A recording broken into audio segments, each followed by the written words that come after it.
Radio, smart speaker, app, Sactownsports.com, wherever you might be. We appreciate you. We thank you. It is me, Jason Ross, along with Jay Mars. We are ready to roll. The show must go on. No, we're not. Yeah. That's a gosh darn lie. We are in 100% scramble mode. I can't claim, and I never have. We've always said this when Dave has migraines, which, I mean, look, those are brutal. Never want to go through them. The odd thing is, at least he let you know. He didn't let you know? No, I did not get that text. What a meanie. Yeah. Wow. So just for, usually we're much more settled, ready to go, I would say. Much more, but partially more settled and ready to go before every show. And one of the, I would say, the potential setbacks of broadcasting at 6 a.m. is stuff like this. Because, if Cattles or Rami, let's say, had a migraine or something came up, generally there's a little bit more of a lead time. And maybe this stuff happens overnight. I'm not saying it didn't, but when you find out pretty late, and then I don't even find out literally until the open started.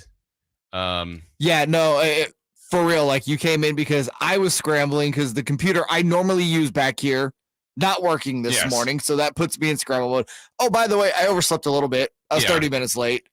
Yeah, it's one of those mornings, but also this is the first time we've had this happen one other time that I can remember where I was here, then Dave was here, and you weren't here. This was I remember that. I don't know how long ago it was, but I'm thinking, wait a minute, is Jay if Jay's off, usually Kyle or Nate are here and they're doing their thing. You also know ahead of time. Yes, and we didn't see you, and I thought, well, there is. I know how to board op. There's a way to at least keep the show on the road. But that was definitely scramble mode, and that was a panic situation. But you made it, and we were all good. Well, today, I clearly saw your car, so I knew you were here. And I got up here. I was getting myself situated where I normally sit over there, the other side, and kind of getting some stuff together. And then I didn't see you, but, I thought there was a morning routine going on.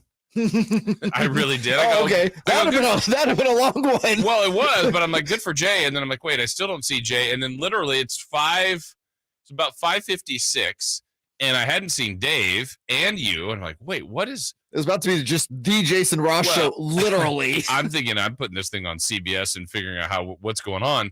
And then now it's 5:58. And then I got a weird feeling like, wait, did Jay collapse or something? Because I literally didn't see you anywhere, and I didn't think to see you in another production room. So your office is down the hall. I went down there. The door's closed.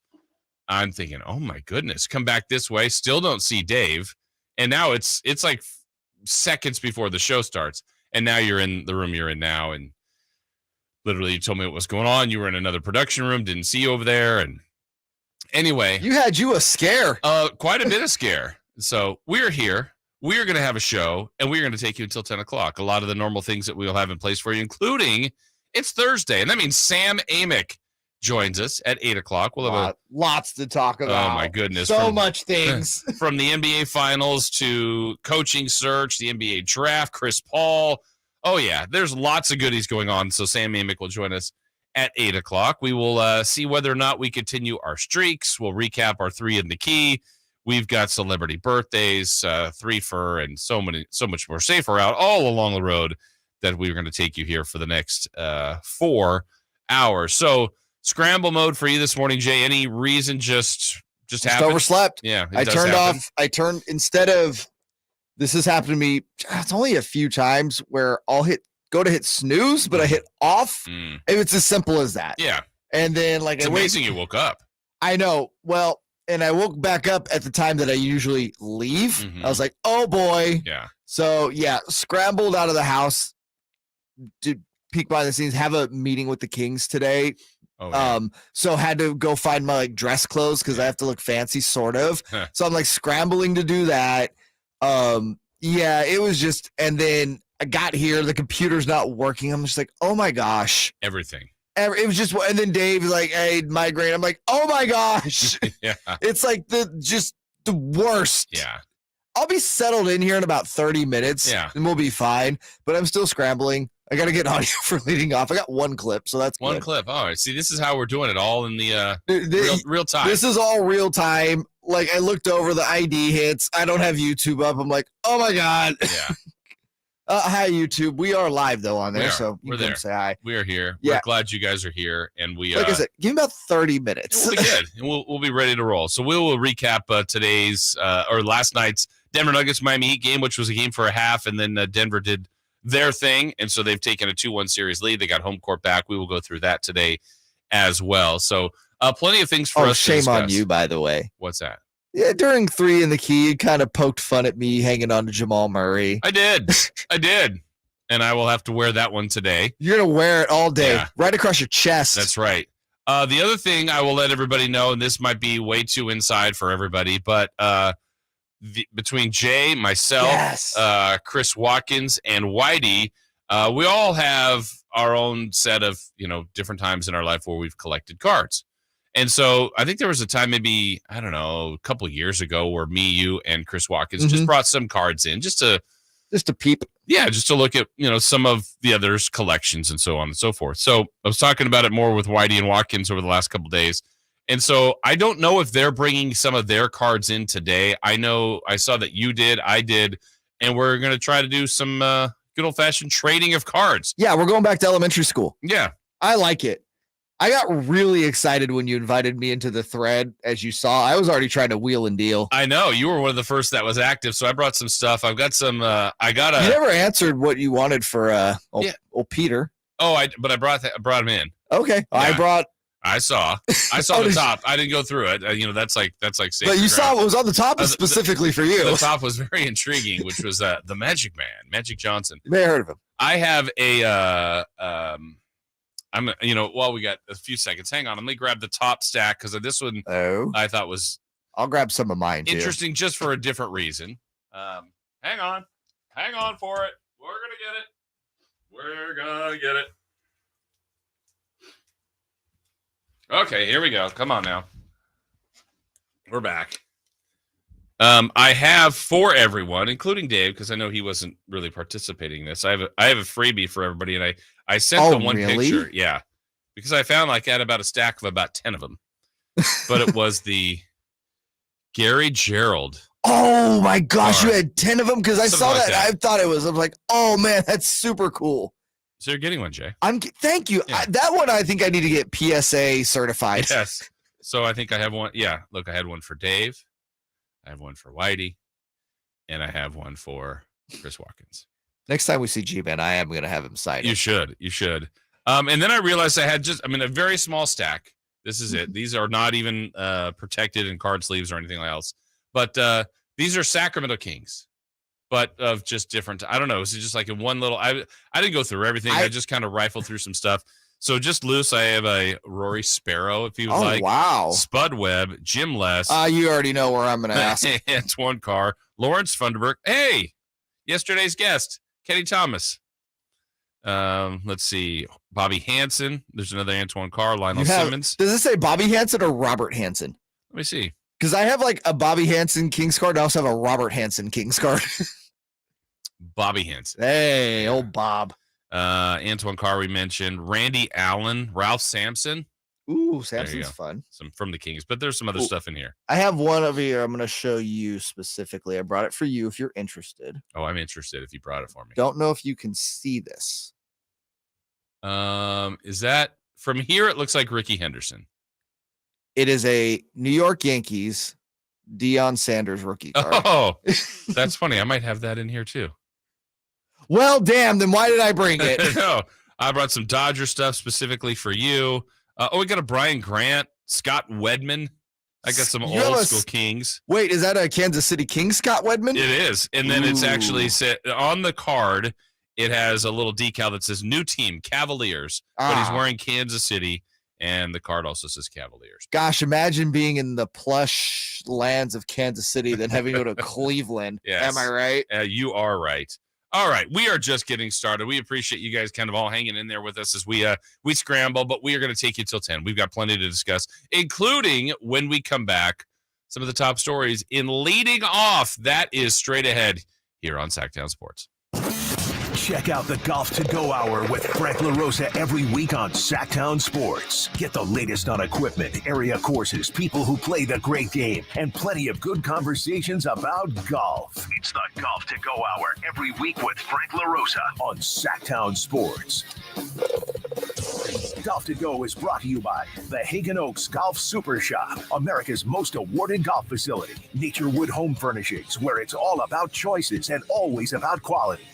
Sacramento weather is brought to you by Byers Leaf Guard Gutter System and Roofing. I'm Dirk Verdorn in the KCRA 3 Weather Center. Today's forecast calling for a nice, comfortable start this morning. We'll be warming, though, into the lower 80s, so a bit warmer than what we have been experiencing, and a nice delta breeze that'll help to cool things off as we head towards the evening. Get the latest forecast on the KCRA 3 News and the KCRA 3 app. To protect your home from the top down, start from the roof line up. Get clog-free Byers Leaf Guard gutters, fire-safe roofing from Byers Roofing, and power your home with Byers Solar. Act now for $500 off Byers Leaf Guard gutters at thatsbyers.com. Pain is not normal. Repeat, pain is not normal. Greetings, Sacramento. Doug Christie here with the Good Feet Store. Does this sound familiar? It's the end of the workday, and the pain in your feet, knees, hips, or back is unrelenting. Good Feet understands that you've likely already tried assorted remedies and solutions with no relief. And now you're pretty much resigned to living with the pain. But do not give in to the pain. Instead, come to the Good Feet store for their end-to-end 3-step arch support system. Good Feet is the nation's largest manufacturer and retailer of personalized arch supports. With arch supports in over 300 sizes, styles, and flexibilities, and an arch support specialist in each store. Come in today for a free no-obligation arch support fitting, then take them for a test walk around the store or around the center. Experience the comfort, balance, and support possible with the Good Feet system. The Good Feet store in Sacramento, Roseville, Stockton, Modesto, and now in Vacaville. Online at goodfeet.com.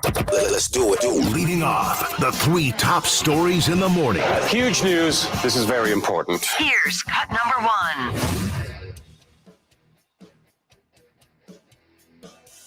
And there's the horn. Denver takes game 3 in Miami. The home court advantage goes back to the Nuggets. The final tonight, 109-94. Well, that's a very excited call from the Denver Nuggets radio network. Yeah, Denver should be excited. They're halfway there. They've got 2 wins. They need 4 to be crowned champions for the first time in their franchise history. The Nuggets have been the favorite in this finals. They looked really good in game 1. Honestly, we talked about game 2 yesterday in the fact that, yes, they lost, but that game actually left me more encouraged about Denver and their outlook. I thought they left a lot of things out there and still had great chances to win that game. And then yesterday just kind of worked them as the game went along. I think Miami is always going to be game. They're always going to compete. They're relentless. All the attributes that they have were all still in play. It just looks like to me, as we've seen 3 games, and certainly things can change. Injuries or just scheme or different things. But talent-wise, Denver's got more of it. Denver's got more of the answers. The 2 best players on the floor are still Denver Nuggets. Jimmy Butler can sometimes be that best player, but it's Jokic, it's Murray, and those 2 guys both went off 4 triple-doubles. Jay, I mean, credit to Miami, I guess, for hanging around, but it was a great first half. It was really competitive, great. Well played. And then as it just goes along, you're like, man, Jokic is good. And it's not like they hit him with this monster run. It's just, if you're outscoring them 8-4 every couple of minutes, and it's like, all right, it's 6 now. It's all right. Ooh, it's 11. Uh-oh. It's 17. Okay, here comes Miami. They got it. Oh, this could be, it's back to 19. It's over. Yep. And I don't know that the series is totally over, though I feel like Denver is the better team. And it just feels like, to me, it's a matter of time. And that's not, again, I'm trying not to slight Miami at all. I think Miami will compete. They might even win another game, possibly even 2. I mean, if they win 2, you go 7. It's a great series. But I think Miami gets at least 1 more somewhere. They fight too hard. Yeah. And I think there were moments where there were big shots that they did not hit. They missed a ton of shots in the paint. But Denver, I mean, how do they answer for Murray and Jokic? I don't know that they can. You don't. Yeah. That's the answer. Couple of things that really stuck out to me. You already mentioned the Jokic-Murray combo, right? Last night, to me, was the first time, maybe even in the playoffs, that a game basically came down to the 2 stars on each team and who was going to perform better, especially when you look at the box. Yep. Butler, Adebayo combined for 50. That's good. That's great, except that Murray and Jokic combined for 66. Yeah. So that's a 16-point difference. Nuggets won the game by 15. Yeah, and then they also had a lot more help. I think did Miami even have another double figure? No, Caleb Martin, and then Lowry and Robinson each had 9. But I mean, you got 11 from Gordon, which isn't amazing. An efficient 11 Gordon. And then Christian Brown was amazing. His effort, energy, hustle, role player, young guy, that was all he did was cut. His shot chart is in the paint, it's dunks, it's free throws, it's, getting to the basket. And really, it was just hustle plays. Yep. And those kind of things can break your back. And Denver had a much better second half. And, Jokic just ridiculous. 32, 21, and 10. Murray, by the way, 34, 10, and 10. Denver's a problem. Denver's really good. Yeah. The other thing why it just kind of speaks Denver on the whole, we always talk about how they don't make a lot of mistakes. Yeah. I mean, they basically have an 8-man rotation. I know other guys got minutes last night towards the end of the game, right. But I mean, they run out an 8-man rotation with their starting 5, then Jeff Green and the 2 Browns, although his name's spelled Braun. It's pronounced, it's so weird. I know. But did you catch that clip late in the game they were showing? Was it late in the game or maybe it was in the start of the second half? I don't really remember. But Jeff Green is pulling Aaron Gordon aside and just giving him his assignment, telling, hey, you're doing this wrong, you're doing this right. And this is what I mean by the cohesiveness there. Jeff Green is maybe the greatest journeyman player that ever played in the NBA. And you're telling a starter, fringe all-star what to do. And Aaron Gordon is just totally listening and soaking it all in and making the adjustments. Yeah. And that's what I mean by everybody contributes. They really are a special team. They are. And they've got some special talent at the top. It's all fitting in and blending in well. Good role players, good coach. And again, they are halfway there. We got more in this game, but Denver takes a 2-1 series lead. All right, leading off number 2. Cut number 2. Reed with the offensive rebound. He goes behind his back, into his legs, and lays it up. Ball out of the mud, head to the hoop. He scores. The Sixers by 17. Timeout, Brooklyn. I think I grabbed the wrong ball. I think you did. I was like, what is this cut? Hey. Whoops. Paul Reed. I told you he's going to get waived. Struggling this morning. I was looking at that going, I'm not sure what that is.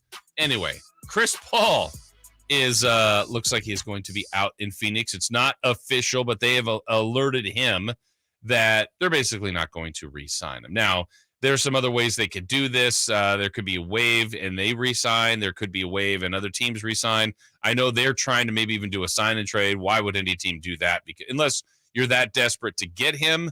But if they're going to waive him, just wait till that opportunity. Right. But I saw right away, Jay, everyone's like, oh, here he goes to the Lakers. Could be. I mean, I'm not sure if he wants to play with his buddy LeBron, but he's going to still get a nice paycheck if he gets waived, and then he could sign for less for another team. Yeah, because he'll go. So he's his contract's for 30. The waive, he's guaranteed 15. Mm-hmm. So he'll never play another game for Phoenix again. They're paying him $15 million. And we'll talk way more about this because I have some way more intriguing landing spots in the Lakers, first of all, that I think make a lot more sense for him. Sacramento? No. Maybe. Okay. Well, we gotta poke and prod at that. Maybe him and Dwight Howard can get together. Yes. New Lob City. Yeah. No, I mean, we'll talk about the Kings. I don't think he'll end up here, but it would be an interesting fit for a number of reasons. But basically, if anyone wants to know how this is going to play out, it's one of 3 ways. Number 1, they retain him. They just say, you know what? After all, we need to bring you back. Yeah. I don't see that happening. Number 2, they could outright waive him, and then he could resign on a vet minimum. Right.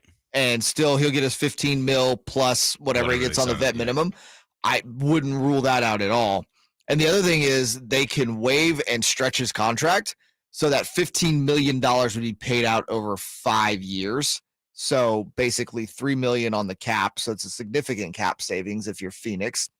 But if they do that, they cannot re-sign him. He has to go play somewhere else. Yeah. By the way, they're not. They will not. They'll look at sign and trade, but who's going to do that? Not just that, but I mean, just trading in general, right? Yeah. I feel like you'd have to attach DeAndre Ayton to him, and then at that point, what salary are you bringing back? That's a ton of money. Yeah. And then the other team's giving you basically probably what they want is their trash. And Right. Phoenix doesn't need to do that. No, and then, Frank Vogel's talked about how he wants to really unlock DeAndre Ayton. So Chris Paul would have helped with that. Or, I think just he's helped a lot of big men over time. He really has. That's why and by the way, Ayton has played really well. He hasn't got to that all-star level yet. I think he's an all-star level talent. Yeah. I think that there is something to the idea of unlocking that. Will it be in Phoenix? Is Vogel the guy? I mean, all of that stuff remains to be seen because, again, if you want to trade Chris Paul, DeAndre Ayton's coming along. It's just no one's trading Chris Paul straight up at $30 million. Yeah, that's a big stretch there. All right, let's do one last cut, which we'll tell you about at least. So we'll get more into this because we got several segments on this, or at least thoughts on it.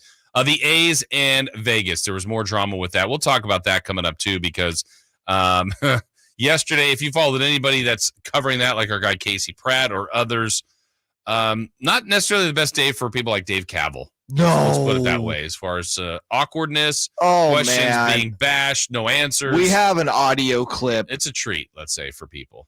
Yeah. Or painful. Well, if you're anti-A's establishment right now, you're going to get a chuckle. So we've got some of that and more. But when we come back, not only a recap of the finals, but next, it's safe or out. That's straight ahead here on Sactown Sports.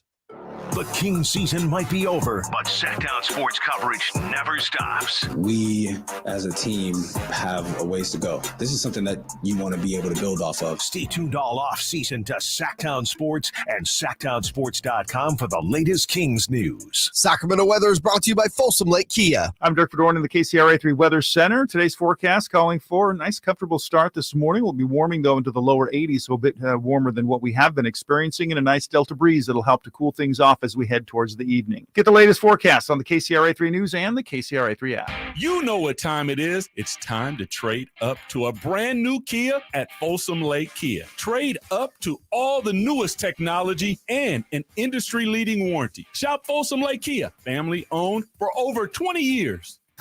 Hey, it's Carmichael Dave, and I recognize, just like my friends at American Energy Heat and Air, that your time is important. And that's why shopping for a new air conditioner is now easier with American Energy Heat and Air's online quoting tool. All you have to do is go to AmericanEnergyAir.com and get an instant quote right now. It'll help you determine what system you're going to need to get. It'll provide the best pricing options, all from the comfort of your home without having to have somebody come to your home. You know how annoying that is? They come in and everybody there is so sweet and nice, but how much better is it to be able to get it on demand? Visit AmericanEnergyAir.com. Check out how easy it can be. Or if you want to give them a call and talk through what your needs are, 916-520-9990. That's 916-520-9990 or AmericanEnergyAir.com. Call 916-520-9990 now. Thunder, feel the thunder. It ignites something inside of you. Lightning and the thunder.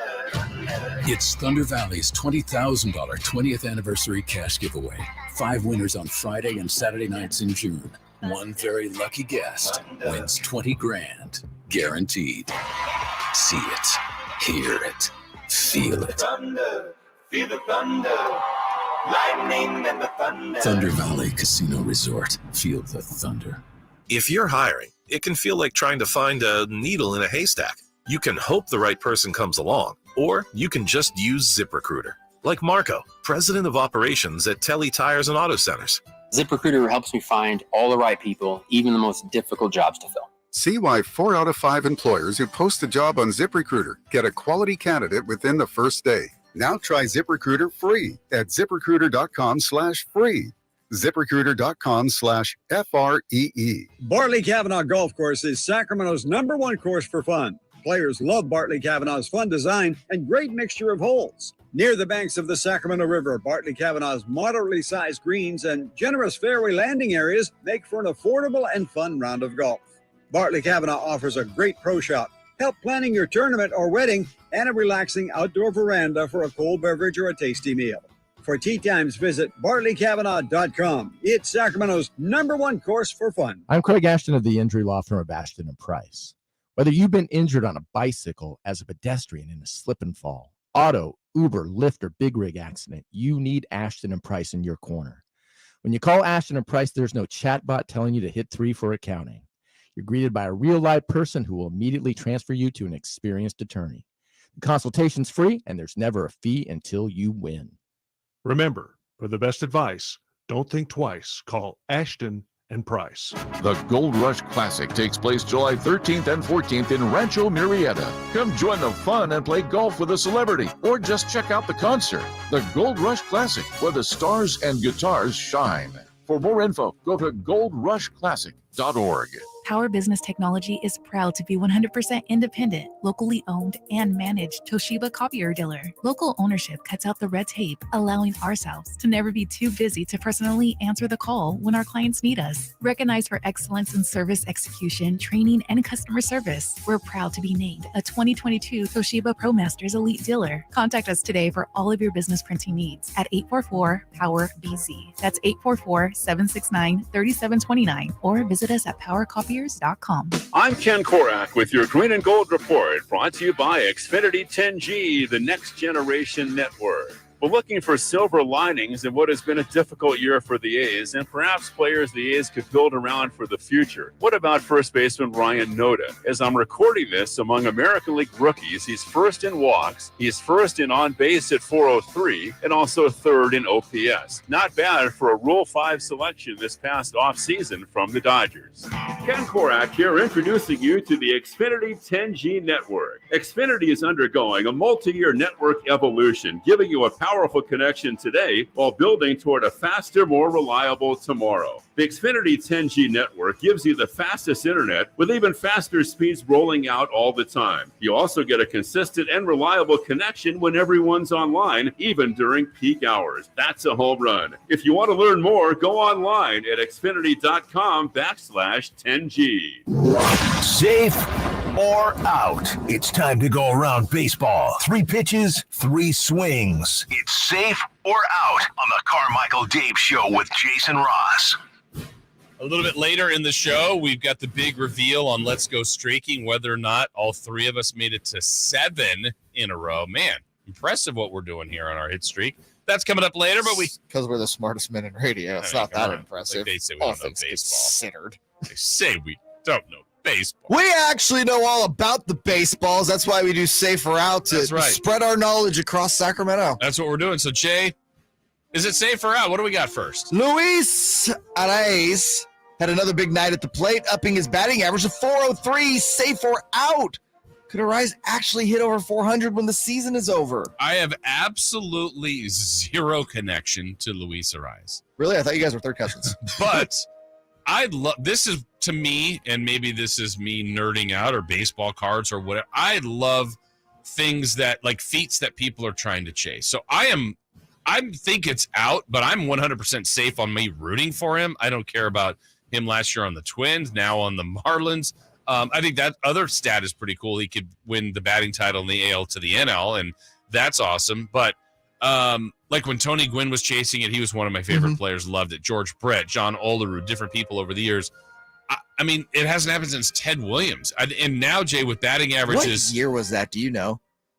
It was the 60s. I believe it was early 60s. So it's been this is one of the longer records, almost 60 years. And now, especially when there was a time, maybe about 15 years ago, where you'd look at the averages and you'd see a lot of guys in the 340s. I mean, not close to 400. But now I think we had it yesterday, 16, 17 people over 300. But there's a lot of people, like, I don't know what the mean average is now, but I mean, I mentioned it yesterday with Kyle Schwarber playing every day and batting 172 and leading off, and they're totally fine with it. Like, that guy's benched or cut 25 years ago. But it's different, and for Arraez to do this now, I think it's awesome. I don't think he's into the time where there's pressure on him yet. No. But that part will happen. That's what happens also in hitting streaks when people start to get in the 30s or 40s, and it's like now everybody's watching every bat, and I think you start to feel it. So I will say out. I don't think he's going to do it, but I'm 100% rooting for him. Yeah, I'm out as well, but like you, this is something I am paying attention to, especially in a day and age where batting average seemingly doesn't mean much anymore. And I don't even know how to say that in a way. Just teams don't value it, you know? It's all about power numbers these days. It's all about OPS is the big stat everyone looks at now. More slugging percentage is what everyone looks at now. it would be an amazing feat regardless of that. Right. It's so difficult to hit 300 plus. It was difficult 20 years ago to hit 300 plus. Mm-hmm. If you were a 300 hitter, you were a premier hitter in the league. It didn't matter if you had 4 home runs. Right. We were just talking, Tony Gwynn. I was looking at that card I gave you. Yeah. Look at those 91 stats. He had 4 home runs. And that was also, what did he hit that year? It's like 307. This is a bad year for Tony. Yeah. 317. Imagine that. 317. That was a down year. That was below his career average. Yeah. And now it's like, where would Tony Gwynn fit in today's game? I can't. This is where baseball too is fun. I can't remember the stat. It was out there a while. Like I forget. Tony Gwynn would have had to have gone like 0 for. It was something like 2006 or something, and he bat 300 for his career. It was something absurd. Yeah, Tony Gwynn was magnificent. So yeah, I'm out on it, but also something I hope to see happen. Yeah, and it's better for the sport if he's chasing it into July, even into August. That would be great. But especially because baseball is so record based. That's exactly it. And that is always such a huge talking point. You saw it last year with Aaron Judge in the home run. It became very interesting. If he's hitting over 400 in mid-July, this will become a big story. I think. Yeah. All right. Number 2. Safe or out? The Dodgers are 2 games behind Arizona in the West. The Brewers hold a slim lead in the Central over the Pirates, and Miami is only 3 out of the AL East division. Safe or out? The National League has no clear favorite to win this season. Yeah, that's probably safe, right? I think there was so much talk about the Mets. Now, Pete Alonso's another guy chasing some numbers. I mean, he's hitting dangers. He had a lot of dangers, but they, when they spent the money, added more pitching. They're spending a ton of money. I think a lot of people felt they were the clear-cut favorite. Phillies were the ones that represented the NL last year. They've been disappointing. Dodgers have been loaded. Cardinals this year. Padres have been disappointing. Wow. I mean, I think a lot of the teams that probably were picked to do really well. I think the Braves are still doing fine, but But Miami's only 3 games back. Yeah. They're better than the Phillies. I mean, I figured they'd be better than the Nationals, but and the Mets. Yeah, right? that might be the most surprising. And I mean, the NL, I think everybody said Dodgers or Padres, maybe Padres over Dodgers with the Dodgers retooling. And it was very Arizona. much this is the Padres division. Yeah. It was supposed to be a runaway with the Dodgers and maybe the Diamondbacks competing for a wild card. Yeah, I didn't honestly even hear much about Arizona, and to do what they're doing has been impressive. I think this is good, even though I think Giants are hanging around. The bigger markets, bigger teams, the regional teams probably for a lot of other people's attention would be helpful. But in general, I think when more teams have a chance, it's intriguing for everybody. Yeah, no, I'm safe on this as well. I cannot pick. I could not, if you were to hold a squirt gun to my head today, I could not tell you. I am super confident that Team X is going to win the National League this year. Yeah. It's just, and we're in June now. We're starting to we're getting to the time of the season where it's like, okay, you got to start taking some of these teams seriously that we wouldn't have taken seriously earlier, whether that's Arizona, Miami, Pittsburgh, because in the NL Central is so bad. Yeah. I feel like, I mean, that could be either Pittsburgh or Milwaukee. Shocked at how St. Louis, I mean, I didn't expect them to win the National League this year, but my gosh, they're the worst team in the National League. Right, and they usually they have been one of the most consistent franchises, just year in and year out what they do. It's not like they blew up their roster or anything. They just loaded. Aren't winning baseball games. Yeah. And then the runaways were supposed to be the Padres or the Mets, right? I feel like those were the 2 teams everyone was like, this is a likely, if everyone stays healthy, all that jazz, this is the likely NLCS. Yeah. Both of those teams might not even make the playoffs. Right. So, yeah, I'm safe. I have no clear-cut winner in the National League this year. All right, let's get to our third one on safe or out. Safe or out? Ellie De La Cruz. This is kind of a spoiler alert. Yes. Hit a massive 458-foot dinger against the Dodgers last night. Boy, did that game 2 nights in a row for the Dodgers. Yuck. And also, he legged out a triple. No big deal. Yeah. Safe or out, the Reds phenom is a future all-star. Oh, this is safe. I mean, everything that I read about, like I just kept hearing people talk about him and then feature him, and just he's big, he's young, he's fast, and all those stats that, for me, this is like the new generation of stats, Jay. It's like exit velocity, how hard he hits the ball, all these other tracking stats. Like, he's already off the charts. Yeah. And his first hit was 2 nights ago, was already like the exit velocity was one of the highest of the year. His home run yesterday was one of the highest. His triple, I mean, if anybody's been to the park ever, to a baseball park and watched BP, there's certain people like the bat just sounds different. Mm-hmm. Everything I've heard, like it sounds different. He's got good energy, like his home run, his celebration. You got to see it if you haven't seen it yet.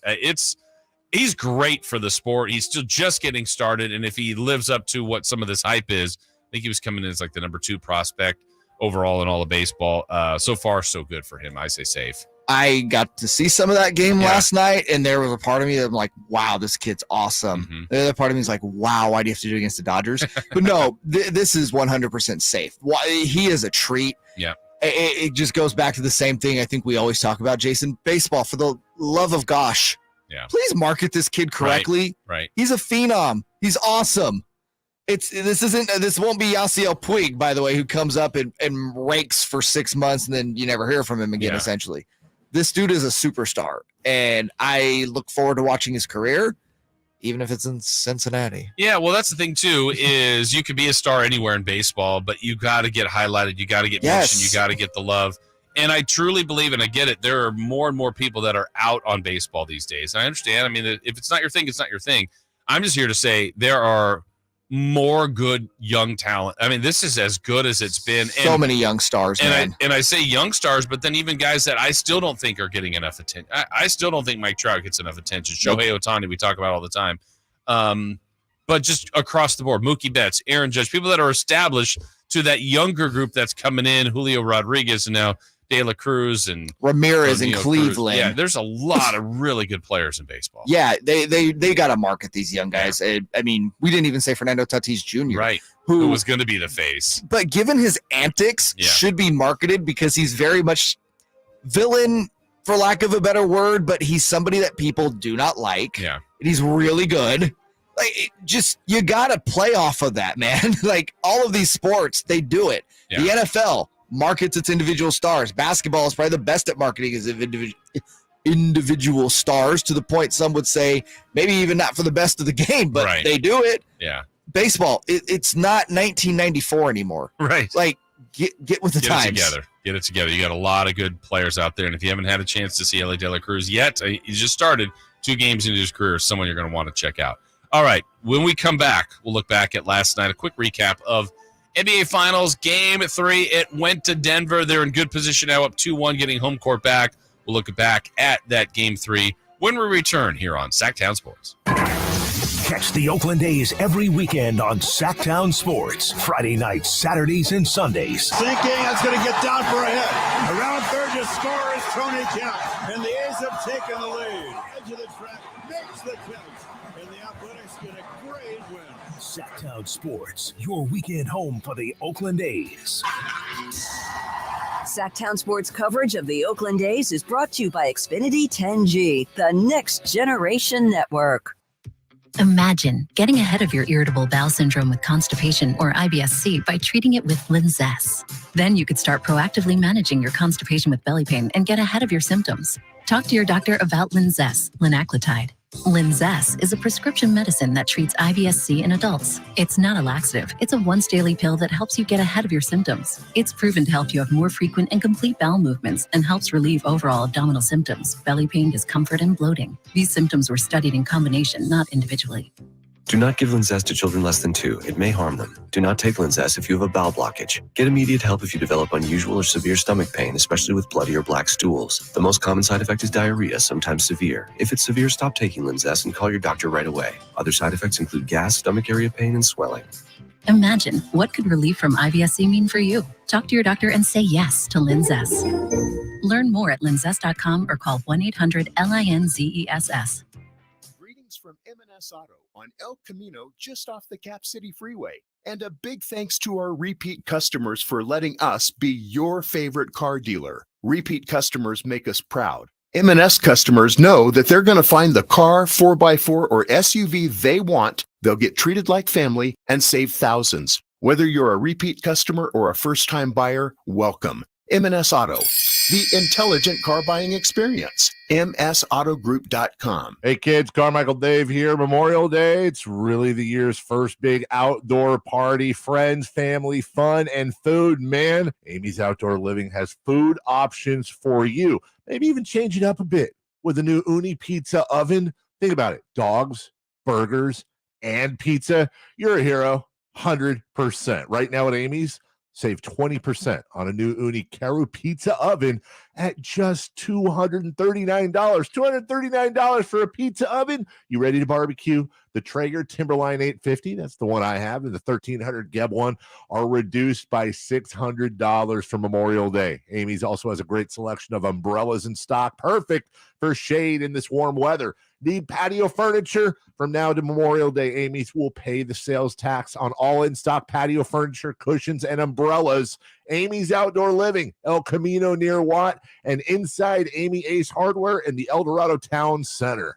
Hey, Scott, you look great. Yeah, I'm feeling good and have a new job. No, there's something different about the way you look. To be honest, a few months ago, I had an amazing robotic hair transplant procedure at XL Medicine. It's called the artist procedure. No way. Your hair looks completely natural, and you don't even have a scar. How did they do that? Dude, the artist system is amazing. I have this fantastic hairline, and I'm happy with my results. XL Medicine could probably help you too, buddy. Using the artist procedure, Dr. Singh and Dr. Graywall can target and harvest healthy hair follicles with micron-level accuracy from the back of your head and transplant them where you need it. The procedure is painless, and you'll be back doing your regular activities in a couple of days. Ask Dr. Singh and Dr. Graywall at XL Medicine about the artist procedure. Call today, 916-932-4470. That's 932-4470 for a complimentary in-person or Zoom consultation. Or on the web at xlmedicine.com. That's EXCEL medicine.com. See what the artist procedure can do for you. These are actors and not real patients. Hey guys, did you know June is Men's Health Month? Prioritize your health and address those issues you've been ignoring. Revive Men's Health Sacramento has guaranteed low T and ED solutions. Book your free exam and T-check today and save $199. And find out how you can get a free 1-month supply of custom ED medication. Call 916-277-8599. That's 916-277-8599. Or visit revivemenshealth.com today. The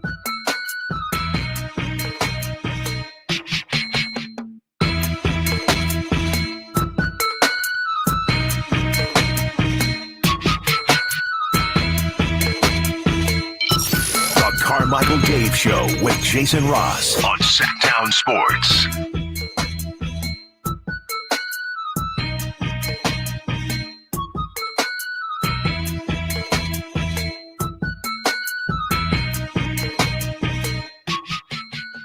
All right, so last night, the NBA Finals returned to action. What's funny, I was thinking about this yesterday, and we had to wait a couple days to get to Game 3. Game 4 will be Friday. And then usually the way this is all done is around TV. And so I go, and then it didn't hit me, Jay, until yesterday when Mike Breen's like, Game 4 is Friday, Game 5, Monday. I'm like, Monday? Wait, they don't have a weekend. But I forgot about, I don't know how many years ago they changed it from the 2-3-2 format to the 2-2-1-1-1. But the rule was if you change venues, you have to have 2 days off, which is so ironic in a sense. Now, Denver and Miami's decent travel. That's still flying a good portion. But, you know, the Kings could play Memphis in the conference final and go back and forth for every other day. And that's the part that kills me. It's like, okay, so it's cool in the conference finals, but not the NBA finals. Yeah. Now, some of them may logistically be closer. It doesn't always work this way, but this was done primarily when it was 2-3-2. There was a lot of complaint years ago when Boston and LA were facing each other all the time that they needed, or I think that back then it may not have been 2-3-2, and then they switched it to 2-3-2 so people didn't have to go from Boston to LA maybe 4 times. It was just wherever it started, then to LA, or if it started in Boston to LA and then maybe back to Boston. But you're cutting down your numbers of trips. But then they changed that to go 2-2-1-1-1, maybe feeling like it was more fair, more balanced, and then giving teams an extra day off, which is weird that they're doing that. The first round takes forever, and the finals seem to be stretched out. But those second and third rounds, boy, they jam everything in. No kidding. And we've always talked about like the first round of all the rounds should be the quickest one to try to get through. Yeah. I know they had went to the 2-3-2 in the 85 finals because Red Auerbach then with Boston, because that Boston to LA travel was just brutal for them. Yeah. So that's when they switched it then. And I want to say it was, I feel like we've been back at the 2-3-2 for quite some time now, right? 2-2-1-1. 2-2-1-1, excuse me. I felt like, and I could be wrong, did Detroit, when they beat the Lakers and surprised them, That was still, I think, 2-2-1-1-1. Oh, I felt no, like that was 2-3-2. I'm sorry, it was. I remember they split in LA and then swept in Detroit. And I don't think anyone had done that. I think it was weird, like that team that had the, I guess, worst of the two records hadn't won the 3 middle games. And so they thought, oh, yeah, they split, but it's going to get back to LA. And that was one of the surprising finals. I think the Bulls did it against the Lakers. Nope, they did not. They won in 5, didn't they? Yeah, no, they did. So, but they won all 3 at the Forum. Oh, game 1 and 2. Yeah, because they split 1 and 2 in Chicago, and then they won 3, 4, and 5 at the Forum. On the road, yeah. So it hasn't happened a ton, but that's, obviously there's been some sweeps and you're done in 4. But I think that overall, I think this is better. But I can't, if I'm not mistaken, Jay, this will be the only weekend of the NBA playoffs that there's not a game. And it's crazy, all things considered, that you wouldn't, correct me if I'm wrong, wouldn't Sunday primetime be much better for ratings than Monday primetime? Because in theory, if Denver wins Friday, they come home with a chance to end it on their home floor, which would be fantastic for them. Sure. On a Monday. And it doesn't matter. You still win a championship, but that'd be cool. It's Monday, though. Yeah, on a Sunday. Now, the other reason they do this besides the separation, now let's stretch it out. Let's say Miami really gets, and they're only down 1 game, but if they win the next game and stretch this to 7, well, you got game 5 Monday. Remember, you got to take the extra day of travel, so game 6 would be Thursday. God. And then where would they want game 7? That would be Sunday. Right. In Denver. But that's. I hope it gets to 7, by the way. I hope so. I don't think it will. I don't either. I think it goes 6.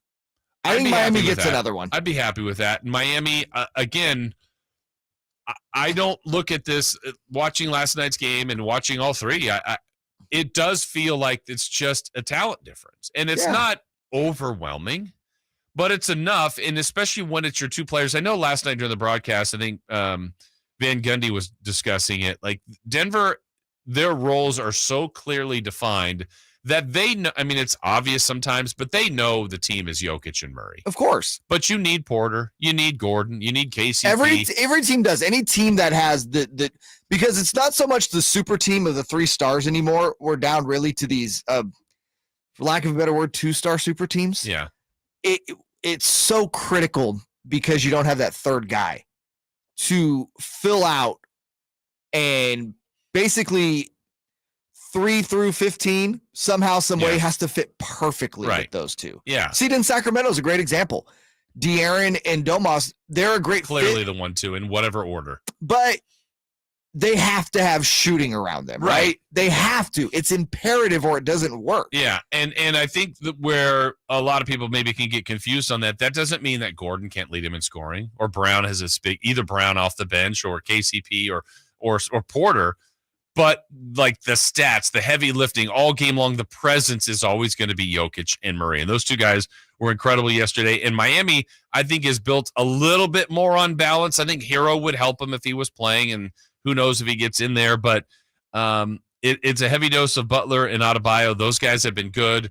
Vincent and Martin and other guys have really elevated their play throughout that. I think the whole team needs to play at such a high level for them to consistently beat Denver. And I'm with you. I think they could get another game. I wouldn't be shocked if they don't, but I think they can. They're well coached. They're going to, they did everything they possibly could to stay in the game. It's just those 2 players, Murray and Jokic, also are so unguardable right now. That's what that's what makes it so difficult. Once Murray gets hot, he is so hard to cool down, because at that point he can just hit from anywhere on the court. He's not Steph, obviously, but he has those games. And it just makes you think also, I was thinking about this last night as Murray is going off. They didn't have him the last 2 postseasons. Could you imagine? Denver might already have a title if they had him the last 2 postseasons. Yeah. Like, I think that's super, like, we haven't really paid enough attention to that. And then from the Miami side, you're correct on everything. And because I agree, have you kind of landed on this place where it's like Miami is really like a big piece away? Yes. Yeah. And I don't know what that other, can I throw it out there? Sure. Just because it's been mentioned. And he said last night, if they win a championship, there's no way he's going there. I don't think they're winning a championship. The fact that he even puts their name in his mouth and says it, it's Dame, that guy. Dame, Jimmy, and Bam. And Yeah. then, I mean, to get them, though, what are you giving up? Because, I mean, okay, now I we're don't know playing what their draft pick situation is. Miami? Yeah. Yeah. But obviously, if Portland is trading Dame, they are going to want a bunch of young guys or assets. So I think you're definitely giving up 3 or 4 first. Mm-hmm. And then what young guys would they be interested in? Is it Tyler Hero? Yeah, Tyler Hero's probably a centerpiece in that deal. Yeah. And I'd be willing at this point, if I'm Miami, Jimmy's 34, I think. Yeah, Bam's younger, but Bam's a vet at this point.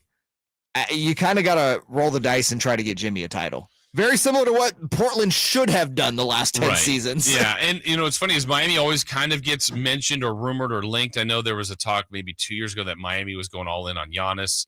They're going to go after Durant. I mean, these are all things I'm sure that Riley and Alonzo, yes to all of it.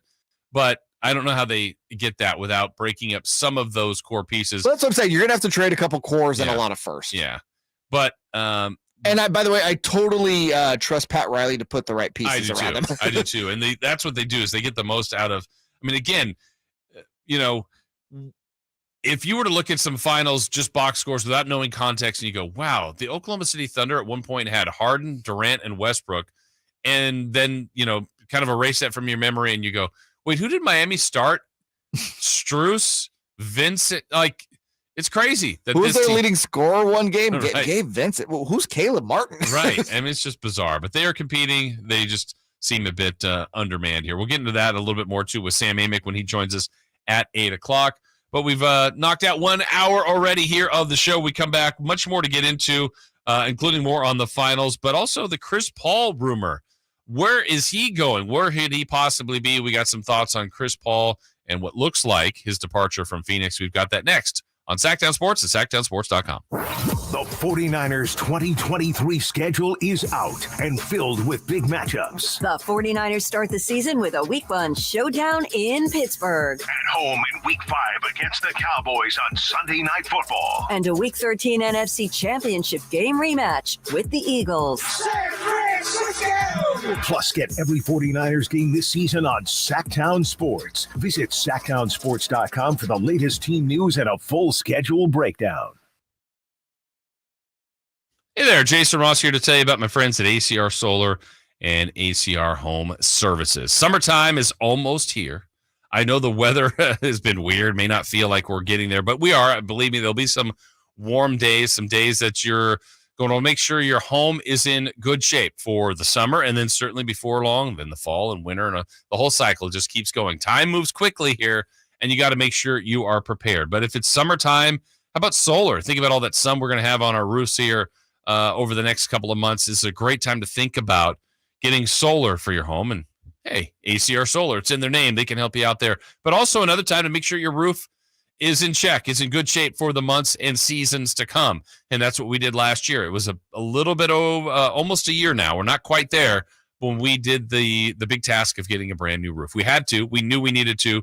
We had put it off, but I'm glad we met the folks at ACR Solar and Home Services, because then we knew this was a project we had to do, and we took our time, found them, and then went forward once we got everything scheduled. And then what we loved is the communication, the back and forth. They were so thorough.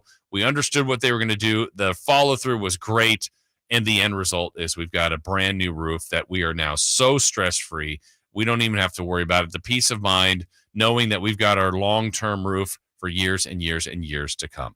So I just can't encourage you more to check them out. ACRsolar.com is the spot to check them out. All the different things they can provide for you, from solar to roofing, other home services as well. Check them out at ACRsolar.com. All new spring deals are here at Lowe's. Start planting your garden this weekend with Bonnie 11.8-ounce vegetables. Buy 4 for $10. Plus, liven up your patios and decks with fresh blooms. Select 1.5-gallon hanging baskets or 2 for $20. Lowe's knows spring. Lowe's knows home improvement. Offers valid through 5/17. In-store only. Actual plant size and selection varies by location. While supplies last, excludes Alaska and Hawaii.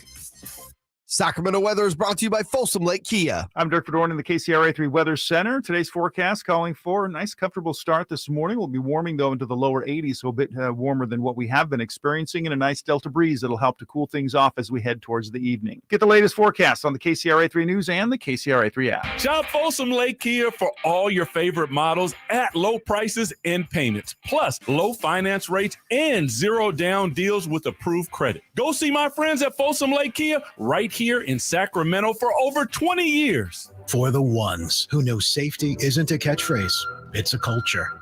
And the ones who help make sure everyone makes it home safe.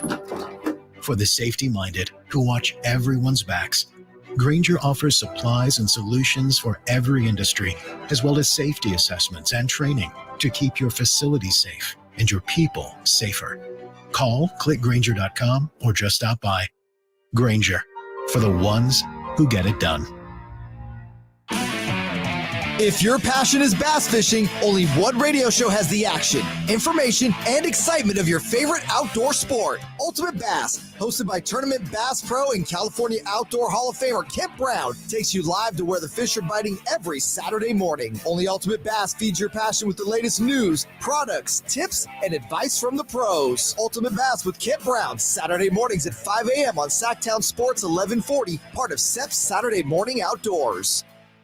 The Gold Rush Classic takes place July 13th and 14th in Rancho Murrieta. Come join the fun and play golf with a celebrity, or just check out the concert. The Gold Rush Classic, where the stars and guitars shine. For more info, go to goldrushclassic.org. When you take the time to shop at Folsom Lake Honda, there's one thing you'll always find: happy people ready to serve you. As a family-owned and operated dealership since 2009, customer service is our #1 priority. Our customers love doing business with us, and you will too. Get an instant cash offer for your trade at FolsomLakeHonda.com. We'll buy your car whether you buy from us or not. Folsom Lake Honda is your one-stop Honda shop. Folsom Lake Honda, yeah, your one-stop Honda shop. Thunder, feel the thunder. It ignites something inside of you. Lightning and the thunder. It's Thunder Valley's $20,000 20th anniversary cash giveaway. 5 winners on Friday and Saturday nights in June. One very lucky guest wins $20,000 guaranteed. See it, hear it, feel it. Thunder, feel the thunder. Lightning and the thunder. Thunder Valley Casino Resort. Feel the thunder. KHTKAM HD1 Sacramento, KYMX HD2 Sacramento. From the Power Business Technology Toshiba Studios. This is Sactown Sports. Sactown Sports. Headlines. The Carmichael Dave Show. He's on the microphone when he's not on the microphone. He's playing a song, and when he's not playing a song, he's on the microphone. And then boom, with Jason Ross. No, he didn't. Yes, he did. Call or text at 916-339-1140. It's the Carmichael Dave Show with Jason Ross on Sactown Sports.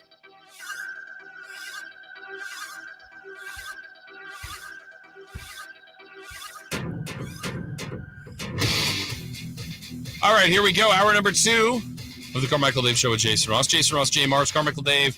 Man, the migraines come up and got him. DNP Dynamite. So the way this goes, I'm guessing Dave will be with us tomorrow, but you never know. Have not had them, don't want them, don't wish them on anyone. I know he said that, so hopefully he'll be back with us tomorrow. We do know 1 hour from now, the great Sam Amick will be joining us. So we look forward to that. We'll have an extended conversation with Sam. Many things to discuss, including, Jay, we will be discussing the future now, all of a sudden, of Chris Paul, one of the game's all-time great point guards. Love him or hate him. I mean, you got to acknowledge that. He has made, I think he's a great winner, and then the joke was he never won a championship. He is a winner, though. He has made every team he's been on better. I think that's just been proven. I think he doesn't need a Hall of Fame case because he's a Hall of Famer. Yeah, and when people brag about rings, and look, that's the ultimate goal. That's what everybody's chasing. That's what Denver and Miami are chasing right now. I think his single greatest individual accomplishment to me, Jay, was his Oklahoma City year when he was basically discarded. Most people have forgotten that probably. Yeah, from Houston to OKC. And the early thought was, all right, that was just a contract swap, and let's get as much draft picks as we can. / James Harden's butt hurt. Yes, all of that stuff. And we're going to throw him here, but even that year there was a lot of thought, like he's probably going to get bought out and then end up in Miami or some other place. He stayed in OKC. Well, they're going to be terrible. They made the playoffs, and I want to say like a 5 seed. No, they didn't do any damage, but that didn't matter. That team was not that good. Right. And he helped carry them, made them better. I think that's one of his best runs. Obviously, he had a good time with the Hornets the first time, the Clippers, the Rockets, and the Phoenix Suns. He's won everywhere he's been, basically. He's been a winner. And so now he's not the same player, but he's still really good. He's still, his biggest curse has been when he gets hurt.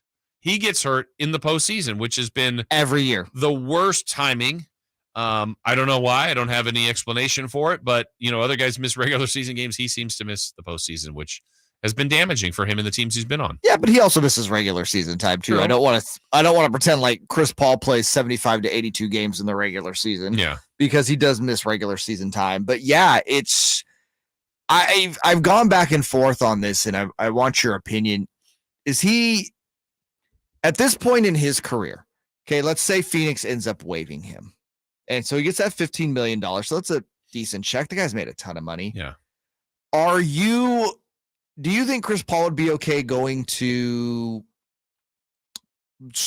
throw a team, Denver, okay, wants to win a title and says, I'll back up Jamal Murray? Do you think he's okay with that, or do you still think he views himself as a starter? Because I think he's a starter on many teams. Yeah. Even playoff teams. I don't think he's to that point. Okay.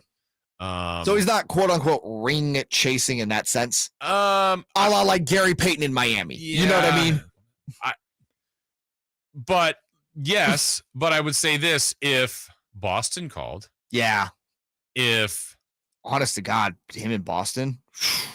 If Miami called, if I think he'd start Philadelphia. Miami. The teams, Milwaukee. I don't know. I don't know if these teams were Milwaukee maybe has not. Drew. Philly, I think, is all in on Maxey, right? Yeah. As the one. Or Harden. Or Harden. Yeah, that backcourt. But Boston, I think Boston's a good team that could use him, and it might be felt like it's ring chasing. I don't know what people would say if he went to the Lakers.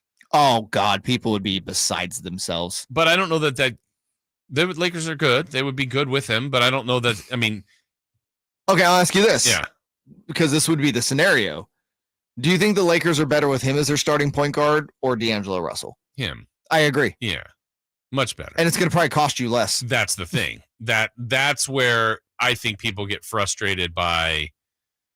Also, I'd rather have him than Kyrie Irving if I'm the Lakers with that squad. That's actually a really interesting question because, why you're saying no to Kyrie is off Kyrie. Court. Yeah. Right. The person. Yes.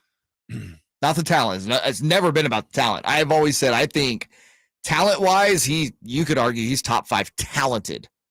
Not the best, but just pure basketball talent. Kyrie's amazing. Kyrie, I guess there's no guarantee with injuries, but don't you feel like he would be there, though, in the postseason when they need him the most? Now, you might have to go through that ride of whatever that is in the regular season. I'm not trying to... No hyperbole here. I can't answer that. Yeah. He is such a wild card, dude. I think Chris Paul is more likely to join if it's not Phoenix, because again, there's still that road where he could go through the waive clause and re-sign a much smaller figure. Because I think there's still an attachment for him there. Now they've changed coaches. I don't know if that. I know he was really tight with Monty Williams. I think this is all money based, honestly. Yeah, 100%. If you're Phoenix. And if that allows them, and if they're being very open, who is it, James Jones there? Mm-hmm. If they're being very open with him, like say, look, we're doing this 100% financially. We would like to do this, still value you, still think we can utilize you as our starter and envision you as part of this present and future. But we're also if we do this, we can add player X with Booker, with Durant, with you, right, with 8. And then you're like, you're strengthening your case for a title. Because right now, you could argue, Jay, that if he stays somehow with Phoenix, he has just as good a chance to win a title as if he joined any other team. Yeah, and that team got rid of a lot of its depth to acquire Kevin Durant, so they need to bring in some guys. And I know, again, when I mean this is all financial, I'm pretty sure they're a tax team next season. They want to get below that apron, especially in a couple. The new CBA kicks in next year, but the penalties, the tax penalties, that's really a season out. But so you got to start planning ahead of time. Here's the other team, I think. Yeah. This is the team to me that needs him the most, to the point where I don't think they'll claim him off waivers because $30 million is just too much for Chris Paul at this point. How do you think he'd be in Memphis? A stabilizing factor. A team that needs a culture change. And then also. Plus, Ja Morant's going to be out for a long time. Yeah. I mean, most people say at a minimum of 25, 30, 40 games even. You've got a good team. You were the 2 seed. That's a culture boost. Yeah. That makes some sense. I think that makes a ton of sense. Yeah. I don't know. Again, it just comes down to really what is Chris's desire. Is it to stay in Phoenix and win a title? You know, Woj mentioned him and Booker are tight, man. Yeah. And that he does want to stay there. I envision, if this is what I see, I think they waive him. I think he resigns at the vet minimum. If I crystal Phoenix. ball right now. Yeah. And, you know, players, when people talk about, take a pay cut, like this is more of this is not Chris Paul volunteering this. This is an organizational decision on that part. Doesn't mean they don't want him, but I think they want him at a different price. And I want to point it out. It is the correct move. Yeah, I agree with it. And so when people fall the guy, what's the difference between 30 million and 25 million? You've got to make as much as you can when that window is there, because now if Chris Paul does that, there's not another big contract ahead for Chris Paul. No, and what a lot of people don't realize is Chris Paul's gotten really big contracts late in his career. That's true. And a part of that was the way in the last CBA he negotiated stuff. Was he VP or president? He was a high up there. I don't remember his actual title, but Chris Paul did a very good job of negotiating that for the players, and it really benefited Chris Paul. Yeah. I think if he stays on Phoenix, I think if he stays or goes, Phoenix is still considered one of the best and one of the favorites to win it all. Absolutely. And it's not, he will supplement it. He will add to it. He won't hurt it. I don't believe. There's no scenario where Chris Paul hurts any team. I feel like that's true. Unless you're basically, it's back to the contract, unless you're connected to that contract that, and that's why I can't see a team sign and trade for him. I just can't see that scenario. If Phoenix may kick the tires on that, and if they get something back that they think will make them better, they'll do it. But I think a team will either wait for him to be waived, or they'll know internally, look, this is kind of Phoenix's plan, and we probably have no chance at him anyway. Yeah, I agree. The way it's just too much to pick up. Like the teams with cap space this year that could actually make that work of picking up Chris Paul on waivers. Yeah, they're all kind of in rebuild modes. Well, none of them. Maybe OKC, but you have Giddey and SGA there already. You're not trying to move one of those guys to the bench. Also, I think they're too small to have those guys play in a 3-man starting lineup. How much of do you remember, did he play one game of that series against the Nuggets? Chris Paul? Yeah. That was a 6-game series. I'm going to look back. I want to say he played game 1 and would have been ready for game 7. Yeah, I see him in game 1. I think that's it. Again, that went 6. I don't know. I thought Cameron Payne did fine, but he did fine. But that last game 6 in Phoenix, they just looked again, and that might be one of the reasons that led to Monty Williams being out. They looked like they had no idea what they were doing on that floor. Yeah, they looked like they could have really used him. He played game 1 and game 2, and that's right. They won game 3 without him in game 4, but then he didn't play the rest of the series. Did he play in that game 7 the year before against Dallas? I can't remember. I think he was there. Okay, he was there for that debacle. I think that was that whole mystery of what the heck happened to that team. Yeah, because I remember when they got to the finals against the Bucks, they were up 2-0, but he was playing really hurt in that finals. Yeah. Like he was out there, but if you watched 5 minutes of a game, you could tell he was not himself. We referenced it earlier, Jay. Any argument for Chris Paul and the Kings? The argument there's a ton of arguments. Is leadership. Yeah. Is winning. I just need I think it's not. I don't think it's happening, but I think you have to. I think if you're Monty in the front office, you discuss it. But I don't see Fit. The Fit's off the bench, and he's not coming off the bench. Yeah, It just comes down to that. Him and De'Aaron, and then are you getting the ball out of De'Aaron's hands? Yeah. It's another playmaker, which I like, but other than that, it just doesn't seem to be. That fit wouldn't work. We've already seen De'Aaron playing with another playmaker at guard is just not a thing. Yeah. It's just De'Aaron needs the ball in his hands. Right. That's what I mean. Sabonis. Chris Paul coming off the bench. I mean, we talked about this last season. What are the Kings' biggest needs? Everyone's like center, wing. Yeah. We said it. Playmaker. Distributor, playmaker. Yeah. I mean, he would be amazing off the bench. That's not a thing. No, he's not going to happening. start somewhere on a really good team. Yep. I still think it'll be Phoenix in On the a end. championship worthy team. But we'll get more on that. We'll see. Wow, you don't think the Kings are championship worthy? They are. They are. Not according to you. We've got more on this with Sam Amick when he joins us at 8 o'clock. But next, we will have 3 for Madness. 3 questions, 3 answers, all brought to you by Fire Wings. That's coming up on Sactown Sports at SactownSports.com. It's Cattles and Rami. Why can't dudes FaceTime each other? What's wrong with a couple of dudes FaceTiming each other? Is it not manly? Is it toxic masculinity? Is it feminine to FaceTime one of your bros? I just thought that Simone in the back I just thought is that killing we me with her comment. reformatted Masculinity. after the pandemic. The other day, I dropped my buddy off at the airport, gave him a big old hug, told him I love him. Why can't we have close relationships with our friends and our boys? What's different about that? Cattles and Rami, weekday afternoons from 2 to 6 on Sactown Sports. At Fisher Investments, we do things differently, and other money managers don't understand why. Because our way works great for us. But it may not work for your clients.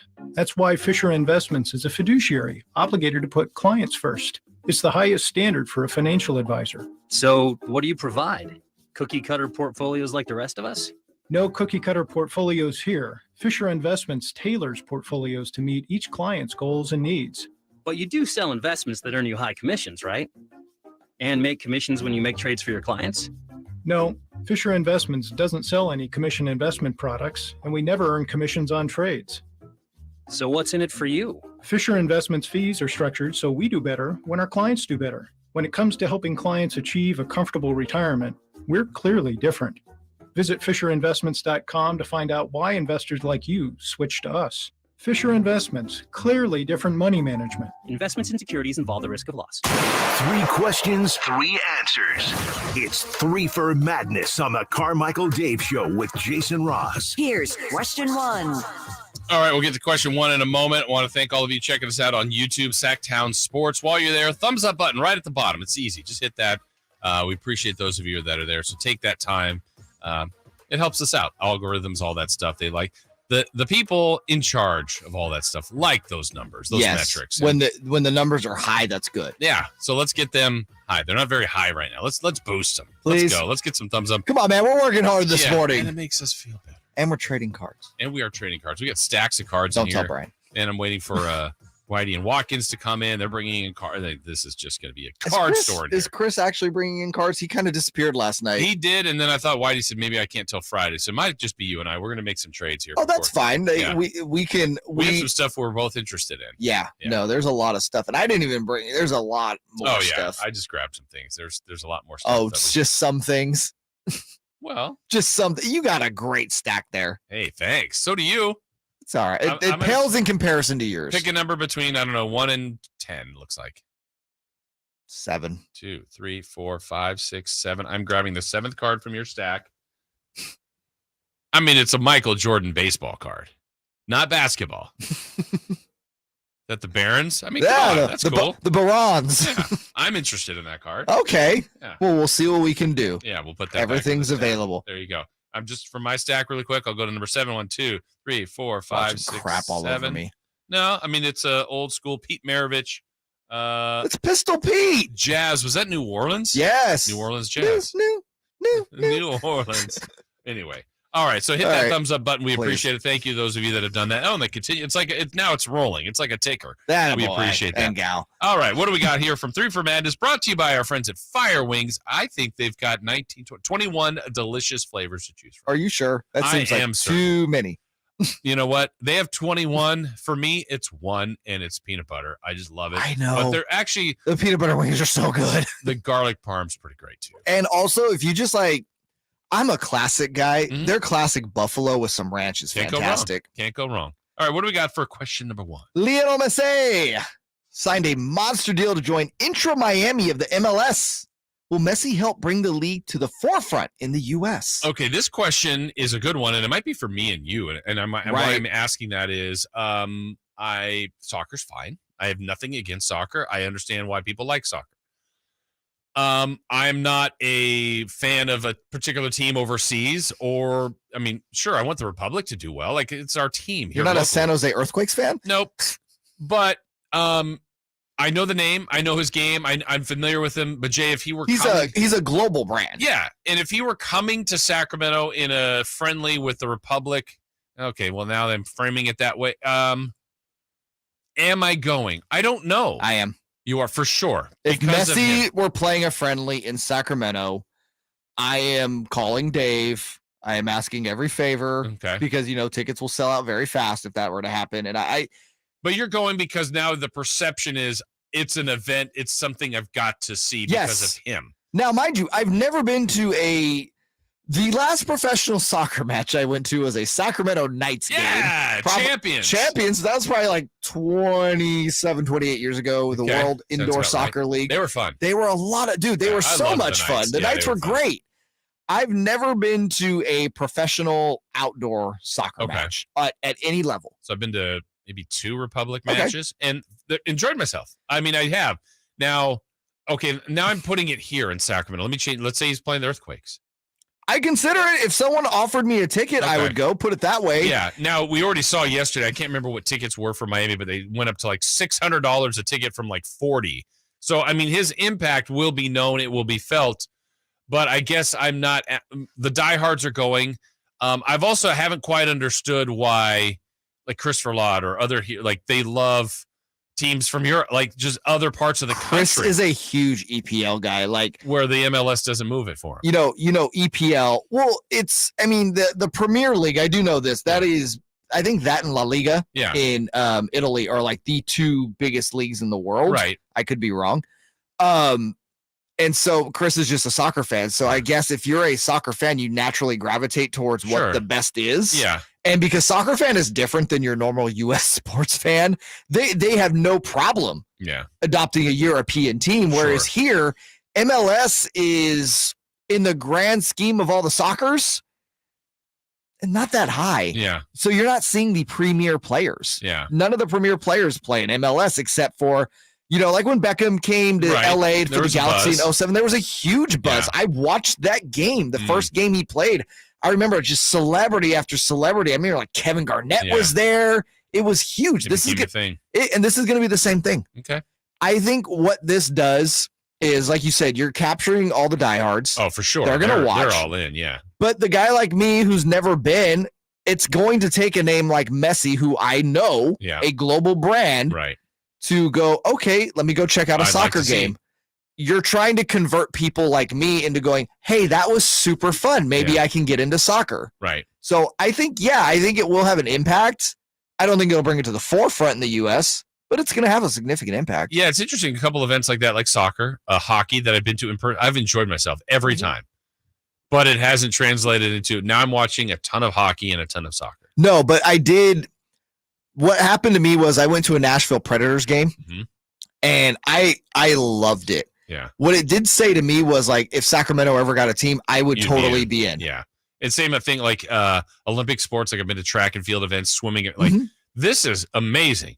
But then I watch it when the Olympics are on, and then that's about it. Yeah, because can you name anything else that you've seen Michael Phelps swim in? Like the biggest name in swim? That's the thing. Like if he's in they've got other events like every 2 years instead of 4 years. Like here's the national championship. It's like cool.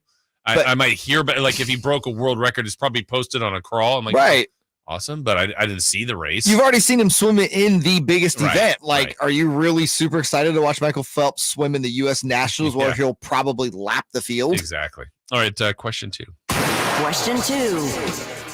DeAndre Hopkins visited the Tennessee Titans yesterday. Where do you think is the best fit landing spot for Hopkins? I still think Hopkins has a lot to offer. I think he can be a number 1. If he's a number 2, you're in really good position. Best landing fit to me is got to be a team that's title contention. And the Titans have always been kind of a mystery team. Like they're a little bit like the St. Louis Cardinals to me. Like Tennessee's always seemingly kind of around, but you go, They've been 1 seeds to a wild card team in the playoffs.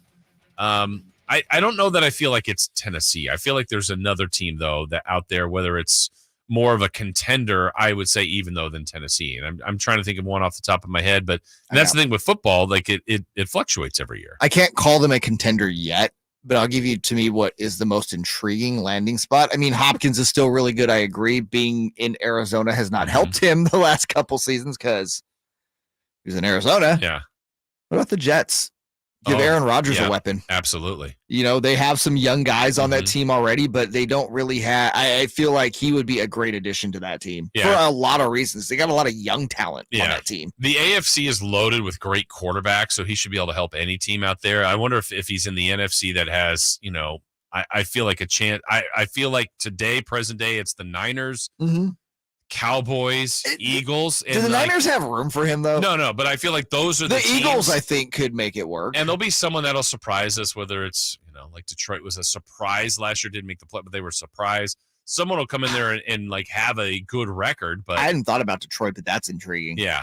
A team like that's good, that's maybe on the rise, he could really help. Yeah, the other team I was thinking, too, if they really want to get over the hump, Buffalo? Yeah, just another weapon for Josh Allen. About Cincinnati. Yes. I mean, if you're Hopkins, any of those quarterback options has to be super intriguing. That's why when I saw Tennessee, I'm like, I can't imagine you're at a point where it's like Ryan Tannehill. Yes. That's my guy. Yeah. Other choices for him. Yep. All right. Question 3. Question 3. Well, this just came down the pipeline not too long ago. Speaking of NFL players that are going to be looking for a new home, Dalvin Cook has been released by the Minnesota Vikings. So same question. Where would be a good landing spot for Dalvin Cook? Yeah, I don't understand. Like, this has been rumored for a while, like he was going to be out of Minnesota. So I don't know what's going on there as far as reputation, personality, like if they're butting heads, because he's been a stud. Yeah, he's really good. And I don't know if we just do they just not want to pay him, like that, where or if are it's we like at there's here? enough off the tires there. Like again, that position can be so fragile. It's like you got it, and then all of a sudden, hey, that guy doesn't have it anymore. I don't know if we're there yet with Dalvin Cook, but I feel like yet he's again another guy that can help any team. But gosh, just that position, Jay, I just feel like it's so discarded. And he's a 1,000-yard guy, good receiver as well. And if they're so willing to just dump him, I mean, we saw that with Ezekiel Elliott got cut. Like, just these guys that have been studs in this league just get discarded like this. They got off Adam Thielen as well this year. Yeah. No, I don't know what they're doing there. Yeah, I mean, you said it. This is that last year, I think it was his 4th straight year rushing for over 1,000 yards. He's 27, 52 career touchdowns. Like, Dalvin Cook's amazing. As far as where he should land or what team might be intriguing, I mean, this could have been another team to mention for DeAndre Hopkins, but there is a bit of a void in that Dallas backfield. Mm-hmm. Cowboys would make a lot of sense to me. Yeah. I feel like he's, again, another guy that, could help a quote unquote contender or a team that thinks they're another skill player away from making a difference. So I'd be very interested as to why, if this is strictly money for Minnesota, then sure. But gosh, just dismissing talent like that is.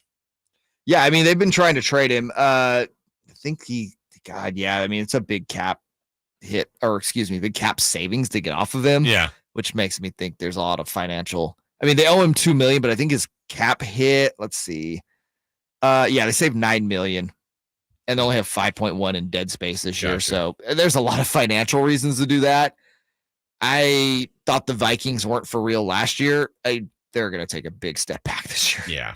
Just bound to be. Yep. All right. When we come back, still to come, we've got to get into the A's and Vegas, the update there. But next, the NBA Finals. It's now 2-1 Denver. Is Jokic putting together one of the best postseasons of all time? Man, he was a monster again yesterday. We're back with more on Game 3 when we come back here on Sactown Sports and SactownSports.com. Sactown Sports is Sacramento's new home for the San Francisco 49ers. It feels awesome. We deserve this. Let's go, Niners! Purdy. Purdy going to throw, and it is Kittle in the back of the end zone. Samuel. Debo 10. Debo. Touchdown! And McCaffrey. Touchdown! CMC! MC. They all live here on Sactown Sports. Your official home for 49ers football. Greetings from M&S Auto on El Camino, just off the Cap City Freeway. And a big thanks to our repeat customers for letting us be your favorite car dealer. Repeat customers make us proud. M&S customers know that they're going to find the car, 4x4, or SUV they want. They'll get treated like family and save thousands. Whether you're a repeat customer or a first-time buyer, welcome. M&S Auto, the intelligent car buying experience. MSAutogroup.com. Near the banks of the Sacramento River, Perry Dye of the famous Dye family of golf architects designed Bartley Kavanaugh Golf Course as Sacramento's #1 course for fun. Dye's design and mixture of holes assures players of a fun-filled day with friends. Bartley Kavanaugh's moderately sized greens and generous fairway landing areas make for an affordable and fun round of golf. After golf, relax on the outdoor veranda with a cold beverage or a tasty meal. For tee times, visit BartleyKavanaugh.com. It's Sacramento's #1 course for fun. Power Business Technology is proud to be 100% independent, locally owned, and managed Toshiba copier dealer. Local ownership cuts out the red tape, allowing ourselves to never be too busy to personally answer the call when our clients need us. Recognized for excellence in service execution, training, and customer service, we're proud to be named a 2022 Toshiba ProMasters Elite Dealer. Contact us today for all of your business printing needs at 844-POWER-BZ. That's 844-769-3729, or visit us at PowerCopier.com. I suffered with plantar fasciitis for almost 20 years. I thought that foot pain was going to be with me for the rest of my life. If you suffer with plantar fasciitis, the search for pain relief can feel like an endless and hopeless ordeal. I would try drugstore, insoles and supports. I've been through surgeries, foot injections. I was trying all different things. Not a single one worked. If you think you've tried everything to relieve your foot pain, you probably haven't tried arch supports from the Good Feet store. And then I was driving past the Good Feet store, and I thought, why not? Give it a try. They wanted to make sure that they gave me the right arch support for my feet. Then it was like, okay, this is different. These make a difference. I don't have foot pain anymore. I'm so glad I met Good Feet. It changed my life. See how Good Feet arch supports work for you before you buy, with a free fitting and test walk at the Good Feet store. The Good Feet store in Sacramento, Roseville, Stockton, Modesto, and Vacaville. Online at goodfeet.com.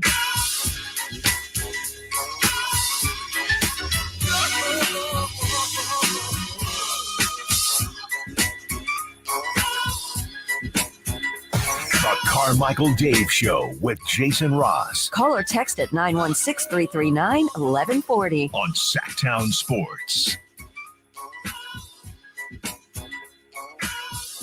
High post to Nikola Jokic. Guarded by Adebayo. He gets double teamed. Kick out three, Murray. Good. Nothing but net on that one.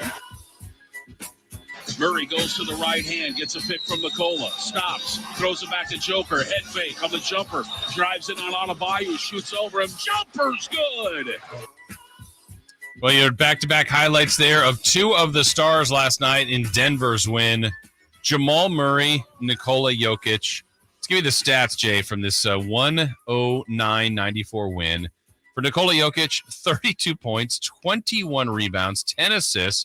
He did have 3 turnovers, 2 block shots, went 12 of 21. 3 turnovers. Like, why are we even talking about him? It's good. I know. How about Jamal Murray? 34, 10, and 10 with 7 turnovers. Gosh. What a problem he was. They should let him go. Yeah. Those two guys took 43 of their 80 shots. They were efficient. They shot 51%. Could have done better from 3. Made their free throws. Dominated the rebounding. That was the thing. 58 to 33. Took care of the ball. 14 turnovers is fine. Think about Miami. They shot more shots, didn't shoot the ball very well, only turned the ball over 4 times at home, and you lose by double figures. You had 50 from Butler and Adebayo, but not enough help from everyone else. Also, a very inefficient 50. They combined to go, where am I at? There I am. 18 of 45. Yeah. That is well below 50%, friend. I know this box score will have it because they show. Okay. Oh, man. I didn't realize it was this bad. So I remember early when even Miami had the lead. They didn't have it. What was their largest lead? 5. Yeah. But they were ahead early on. It was back and forth in the first quarter. But Miami's got the good vibe, the good approach. Denver's right there. the amount of easy shots Miami was missing. I'm like, oh man, there's another one. So I look at the points in the paint here. It's 60-34. That's a huge story there for Denver. Denver shot 48 times in the paint, made 30. Very efficient. Miami shot 46 times in the paint. They made 17. 17 of 46 in the paint is awful. They're really bad. That's awful. And a lot of that's centered around Bam. He was 7 of 21. Bam was not good offensively last night. Missed layups, missed shots at the 17 rim. boards, great. But yeah, like you said, he was missing shots that he should have hit. Yeah. It really came down to, again, it was the battle of the two stars on each team. And I'm not saying that Jokic and Murray are heads above them. Well, I think Jokic is on his own stratosphere. But they were just way better than Bam and Jimmy last night. That's really what it came down to. Because from both teams off the bench, I mean, I think the Nuggets got more from their role players. But, I mean, Miami role players didn't exactly do terrible. Right. You had 10 from Martin. You had 9 from Lowry, 9 from Robinson. You had 7 from Gabe Vincent, although that probably hurt. He was only 2 of 10. Yeah, they just shot the ball so poorly. 37% from the field, 31 from 3. I mean, we went to break, and I said, it was Nikola Jokic having one of the best finals we've ever seen. He was the first one to have a 30-20-10 game. And I can't really imagine a scenario where if Denver wins, he doesn't win the finals MVP. I'm totally fine with that. Oh, he's got the finals MVP in the bag. But you know what? Jamal Murray has had an incredible final. Here's his numbers in just the finals. As good as Jokic has been. He is now averaging 26 points, almost 7 rebounds, and 10 assists. That's incredible. So, I mean, he's 26, 6, and 10, 18, 4, and 10. Then last night, 34, 10, and 10 with a triple-double. He is shooting 51% for a guard. He's been awesome. Yeah. And, I'm glad this year that De'Aaron Fox broke through and made it to an all-star game. This kind of illustrates how difficult it also is to be an all-star. Jamal Murray's never been one. Yeah, I was going to ask you this question because I think he would have been one had he not been hurt this year. And injuries have really been the only thing that's actually held him back. He is the best player in the NBA that's never been an all-star, right? At this point? Yeah, then no one else sticks out above Murray. I don't think so. Because we speak of him like he is one. Now, I mean, he's looking like one of the best players in the league. And so you do that exercise even next year. We now know that De'Aaron's made it. And I think the first time you make it is maybe the most difficult. Then it's kind of how do you not make it anymore? Well, if you look at the West, generally, like LeBron and Steph just get voted in, right? Yeah. They're going to be in as guards, just fan favorites. Luka's generally always going to be there. Dame's a tough one to keep out. Fox, now we have SGA that's made it. Okay, let's add Jamal Murray. John Morant might be in trouble next year, but there's always someone that's been and then gets hurt. Devin Booker didn't make it this year. Devin Booker. Let's go to more guards. I mean, Clay's made it before, couldn't make it. Anthony Edwards made it, but he was added on. Ingram didn't make it, but he's more of a forward. Is Paul George a forward or a guard? I count him as a forward. Okay. We mentioned Luka, but Kyrie now a full season if he's in the Western Conference. Are any of the other guys developing? We saw DeJounte Murray a couple years ago sneak in and make an all-star team. There's always someone maybe you're not paying attention to that gets better, like Fox, like SGA.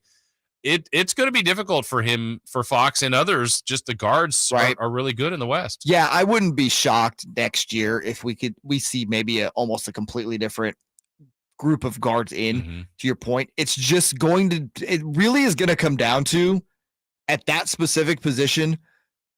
Who's playing the best heading into the All-Star break and where is their team at? Yeah. I think we talked about SGA.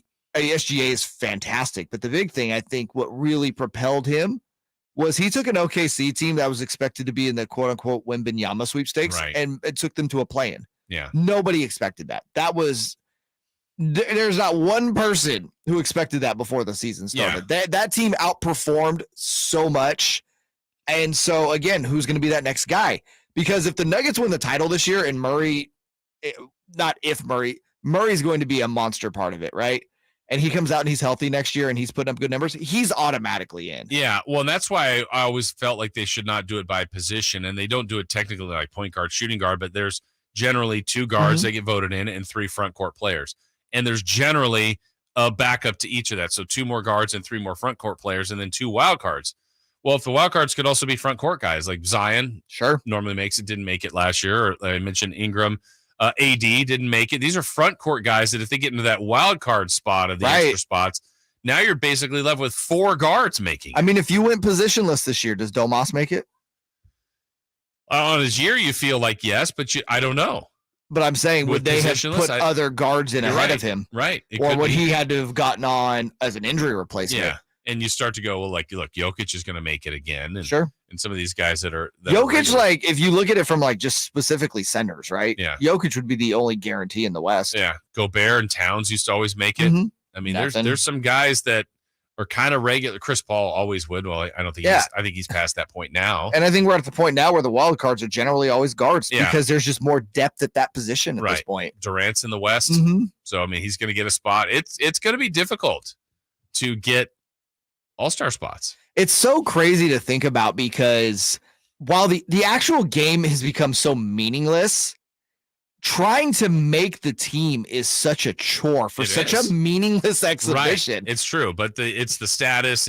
Some guys have it in their contract, but yeah, just to be the perceived all-star. It's not. It's contract again. Guys get there's incentives. But there's also, again, if you're a multi-time all-star, you have more marketing ability. Yeah. A classic example of that is Dame Lillard plays in Portland, a quote-unquote small market, right? But even because he is a multi-time all-star, he's Dame time. Dude, he has the Modelo commercials, stuff like that. And if he's not an all-star, he's not getting those. Right. It didn't matter even if he was playing in LA and it was just kind of not an all-star. He wouldn't be getting stuff like that. So, no, there's a lot of money to be made. But also when it comes to the Hall of Fame, like people do take NBA All-Star game appearances seriously. Yeah, X-time All-Star. Was he one of the best in their time? And that's another way to measure it. So I see Murray as being that guy. I see him as a guy that's going to push for the MVP of this finals, but it's going to go to Jokic. He's been incredible, assuming they win and they take a firm hold of this and get home court back. Real quick on that, where do you land on best player in the NBA right now? I mean, we're all caught. I'm Giannis. I'm still at Giannis too, but we're all caught up. I mean, Jokic is right there. I mean, he really is. From an accolade standpoint, Giannis has 2 MVPs and a Finals MVP. Jokic would be there now too. Yeah, and maybe a little recency bias will help. I mean, you got to start really looking at Jokic as that dude. Yeah, it just it becomes difficult. It's like best player or someone you want to build your team around. You have first pick and all of them are out there. I mean, because then. I still don't want to dismiss a guy like Curry. I still think is phenomenal. LeBron's still at such a high level. There's a lot of really good players, but Jokic, Giannis, I think is probably 2 of the starting points for any franchise right now. I think, and it's funny we say that, and Joel Embiid won the MVP this year. Embiid, I mean, Luka's terrific. I mean, there's a lot. I wouldn't either, but he's a really good player. I mean, there's a lot of talent in Denver right now. Up 2-1 with that 109-94 win. Still to come on the show, we'll have player reaction and coach reaction from Denver, from Miami as the show rolls along. But yesterday, another adventure for the Oakland A's in Las Vegas, to say the least. We've got the update on the A's and their future. We'll do that next here on Sactown Sports. It's Cattles and Rami. Because you pick a team to lose a series, you're disrespecting that team. It's so stupid. What am I supposed to do? Not pick a winner and a loser? So, you know what? I respect everybody. Everybody's a winner, Nick. You know what? You're a winner if you have this life. Not a lot of people are born, Rami. I mean, you have a 1 in 30 billion shot of being born on this earth. Wait, is that an actual stat? Only 1 in every 30 billion souls? Yes. Comes to creation. There's a lot of swimmers, dude. Cattles and Rami, weekday afternoons from 2 to 6 on Sactown Sports. At the United States Postal Service, we're reinventing our network to help keep your business moving.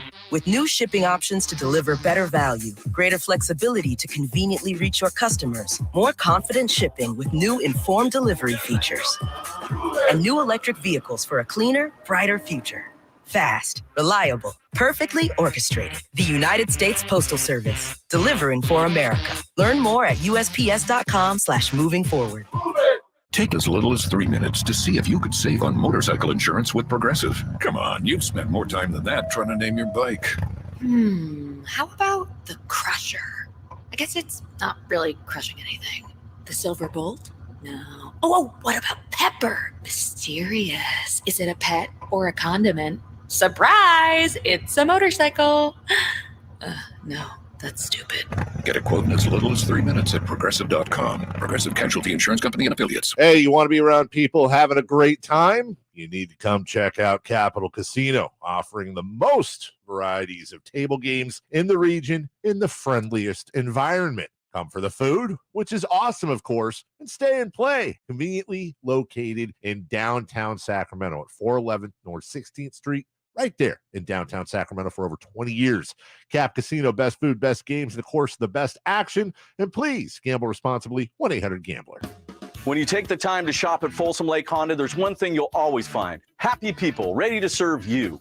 As a family-owned and operated dealership since 2009, customer service is our #1 priority. Our customers love doing business with us, and you will too. Get an instant cash offer for your trade at FolsomLakeHonda.com. We'll buy your car whether you buy from us or not. Folsom Lake Honda is your one-stop Honda shop. Folsom Lake Honda, yeah, your one-stop Honda shop. Guys, did you know that June is Men's Health Month? And right now, Revive Men's Health Sacramento will check your testosterone for free. Knowing your T level is the first step in understanding if you have low T. Your hormones are serious business, and most men start to see changes in their hormone levels starting in their 30s. Your testosterone level impacts your energy, libido, sleep, weight, hair loss, mood, and even ED. Maintaining an appropriate T level can change your whole life. Get your T levels checked today by a local, experienced, and trusted healthcare professional. Revive Men's Health has successfully helped thousands of men since 2011. Experience and results matter. So, what are you waiting for? Call Revive today to schedule your free testosterone test and free exam. We know we can help you. We guarantee it. Celebrate Men's Health Month. Get your free T-level test and save $199. Call Revive Men's Health at 916-277-8599. That's 916-277-8599. Or visit ReviveMen'sHealth.com. Hey, Scott, you look great. Yeah, I'm feeling good and have a new job. No, there's something different about the way you look. To be honest, a few months ago, I had an amazing robotic hair transplant procedure at XL Medicine. It's called the artist procedure. No way. Your hair looks completely natural, and you don't even have a scar. How did they do that? Dude, the artist system is amazing. I have this fantastic hairline, and I'm happy with my results. XL Medicine could probably help you too, buddy. Using the artist procedure, Dr. Singh and Dr. Graywall can target and harvest healthy hair follicles with micron-level accuracy from the back of your head and transplant them where you need it. The procedure is painless, and you'll be back doing your regular activities in a couple of days. Ask Dr. Singh and Dr. Graywall at XL Medicine about the artist procedure. Call today, 916-932-4470. That's 932-4470 for a complimentary in-person or Zoom consultation. Or on the web at xlmedicine.com. That's EXCEL medicine.com. See what the artist procedure can do for you. These are actors and not real patients. Waking you up with the best in local sports. They just make it interesting, you know? It's the Carmichael Dave Show with Jason Ross on Sactown Sports. No Carmichael Dave with us today, suffering from those dreaded migraines. It also might have been, maybe he was watching Oklahoma, Florida State softball last night. I flipped over to that after the... Who's the pitcher that he's really into? I'll let him say that special name. I still got to ask our boss if that's okay to air that as a promo. Yeah. That was great. It was my favorite. And I didn't see the beginning. When I tuned over, it was the fourth inning. It was 0-0, and I think she was lifted. And I'm like, she hadn't given up any runs. And then Oklahoma started to hit a lot and went 5-0 win. These starting pitchers, man. Back in my day, they were going 3 games in a row the entire time. Sounds like Oklahoma's pitcher's pitching again today after going the whole distance. I don't know. She got hurt. Who knows? I'm not going to lie. I haven't really been paying attention to the softball. I missed the beginning. I saw, like I said, the last couple innings. And there was actually a great robbery of a catch late in the game. Florida State saved a home run, but they were already down. But that was awesome. But also, that is another one. Softball is something I think actually people could really get behind if they really put some money behind it as a true pro sport. Yeah. And I know we have pro leagues and stuff for softball, but I mean like WNBA level. Right. Like I think softball is so fun. Yeah, it's quick. It's fast paced. It's And it's way harder to play than baseball. Yeah. Yeah. It really is way harder to play than baseball. I think Dave mentioned it when he was in high school, like when he was playing baseball a little bit, but he tried to hit a softball pitcher. I've never had an opportunity. I'm not one of those guys like I could do it. I actually would like to see it, like I'm not claiming I could hit it, never would, but I'd like to see what it looks like from the batter's box Oh, perspective. I'm sure I'd be embarrassed. Better chance getting Jenny Finch in her prime. Jenny Finch in her prime. What do you think is a better chance? You get a hit off her or a random major league pitcher? I think the chances are 0, either one, but I'm trying to think. But if you had to have like a .0000000000001, I think probably the MLB pitcher. It might be. I don't even know. I mean, I'm trying. What's the fastest pitch that you can recall that you faced? I mean, I don't know that we ever in high school. Yeah, low 90s. Yeah, which I put the ball in play. Okay, there you go. I don't know that we ever had radar gun. Like, I don't know if anybody played. We had radar guns out. Whatever level of high school or whatever level you played, it doesn't even have to be high school. You know the difference when someone's bringing it. Mm-hmm. And even if it's little league and there's a kids that kind of lob it over and then there's something like, whoa, that just looks different. So at your age, it's like, that's too tough to hit. Dude. There were some high school guys you're like, yeah, whoa, like that's coming in pretty hot. I played in the old Delta League. I played against several guys that got drafted. Okay. And some at the MLB level. Yeah. Yeah. They're all better than me. Spoiler. Yes, exactly. And to your point though, like, I think every Major League Baseball player would say it too. Like, if you are bringing it low 90s or whatever, but it's not a lot of movement and you're in your prime, like you're really getting your, I think you can get it. Now, I'm not saying you're hitting it over the fence, but like, okay, barrel the ball and hit it and put it in place somewhere, pop it up. I think that's doable. I couldn't even hit a foul ball if Jenny Finch was the point I was trying to make. Now too, especially like would I see it? Yeah. Like, no. I don't even know the last time I went to the batting cage, but I would do that where I always go to like. I love going to the batting cage randomly. Where I just like show up and then like, okay, I'm gonna go to the fastest pitch and then okay, I got it. And then, whoa, how far behind was I? Dude, I took the last like true hitting experience I had was 8-9 years ago. Was in Seattle. I told you I got to go take BP. Oh yeah, that's right. At Safeco, right? Well, it's not Safeco anymore, but yeah, Safeco. Yeah. It was Safeco then. Yeah. I put a couple in the outfield. Okay. So that had to feel good. No, now were they it was a pitcher. Yeah. Right? And they were throwing BP, not trying to strike you out, obviously. I didn't get to take BP though against the pitcher who came and threw some BP later on. No. Russell Wilson. Oh wow. And he's got a cannon. Yeah, he came later on. It was an event for Macklemore, who most people know, very famous rapper from Seattle. He's throwing it. Yeah. Russell shows up with Sierra and he starts throwing BP to Macklemore. None of us radio dorks were allowed to hit off Russell Wilson. Were you using a wood bat? No. Oh, okay. No. And when you say you put a couple in the outfield, let's be line drives. Okay, so I had a couple line drives. What would you say was the closest to the wall? I mean, no, I got nowhere near the ball. Okay. They were short line drives that got into the outfield. So drop in front of the left fielder. Yeah, for sure. Okay. Hey, good for you. In a real baseball game, base hits. Yeah. Maybe they would be out of a park in Vegas. See, there are so many ways we get to transition to foul balls. Yeah. Not being able to get a hit. So yesterday, if anybody was following Casey Pratt, someone I can't remember the lady you said to Tabitha Mueller is great. Was all over the story. I saw your suggestion of that, so I was following her and others. It was a long day because it was, hey, we got this extra session, kind of, and then it just got drawn out. Hey, what we're gonna do? We're gonna go to lunch. I was like, wait, is this happening or not? 3 hours after delaying the meeting initially for 2. Yeah, and then there was some time where actually Dave Cavell and a few others got up there, and we got some snippets. This is, I would say, the way this went yesterday. Thank you so much for that. But that didn't answer my question. So again, it's a yes or no. Will you willingly commit to pay the live entertainment tax in the near future to fix the equity issue that exists? Like I said, we are committed to being a great community partner in Southern Nevada and investing, over $1 billion to ensure that still does not answer the question, sir. I'm asking you directly, yes or no. Will you commit to paying the equity issue that we see existence for the live entertainment tax? The legislation as it's currently envisioned, does not contemplate that. The project is based on, what is currently proposed. And so we've been focusing on that as really the path forward for the team and for the community. Thank you. I mean, I find that disingenuous. I ask you directly, you're going to be capturing this as part of your legislation, yet you can't even commit to doing it yourself. And so I think that's something that the taxpayers must know of this state, but I divert my questions for the next round. Thank you. Disingenuous is never something you want to be called. burned in that setting. Yeah, that was just a sample. There's more shots taken, more questions from. Oh yeah, I mean, the A's took a beating yesterday from Democratic leadership in Nevada. It was not a good day for them when there were literally things that were shut down for what was it? Talking about summer school funding and different things, and yet, I don't think it's 100% clear of what the A's are looking for.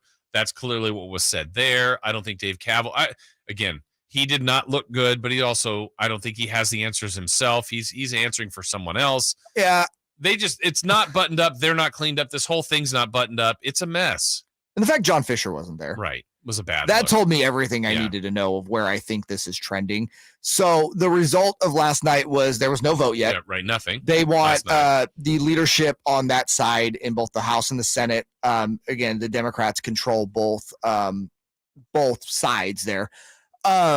They want a lot of amendments made to this deal that I personally don't think the A's are willing to make, because it'll end up a lot of what they were bringing up to, and just to kind of summarize it, is who's covering the different windfalls. If this thing doesn't, your financial projections don't come to fruition. And who's they're really covering it? And they're really pushing a lot of the A's are on the taxpayers. Yes, and the legislature there is like, no, we need you to cover that.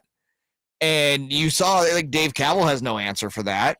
So basically they want assurances in Nevada that the A's are going to cover several of these things, that if the projections if they don't happen, which spoiler, they won't, because the projections they've made are so rosy, it's not even funny. This is going to be a tough one on the A's. I said it last night. I think it's DOA. Yeah. Again, people flip though. This is government. Jason, it just seems like it's way too half baked. Yeah, and all of this, I always try to find like what is the end game. Does Fisher truly want to get to Vegas? Part of me thinks, and Casey Pratt shared this the other day when he was on with Dave and I, was that I think he wants the quickest, smoothest way to maybe get out of being. Yes. And I think look, if we're going to get a new stadium and a quick move, and there's no relocation fee, and baseball allows us to do that, maybe my valuation goes up and I can get in and get out, and that's when I can sell this team. I don't think there's assurances of that happening. I don't know that I know that's going to happen for sure. I still think there's a path for him to do that and stay in Oakland and sell the team. But I think all of this has been bungled. I think he's lowering the value. I think he looks uncertain. I think the A's look uncertain. The plan doesn't look clear. I think the Vegas people are trying to understand it. Also, back to Vegas, I'm not saying they're playing the A's, but they can also go, look, I think we want baseball. I'm not sure we want you. It just also with the rumors of basketball coming there, I just think I think Vegas is better off waiting. Oh, for sure. And here's the other thing. Remember, if they don't have anything in place before January of next year, they lose their revenue sharing pot. Right. That's where they make all their money. Going to cripple them. So that is the big reason why I think there's a rush there. Yeah. I don't think they can afford Howard Terminal at this point. I think at one point they could have. Yeah. But Fisher's stock in Gap, that's where his fortune is, has just plummeted. Right. So you have that working against them. So I think, to your point, that is why he's rushing to Vegas, because like, I can get something done, I can keep my revenue sharing, and I can sell at a higher valuation. Yeah. And that's why they're trying to rush this through. It's a very half-baked idea. Oh, hey, by the way, we haven't even talked about this yesterday. I believe it was Assemblywoman Barbara Lee that sent a pretty gentle reminder, quote unquote, to Commissioner Rob Manfred. Yes. That's like, hey, part of the reason why you have this antitrust exemption is because it allows you to keep teams where they're supposed to be. Yeah. And you're actively working against Oakland. Yeah. I know there were some even, was it local senator or local politicians or California politicians? Yeah. That's that group too, as well. Like added on to that. Oh yeah. They're basically threatening to take away their antitrust exemption if they continue to move forward like this. So Rob Manfred might have to consider a few things here too. It's a mess. It's getting messier before it's getting better. And I don't know. By the way, the A's scored like 7 runs in the first inning. Yeah, really good. Meaningless to this story, but they've won 2 in a row. 2 in a row. Could they get on a streak? Could they get on a streak? We'll continue to follow this story. If there are more updates on it, we will let you know. But there are plenty of updates and plenty of things going on in the NBA. We get a chance to check in with him each and every week, Thursdays at 8. We love it. Sam Amick from The Athletic. He joins us next here on Sactown Sports at SactownSports.com. The King season might be over, but Sactown sports coverage never stops. Guys on other teams, when they look at the Sacramento Kings, they feel that this is a fun brand of basketball to play. Stay tuned all off-season to Sactown Sports and SactownSports.com for the latest Kings news.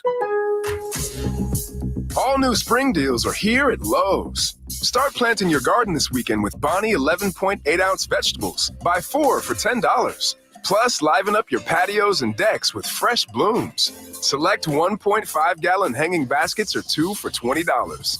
Lowe's knows spring. Lowe's knows home improvement. Offers valid through 5/17. In-store only. Actual plant size and selection varies by location. While supplies last, excludes Alaska and Hawaii. Hey kids, Carmichael Dave here. Memorial Day, it's really the year's first big outdoor party. Friends, family, fun, and food. Man, Amy's Outdoor Living has food options for you. Maybe even change it up a bit with a new Uni pizza oven. Think about it. Dogs, burgers, and pizza. You're a hero, 100%. Right now at Amy's, save 20% on a new Uni Caru pizza oven at just $239. $239 for a pizza oven. You ready to barbecue? The Traeger Timberline 850, that's the one I have, and the 1300 Geb one are reduced by $600 for Memorial Day. Amy's also has a great selection of umbrellas in stock, perfect for shade in this warm weather. Need patio furniture? From now to Memorial Day, Amy's will pay the sales tax on all in-stock patio furniture, cushions, and umbrellas. Amy's Outdoor Living, El Camino near Watt, and inside Amy Ace Hardware in the El Dorado Town Center. Greetings from M&S Auto on El Camino, just off the Cap City Freeway. And a big thanks to our repeat customers for letting us be your favorite car dealer. Repeat customers make us proud. M&S customers know that they're going to find the car, 4x4, or SUV they want. They'll get treated like family and save thousands. Whether you're a repeat customer or a first-time buyer, welcome. M&S Auto, the intelligent car buying experience. MSAutogroup.com. At aimyourdigital.com, we'll help you find the right customers. Spread awareness of your product or services. We can help build trust in your brand and services with a digital marketing campaign. Increase leads and get more customers. We create tailored digital marketing campaigns that deliver results. Don't wait. Get started today. Contact aimyourdigital.com. That's aimyourdigital.com and start seeing results. KHTKAM Sacramento, KYMX HD2 Sacramento. Keep it on the local level. Live and local, 6 a.m. to 6 p.m. Monday through Friday. From the Power Business Technology Toshiba Studios, Sactown Sports. The Carmichael Dave Show. He's on the microphone when he's not on the microphone. He's playing a song, and when he's not playing a song, he's on the microphone, and then boom, with Jason Ross. No, he didn't. Yes, he did. Call or text at 916-339-1140. It's the Carmichael Dave Show with Jason Ross on Sactown Sports. And there's the horn. Denver takes game 3 in Miami. The home court advantage goes back to the Nuggets. The final tonight, 109-94. Highlight there from the Denver Nuggets Radio Network. Yes, Denver takes a 2-1 series advantage behind triple doubles by Nikola Jokic and Jamal Murray. Those two guys were awesome. Welcome back into the show. Carmichael Dave Show with Jason Ross. Jason Ross, Jay Mars. No Carmichael Dave today. Hopefully back with us tomorrow. Again, Whitey and Watkins, Chris and Co., they're going to be coming your way at 10 o'clock. We'll have a little crosstalk with them, celebrity birthdays, plenty of things to get to. We're going to get to Sam Amick here in just a moment as Sam is ready to go. So let's check in with the one and only Sam Amick from The Athletic. Sam, good morning. How are you? Gentlemen, good morning. How are we doing today? Good. Are you in Miami? I am in Miami, indeed. You can probably hear the Miami voice coming through your beautiful airwaves. But, yeah, we're out here, late night at the arena. Fun night at the arena. I hadn't been to, they now call it Casilla Center. It's not what it was called last time I was here since 2014. The last NBA Finals on this location, so it's been kind of a fun return trip. Yeah, how does Miami? It seems like there's an easy answer here, but just being in Denver versus being Miami, your preference as someone that's covering this. There's a lot. I mean, we can unpack a lot there, Jay.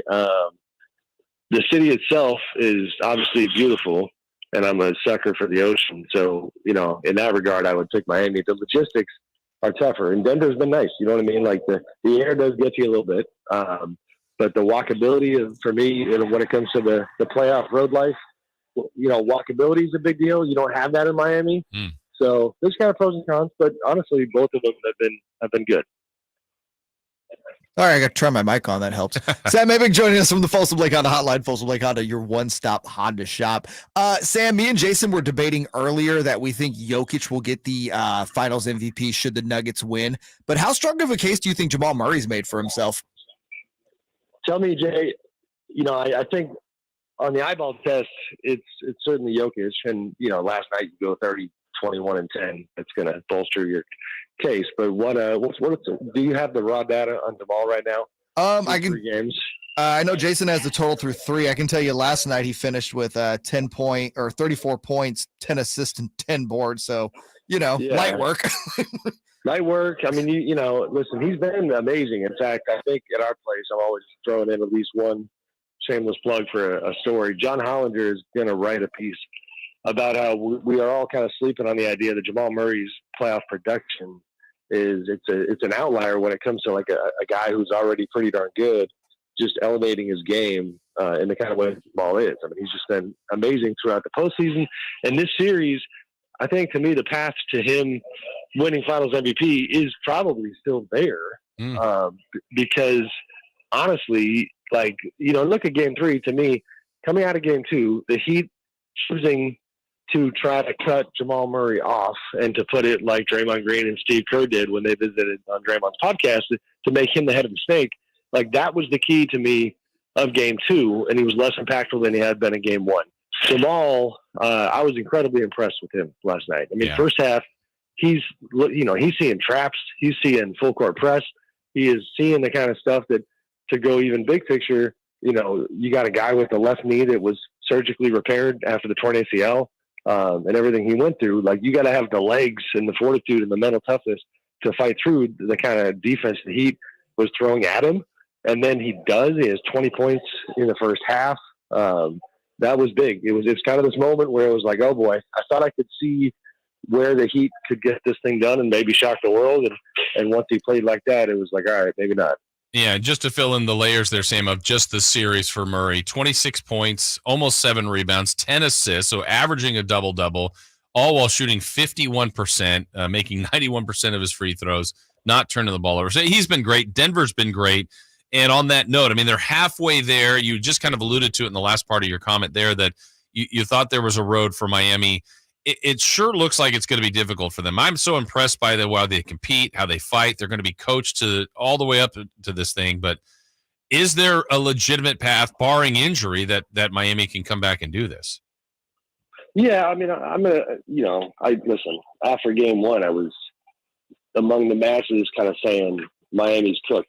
And then you get reminded you just shouldn't do that. I mean, never say never.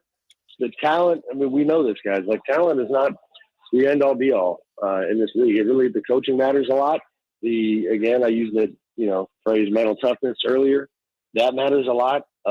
This final stage is different. And one guy that I would spotlight to that point is Michael Porter Jr., where he has not had a good series. He did have some good, what you'd call, grimy plays last night, where to his credit, hitting the floor for loose balls, getting some rebounds, trying to help. But you have a guy like Porter Jr. who can shoot the hell out of that ball and in normal conditions, but you put him on that stage, he's struggling. The thing that you got to give the Nuggets credit for, and this does relate to your question about the Heat's ability to shock the world, is that, I did wonder after Game 2, like, is Michael Malone, like, what's his counter? This is the time of year when you got to counter in the chess match. Well, Christian Braun getting more time.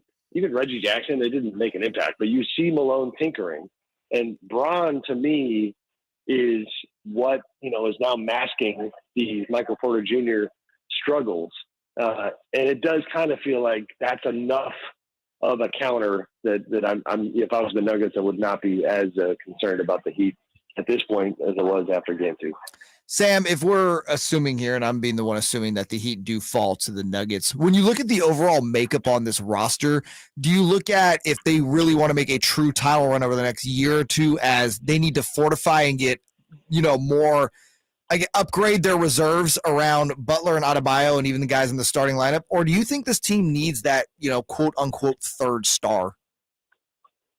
Man, it's funny because Jared, just last night was writing a bit about how, to me, game 3 was another referendum on star chasing. And I kind of wrote about how, out here on the finals path where everybody talks about the league constantly, the whole Kyrie recruiting LeBron storyline is, I found it just ironic and really incongruent with what's happening out here. These two teams are mostly homegrown. So, I mean, that would lend me to say to your question, like, Miami, needs to work around the edges even more. But, I don't know. I do think there's something about their two stars, Jimmy and Bam, as great as they are, that it does lend me to feel like they could use another, high-profile impact player. Kyle Lowry is not that guy anymore because of his age. I don't know who that guy is. Whatever it is, you got to find a way to do it without compromising and sacrificing the guys who fit in so well. These undrafted guys that have been so impactful. Because, like we saw in the Suns Kevin Durant trade, to give you an example, it's like, man, Kevin Durant's incredible, but the Suns' path going forward is now, just significantly harder because of all the, really, really high-level players they lost in that deal. Yeah, as we're talking with Sam Amick, want to get into the Suns here in a minute about Chris Paul. A couple more things in the finals. On the Miami side of things, any update or an impact if he does play about Tyler Hero? When do you think we'll see him in this final?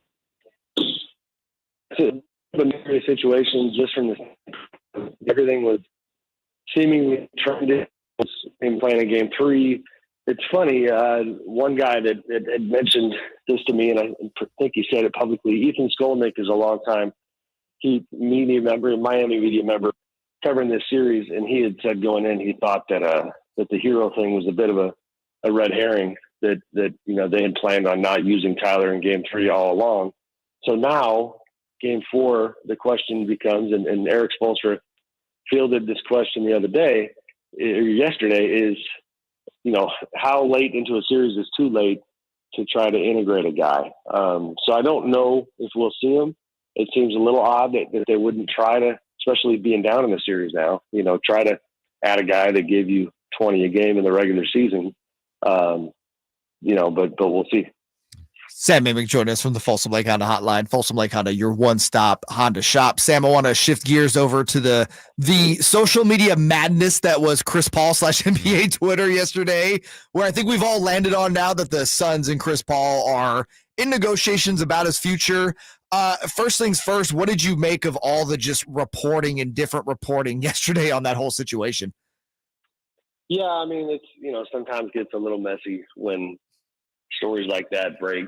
I do, the information that we'd received is that the Suns are, listen, Chris Paul's days in Phoenix certainly appear to be over. It's just a matter of what path they take to do something. Buying him out, waiving him is just, that had like NBA executives just kind of rubbing their eyeballs and asking what the hell, like that's an incredibly unwise option in terms of what it means for the Suns and their, what they can do going forward. It's much better if they can somehow find a way to send him somewhere trade wise. He's only guaranteed half of his deal for next year, so we'll see what happens. But if I had to handicap it, I don't know where he might wind up, but I think more likely that he gets traded than he gets cut. And then from there, he's another guy that obviously a massive name and a profile, but still a good player. In fact, I mentioned Hollinger earlier. He has a great stat where it's his own formula to essentially say what each player in the NBA is worth. And even at Chris Paul's kind of advanced stage, I think he had him as like a $32 million a year player, which is a little surprising, but still shows you that that he's got value. So we'll see what happens there. Sam, any thought on him staying as a Sun on a buyout where he kind of restructures that? I mean, if they waive him, he can't re-sign for a year, so that's out the door.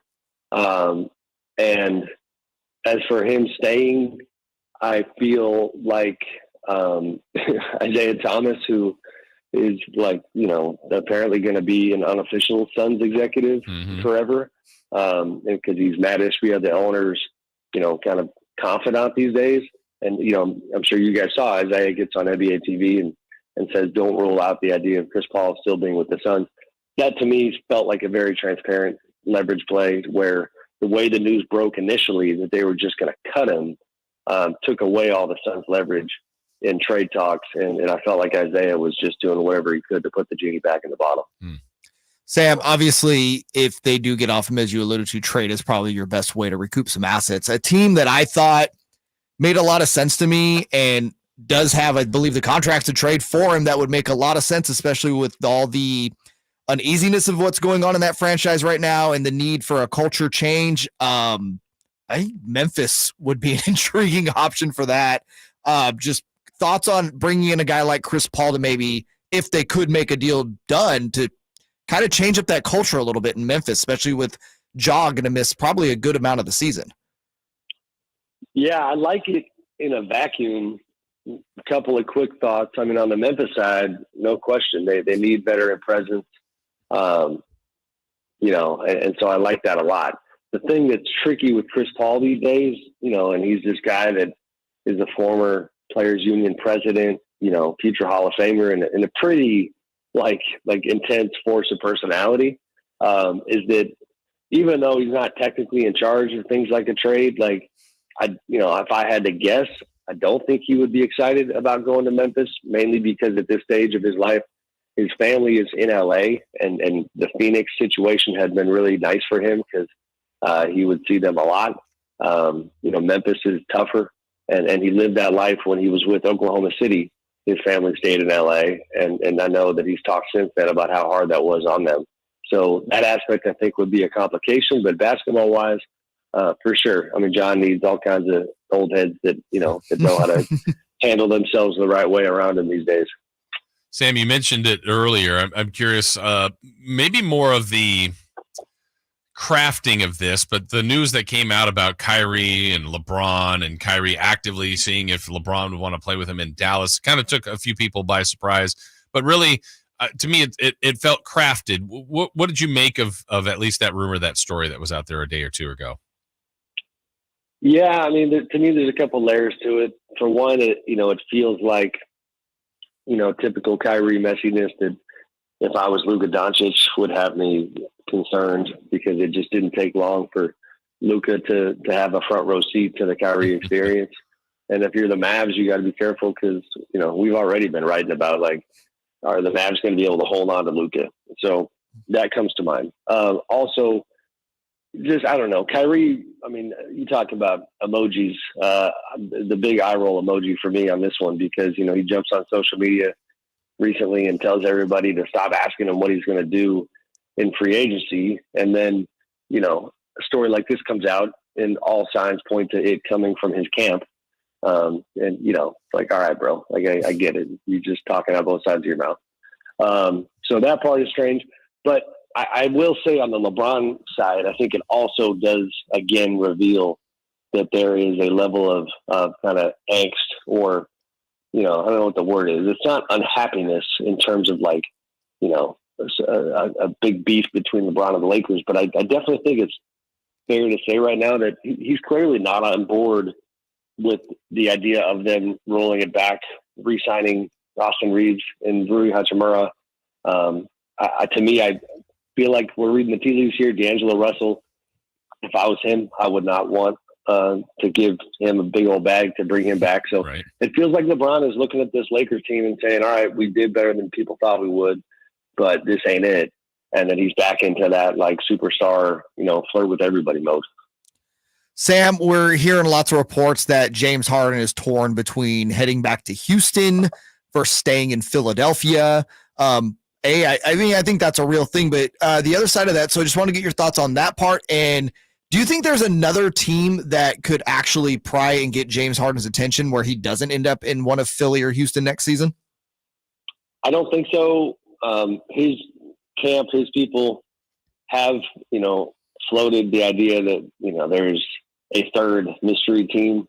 But in the absence of knowing which team that is, I would kind of, again, tend to feel like that's just negotiations. Who knows? I could be wrong. I think somebody might have mentioned Phoenix at one point. But, again, pathway to that happening is not there.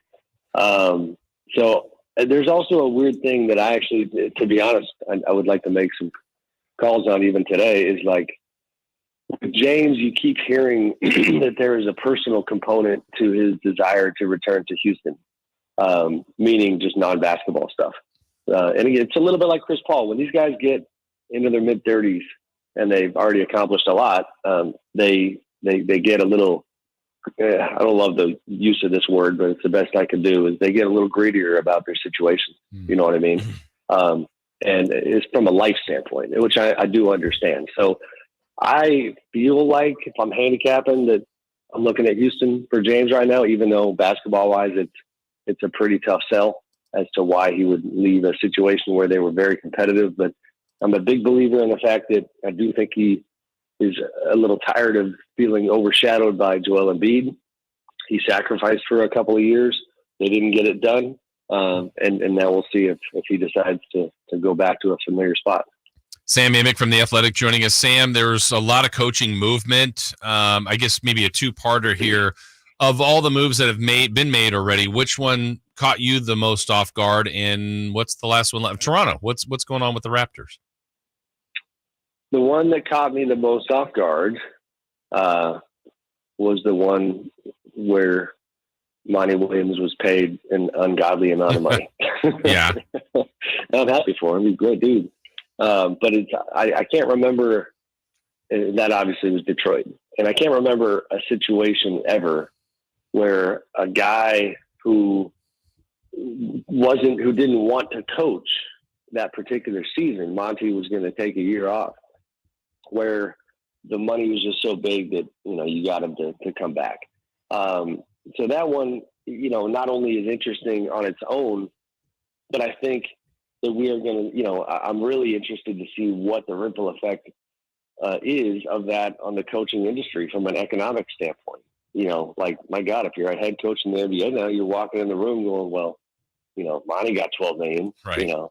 And not only that, the power dynamics, like think about the Kings, and they have some of this, but like, it's just on a different scale. There are teams where the head coach makes more than the GM. I don't know the exact numbers with the Kings. I do think I'm confident saying that they're both in the same ballpark at minimum. And like, it just makes it a little tricky, right? Because, this guy's boss. And then, if you're Monty Williams and let's say things for some reason go sideways in Detroit, you're looking up at Troy Weaver, who hired you in that group, and saying, what are you talking about? Like, I make twice as much money as you. Mm-hmm. So that is interesting. The Toronto thing, they obviously have just interviewed just a ton of people. I don't have a great feel for it right now, and admittedly have lost track a little bit of that reporting. In fact, I'm going to throw it back to you guys because it's a Kings question. What's the latest?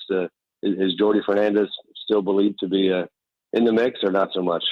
Yeah, I can't remember if Jordy got in that second group. I know he was talking. I believe he did. Okay, and he's basically, Sam, I know Jordy's was in conversations with several of these teams, so he's obviously made an impression, but to this point, as we know, hasn't landed one of these jobs. But kind of a win-win for him. For sure. Yeah, I mean, those types of experiences they build towards the next thing, and so it's always a lot of times a process. But Masai Ujiri, who runs the Raptors and arguably has more sway and influence and juice than any top executive in the league with his team. He's deliberate and not a shocker to me that he's taking his time. Sam, one more quickly for you. The Adrian Griffin hire in Milwaukee. There was a lot of rumors that this is who Giannis was pushing for. How much of that hire was to satisfy Giannis, and how much of it was basically like they really feel like Adrian Griffin is the guy that can get them back to the NBA Finals?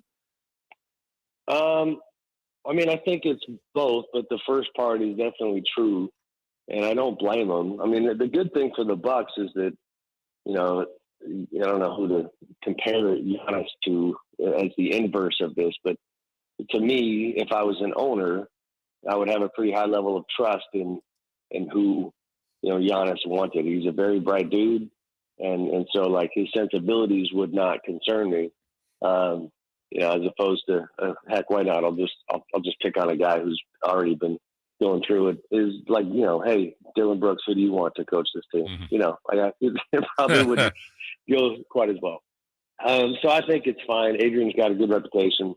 You know, they have another one of those situations in Milwaukee though, where the impact of new ownership, and it's not completely new, but you know, Mark Lazary sold his share, and Jimmy Haslam is now running it with Wes Edens. It's just a lot of change, arguably for the sake of change, and we'll see if that choice to part ways with Mike Budenholzer pays off. You know, Adrian has not done this job before, and that's always, I think, a bit of a concern. Always great insight. Check out Sam's work at The Athletic. We always love having him on each and every Thursday. Sam, great work. Enjoy the rest of the finals. Enjoy Miami, and we look forward to talking to you next week. Thanks, guys. Appreciate you. All right, thank you. That is Sam Amick. Again, any part of any interview you ever miss on anything here on Sactown Sports, always go back to our SactownSports.com. You can check out the podcast and listen to anything when you want, and that's the great stuff. Because Sam on demand. He's so dialed in on just about everything in the league. Yeah, and we went really long with Sam today just because there was so much NBA news to get to. Still, we had other things like draft talk, expansion rumors. You can just go forever with Sam, but we always appreciate him. Check out his work again at The Athletic. Speaking of the finals, though, we got to get some post-game reaction. We'll let you hear from the winners. We want winners. And that was Denver last night. We'll hear from Coach Malone, Jokic, Murray, and a few others. Post-game reaction from Game 3's win by Denver. We've got that next here on Sactown Sports. The King season might be over, but Sactown Sports coverage never stops. Expectations coming into the season and how we performed. I mean, it's one of the more special seasons that I've had in my 11 years. Stay tuned all off-season to Sactown Sports and SactownSports.com for the latest Kings news. Sacramento weather is brought to you by Valley Strong Credit Union. I'm Dirk Fedorn in the KCRA 3 Weather Center. Today's forecast calling for a nice, comfortable start this morning. We'll be warming, though, into the lower 80s, so a bit warmer than what we have been experiencing, and a nice delta breeze that'll help to cool things off as we head towards the evening. Get the latest forecast on the KCRA 3 News and the KCRA 3 app. At Valley Strong Credit Union, we know that local businesses are the backbone of the Central Valley. Valley businesses deserve Valley support for payroll, credit, capital, and everything in between. Learn about all the benefits of being a business banking member at valleystrong.com. When you take the time to shop at Folsom Lake Honda, there's one thing you'll always find: happy people ready to serve you.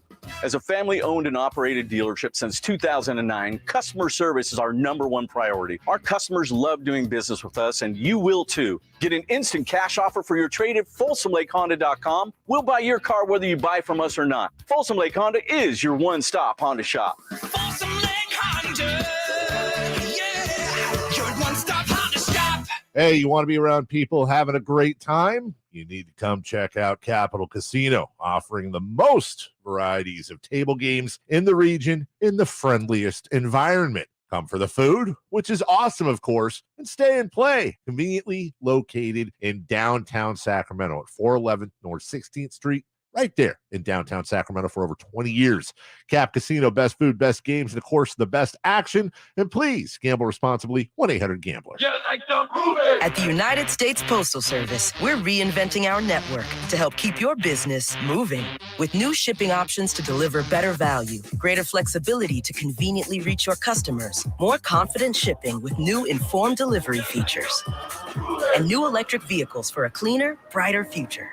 Fast, reliable, perfectly orchestrated. The United States Postal Service, delivering for America. Learn more at USPS.com/moving forward. Take as little as 3 minutes to see if you could save on motorcycle insurance with Progressive. Come on, you've spent more time than that trying to name your bike. How about the Crusher? I guess it's not really crushing anything. The silver bolt? No. Oh, what about pepper? Mysterious. Is it a pet or a condiment? Surprise! It's a motorcycle. No, that's stupid. Get a quote in as little as 3 minutes at Progressive.com. Progressive Casualty Insurance Company and Affiliates. When the world's best players get fitted for new golf clubs, they want to see their ball flight outdoors. Why should you settle for any less? The Hagen Oaks Player Performance Studio is the area's unquestioned leader in delivering a new age of golf club fitting to Northern California. With 14 trained, skilled professionals to show you how to hit the ball farther and straighter, satisfied customers have increased their yardage, improved their games, and gained confidence. Call 916-808-2531 to get started. That's 808-2531 for longer, straighter drives. The City of Sacramento offers rebates to help with your outdoor water saving projects this season. Rebates are available for landscape conversions, smart controllers, and irrigation upgrades that improve your water efficiency. Learn more at sacwaterwise.com. The Gold Rush Classic takes place July 13th and 14th in Rancho Murrieta. Come join the fun and play golf with a celebrity, or just check out the concert. The Gold Rush Classic, where the stars and guitars shine. For more info, go to goldrushclassic.org. Pain is not normal. Repeat, pain is not normal. Greetings, Sacramento. Doug Christie here with the Good Feet Store. Does this sound familiar? It's the end of the workday, and the pain in your feet, knees, hips, or back is unrelenting. Good Feet understands that you've likely already tried assorted remedies and solutions with no relief. And now you're pretty much resigned to living with the pain. But do not give in to the pain. Instead, come to the Good Feet store for their end-to-end 3-step arch support system. Good Feet is the nation's largest manufacturer and retailer of personalized arch supports. With arch supports in over 300 sizes, styles, and flexibilities, and an arch support specialist in each store. Come in today for a free no-obligation arch support fitting, then take them for a test walk around the store or around the center. Experience the comfort, balance, and support possible with the Good Feet system. The Good Feet store in Sacramento, Roseville, Stockton, Modesto, and now in Vacaville. Online at goodfeet.com. The only place in the morning to get your sports fix. Live and local. The Carmichael Dave Show with Jason Ross.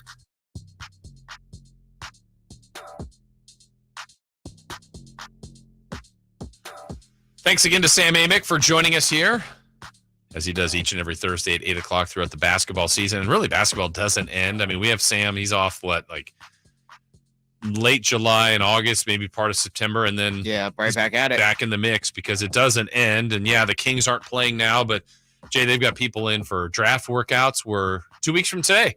Yeah. The NBA draft. There will be new members of the Kings, barring trades of all their picks, but they have 3 picks. A 24th pick and then 2 in the second round, 38 and 54. We'll have our mock draft segment a little bit later in the show in the 9 o'clock hour. I know the predict the Monty McNair thing is probably the worst bet in all of sports.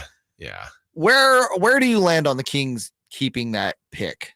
As of now, because we're only 2 weeks out, I think they're going to, but that's just playing the numbers and feeling the hunches here. But, it's the one thing that if I could ever trade anything about the NBA draft that me personally I don't like is let me save an example. The year the Kings picked 5th and 10th, and they took De'Aaron Fox, and then they were picking 10th, and they technically took Zach Collins. Technically. And I think he had the hat on, right? I think even before the pick, we were hearing that the Kings were making a trade. This pick is now going to be made for Portland. And they took Zach Collins. The Kings are now going to take, what did they get? 15 and 20, I think. Yeah. And took Justin Jackson and Giles. Worked out well. Yeah. But the fact that the Kings drafted Collins, that's their draft choice. They drafted Bismack Biyombo. Technically, he was never a King. He wore the hat for 3 minutes, and then you can Google the pictures. It's there. I wish, and maybe there's probably a reason for that because trades maybe don't always go through. They're finalized. They're not finalized. Yeah, but I guess that's the part I don't like. So when you go, oh, the Kings drafted Harry. Well, no, they didn't.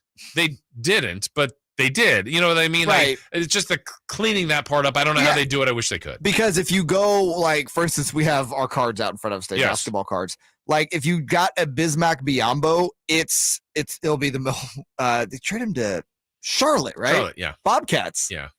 It'll be a Bobcat card, but Bismack Biyombo standing with the commissioner in a King's hat. Is what he was drafted. Or if you got a Harry Giles card or a Justin Jackson, it's their King's card, but it's them in a Portland Trailblazers hat. It's just weird. Yeah, or just even like, hey, have the Kings ever drafted 15 and 20? Oh, yeah, they took – oh, well, technically they drafted 10th, but traded though. And it's just I don't know. It's logistics. It's probably not that big a deal. It's just something I haven't. It's your pet peeve. It's a little pet peeve of mine for sure. Last night, not a lot of pet peeves in this. I want basketball. I want good basketball. I will say this. Have you, now that we've seen 3 games, Jay, of this series, I don't think you don't care who wins, do you? Or are you leaning one way? I guess if I'm leaning one way, it's ever so slightly for Denver. Yeah. Like 51-49 lean, maybe even 50.5 to 49.5. But yeah, I don't have a dog in this fight. It was weird last night. I found myself. I'm with you. I'm a slightly. I like Michael Malone, and I like the fact that Denver's never won one. Right. Those are my exact reasons why. Yeah. No preference to. No dislike. I don't even dislike anybody on either. Sometimes it's like, oh, I'm rooting for this because I don't like that player. Miami to win it would be 8 seed. Cool to see Jimmy Butler get a ring. Yeah, I like Spoelstra. I like Butler. But I found myself last night as the game's going along. I go, ooh, I think I'm rooting for Miami tonight because I think they're going to lose. Right. And I want more basketball. And so I thought, if it's 2-1, it's still interesting if it's 2-1 Denver. But I think it's really interesting if it was 2-1 Miami because then it's like, wait a minute. Right. Can Miami win this series? I don't think they can. That doesn't matter. They think they can. So I think, and I know I'll find myself rooting for Miami in Game 4 just because if it's 3-1, it's probably over. I'm rooting for more basketball at this point. Yeah. Like, and that's where I stand on this the whole series. I've rooted for 7 games. I thought we could get to 7. I think we're going to likely get to 6 because I don't see Miami losing 3 straight. Yeah. Although they lost 3 straight against Boston after going up 3-0. So it's very much on the table. But yeah, man, at this point, I'm rooting for more basketball. Especially because it's, to me, I'm with you. I'm 51-49. And if I wanted, I wanted Denver to beat the Lakers, I didn't care that they swept them. That was fine by me. Because I knew we also had more basketball coming, but I'm like, this can end in 4. No, I was quote unquote. I don't root. Yeah. Okay. Like I'm not sitting there. I wasn't sitting there in Game 4 of Nuggets Lakers being like, oh my God, I'm on the edge of my seat. Yeah. But I definitely wanted the Nuggets to advance over them. But I also wouldn't have been pissed had the Lakers won the series. Yeah, my feelings aren't hurt where like the Kings. I was bummed when it ended. Like that's different. Man, it's over. That's the team you want. That's the team you support. You follow. You have feelings for. Here, it's like, I will get to the moment that either Denver or Miami is champs, and I love to watch it. Like, what's the celebration like? Is someone crying? Is someone super happy? Wow, look at how hard it hit this player. What do they say in the moment where they first get handed the microphone? I don't know. I appreciate all that time where they're all chasing the championship and someone's finally going to get it. Yeah, exactly. And it's always nice to crown a new champion. It was cool to do it in 2019 with the Raptors. It was so cool to see the Bucks do it after, what was it? 70 years? No, I think 60. For the Bucks? For the Bucks. Wow, I didn't know it had been. No, it was 50. They had one with. They had one with Oscar and Lou Alcindor. Yeah, correct, Lou Alcindor. And I think that was in 71, and then they won in 21. So yeah, it had been 50 years. So that's always a cool storyline. Yeah. And now the Denver Nuggets, a team that's never been to the NBA Finals, and they've been in the NBA since the ABA merger, which I think was 76. That's a long time. And now they're halfway there based on last night's win. We're going to spend this segment hearing from their reaction. The guy that I think, for myself too, I'm rooting for personally, like Michael Malone a lot. Love to see him get a title. I was a big fan of him here. He's a big fan of his stars. Here he is talking about what Nikola Jokic continues to do. Nothing he does surprises me ever. This guy has shown time and time again that he's built for these moments. He thrives on these moments, the biggest stage. And he did that once again tonight. And, we get into this spot. The draft's coming up, like we said, Jay, in 2 weeks. And there's going to be, hey, this player is like, the player comps are so unfair, but that's what we do. It's like, hey, you're drafting this. You're getting the next Scottie Pippen. You're getting the next blah, blah, blah. I don't know how you comp. I mean, I know what the player looks like. It's Jokic, but he's so unique. I mean, I could see why he went in the second round because you go, well, he's big. He was probably heavier, not in as good shape. Doesn't jump. He's okay. Again, Rim protector. looks like he's playing in flip-flops. Yeah. But then when you start to go to the skill, you're like, well, he can shoot. His passing is absurd. Ball handling's good. He's physically tough. You're like, yeah, why did he go so late? So it's, how do you repeat that? How do you copy and mimic him? Don't. Yeah. That's why I hate He's one of one. That's why he's here at every draft. You see, the NBA runs promos for it on draft night. Yeah. They go through all the stars that come in the second round, right? And everyone's like, man, you could get the next Jokic. Rudy Gobert was a late second round pick, But he's not Jokic. He's not even close to Jokic. Yeah. And he's good. Yeah. But he's just he's a different type of player. Right.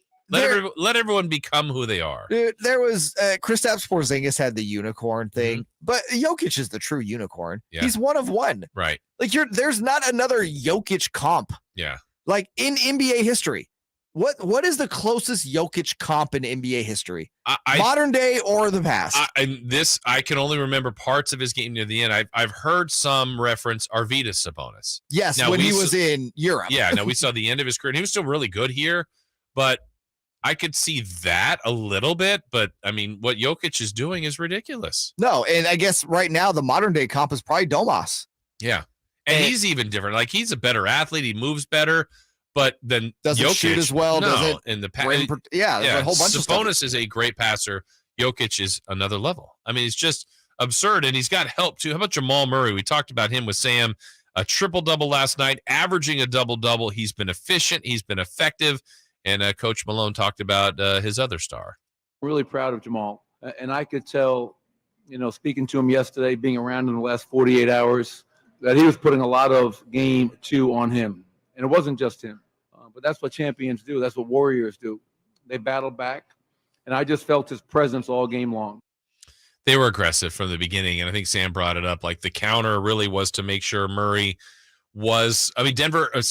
tried to take Murray out of it, knowing that Jokic is going to be effective. And I think they did a better job. Murray got his points late in game 2, but he had 20 at the half yesterday. He was on it from the get-go. Yeah, no, he was great. How much of this do you credit Malone? He was pretty critical of his guys after game 2, even after game 1. Right. To me, this was the best game they played. I agree. Of the 3, and I don't think it was particularly close. But what I love about Michael Malone is a lot of coaching at that level, I feel like, is psychology more than like actual basketball adjustments. Because you just have, when you're at that level, you have stars that you can count on to go out and get theirs. And it's not usually going to be through a huge adjustment. Like Sam said, the adjustment really for Denver last night basketball was, okay, MPJ is struggling, right? So let's give Brown some more minutes. And that really worked out in Denver's favor. You just had to wait for Jokic and Murray just to go. You knew it was going to happen. I think it's all psychology, or at least a majority of it at that level is psychology. And I think Michael Malone blended calling out his guys just enough in the media, just enough, but also being critical of things like officiating. Yeah. So kind of taking a little bit of the onus off of them. And I think that it's why Michael Malone's a special coach. He has the recipe. Yeah. I think stuff like that hits when you hear it locally too, internally. I'm going to take the example of De'Aaron Fox this year. There was a clip De'Aaron had maybe midpoint of the season, maybe late in the season, if I'm not mistaken, where De'Aaron said, man, coach will say stuff about us that sometimes I don't even know that I believe. And if you think about what Coach Brown was doing during the year, he's like, our all-stars. And he kept saying Sabonis and Fox before they were officially named. We all knew that Sabonis would get there. Fox eventually got there. And then he's like, these guys are all NBA. Then after that, like, he transitioned once they made that. And he's just building them up. Not that they need the confidence, but, who doesn't want someone pushing them forward like that? If that's your leader. That's awesome. But the big thing there is all of that. And then, like they've all said, De'Aaron and Domas probably get the most push from Brown as far as get called out in practices and stuff more than anybody on the team. And that's how it should be. Yes. I have high expectations for you too. Yeah. I'm going to put it out there that I have expectations for you too. And then I'm going to back it up in front of your teammates. Yeah. And demand it. Yes. Yeah. And that's where you get results. And then Coach Malone has done that. Honestly, Spoelstra's done it for years too. He's just got a tough spot now, down 2-1. We've got more on the NBA Finals coming up. We'll mock a mock draft.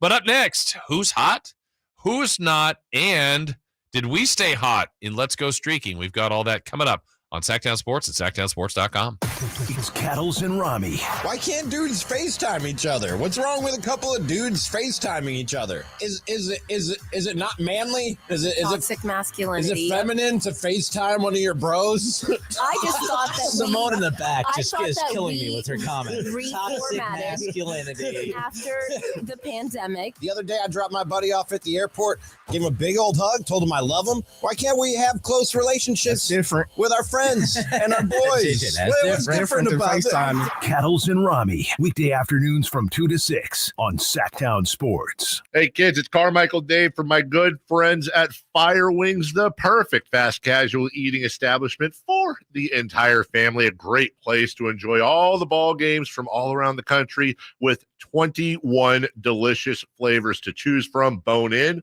bone out. For more convenience, order online. Go to firewings.com, find a location near you, grab that order online, and tell them Carmichael Dave sent you. Fire Wings, hey, just wing it. If you're hiring, it can feel like trying to find a needle in a haystack. You can hope the right person comes along, or you can just use ZipRecruiter. Like Marco, president of operations at Telly Tires and Auto Centers. ZipRecruiter helps me find all the right people, even the most difficult jobs to fill. See why 4 out of 5 employers who post a job on ZipRecruiter get a quality candidate within the first day. Now try ZipRecruiter free at ZipRecruiter.com/free. ZipRecruiter.com/FREE. Wells Fargo gives you access to direct deposit funds up to 2 days early. Plus, if you look at the X and Y axis. What if everything came 2 days early? Like the weekend. That was a pleasant surprise. You can't get everything early, but when it comes to direct deposits, you can with Wells Fargo. Visit wellsfargo.com/get-early to learn more. Terms and conditions apply. Not all direct deposits are eligible. Early availability is not guaranteed and may vary between deposits from the same payer. Wells Fargo Bank N.A., member FDIC. Power Business Technology is proud to be 100% independent, locally owned, and managed Toshiba copier dealer. Local ownership cuts out the red tape, allowing ourselves to never be too busy to personally answer the call when our clients need us. Recognized for excellence in service execution, training, and customer service, we're proud to be named a 2022 Toshiba ProMasters Elite Dealer. Contact us today for all of your business printing needs at 844-POWER-BZ. That's 844-769-3729, or visit us at powercopiers.com. Golf to Go is brought to you by the Hagen Oaks Golf Super Shop. Here's Frank LaRosa. The history behind the Bayonet and Black Horse golf courses is as colorful as their lush green fairways and white sand bunkers. Overlooking the beautiful Monterey Bay, on the former Fort Ord, Bayonet Golf Course was built in 1954 by Commanding General Robert McClure and named for the 7th Infantry's Bayonet Division. It seems the lefty general was plagued with a bit of a slice, and a little creative architecture managed to reduce his handicap with a series of sharp dogleg holes known as Combat Corner, where I've waged a bit of war myself. Black Horse was named in honor of the Black Horse 11th Cavalry Regiment. Rich fairways, imaginative bunker complexes, and beguiling bentgrass greens result in 2 sparkling ocean view gems, each offering a different experience. Bayonet's more traditional deep bunkers and tamer greens contrast with Black Horse's large serrated bunkers and greens with more movement. They're a treat. Visit BayonetBlackHorse.com for more. That's your Golf to Go. I'm Frank LaRosa. What's hot and what's not. Brought to you by American Energy Heat and Air, making the uncomfortable comfortable. Head to AmericanEnergyAir.com to find out more.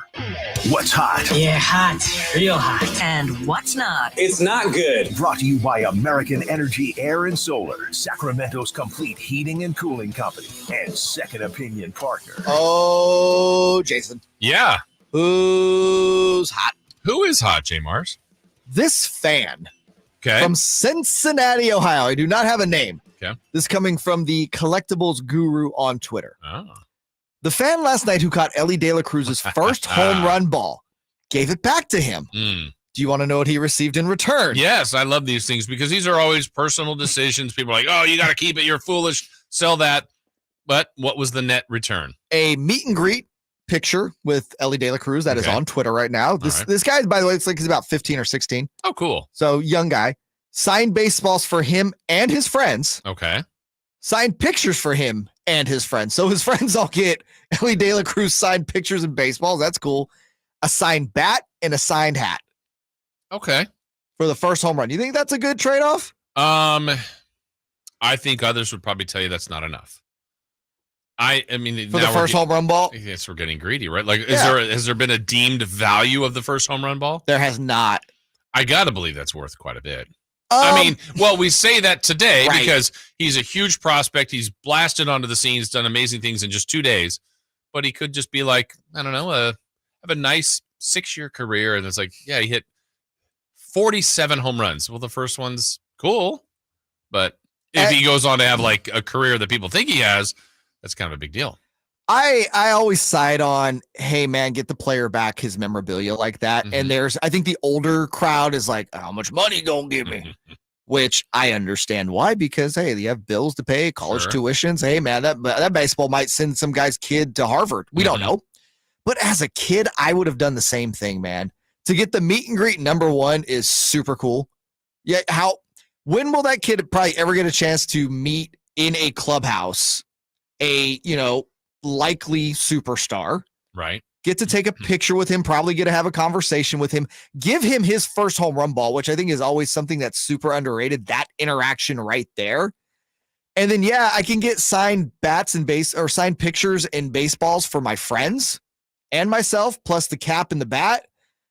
That's so cool, man. That's so one-of-one type things, that just overall moment. Yeah. It's a one-of-one type moment. I'm with that. And those are hard to buy, my friend. Yeah, absolutely. So I appreciate that. Who's not? Okay, who's not? Noah Syndergaard. My goodness. This one's personal. That's also related. Yeah, last night, through 3 innings, he had already allowed 6 earned runs. It's his 4th start, allowing 6+ earned runs this season, tied with Cincinnati's Graham Ashcroft and Oakland's Kyle Mueller for the most such starts in MLB this season. Ugh. We make a lot of DeGrom and the injuries that took him out, but man, Syndergaard was the other guy on that. He was on the 2015 Mets World Series team, I believe. Young phenom. And his career, man, just has never recovered from injuries.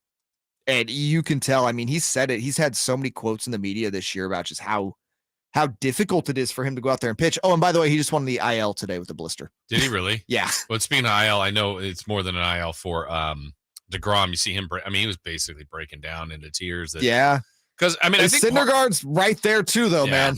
I think when part of the tears that come from these guys is also realizing how much work it is to come back. Sure. I mean, he's farther along in his career. He just signs this big contract, doesn't want to disappoint the fans of Texas, but it's going to take him 12 to 18 months to return. Yeah. That's brutal. And then if you're Syndergaard, and I think DeGrom has this too, you know what it's like to just be that dominating force on the mound. And really, from Syndergaard's standpoint, you can just hear it in what he says in the media this year.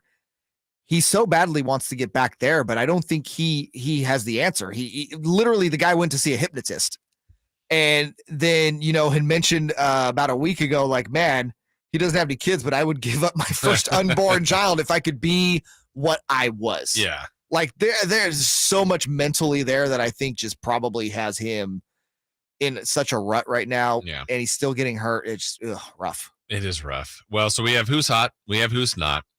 Let's go streaking. Right now? Yeah, let's do it. Let's streak. It's time to go streaking. We're going streaking! Yeah! Who is the Nostradamus of MLB? Who can keep the streak going? It's time to go streaking. What the hell are you doing?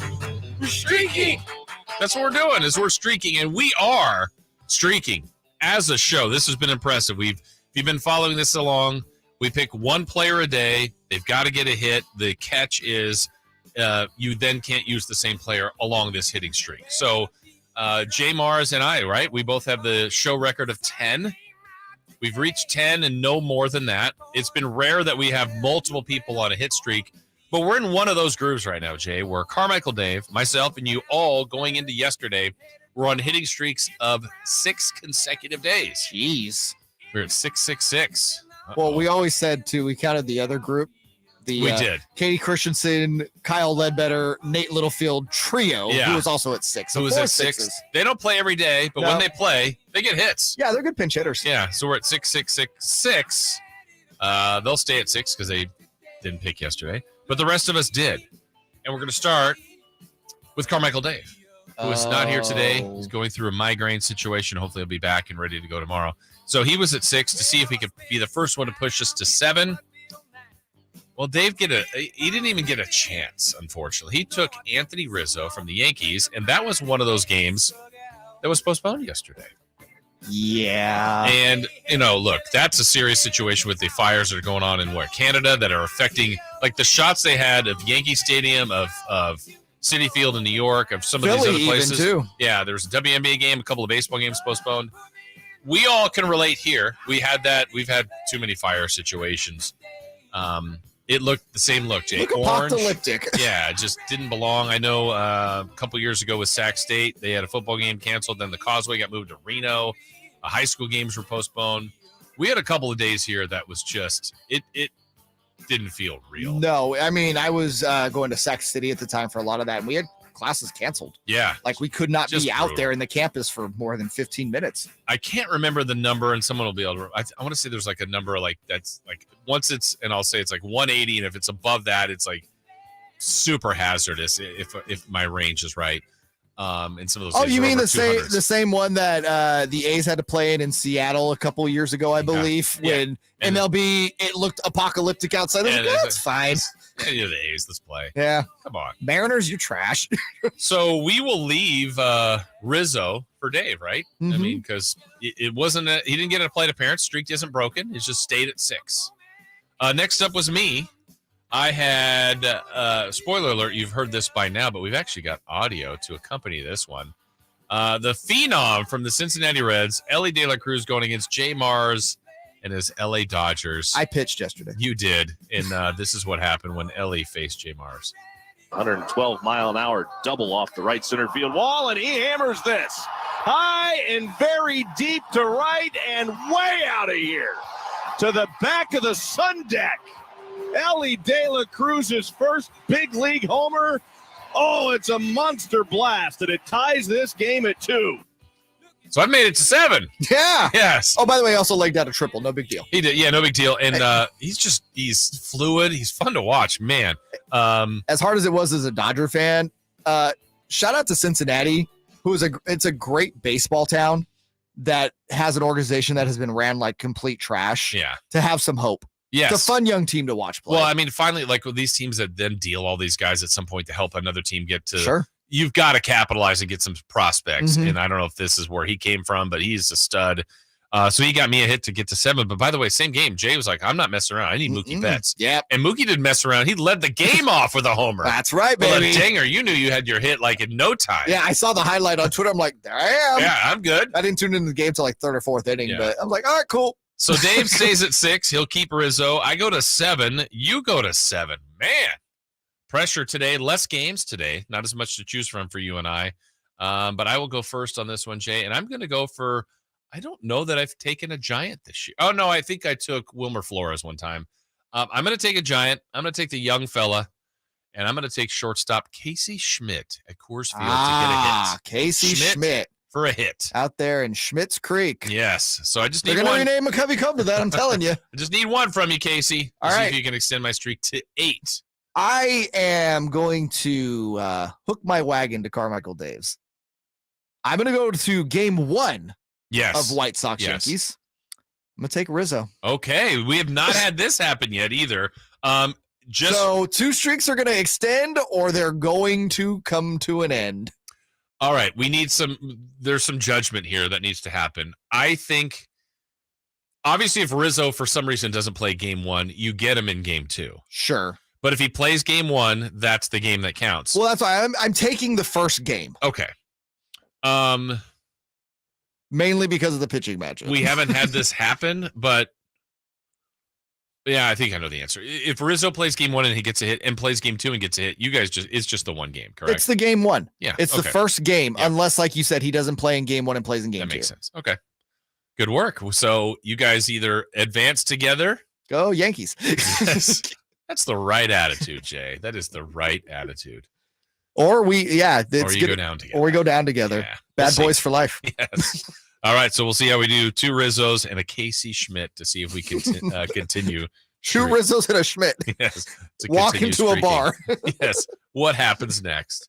Yeah, that'll be fun. Check that out today. As far as baseball goes, not as much action. The A's are off today, as we mentioned earlier, with me picking Casey Schmidt. The Giants are playing, and they're going to be at Coors. I think you're good on Schmitz at Coors. I think he's due for a hit. Just get a base hit. Big fly. Broken No, bat. we want a big fly. That's fine. We'll take that.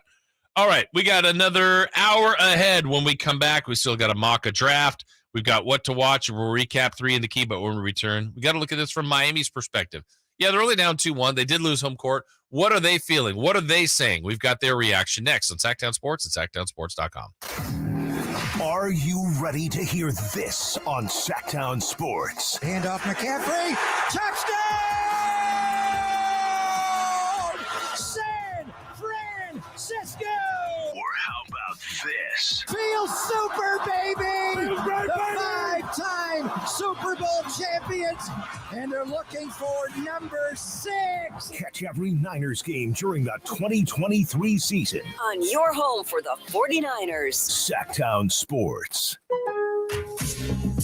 All new spring deals are here at Lowe's. Start planting your garden this weekend with Bonnie 11.8-ounce vegetables. Buy 4 for $10. Plus, liven up your patios and decks with fresh blooms.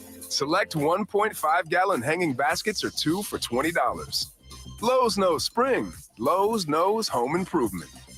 Offers valid through 5/17. In-store only. Actual plant size and selection varies by location. While supplies last, excludes Alaska and Hawaii. I'm Kareem Abdul-Jabbar. I learned about atrial fibrillation the hard way. My symptoms would come and go. Shortness of breath, fatigue. I kept going. Then I got so lightheaded, I couldn't. My doctor said I have AFib, so I'm about 5 times more likely to have a stroke.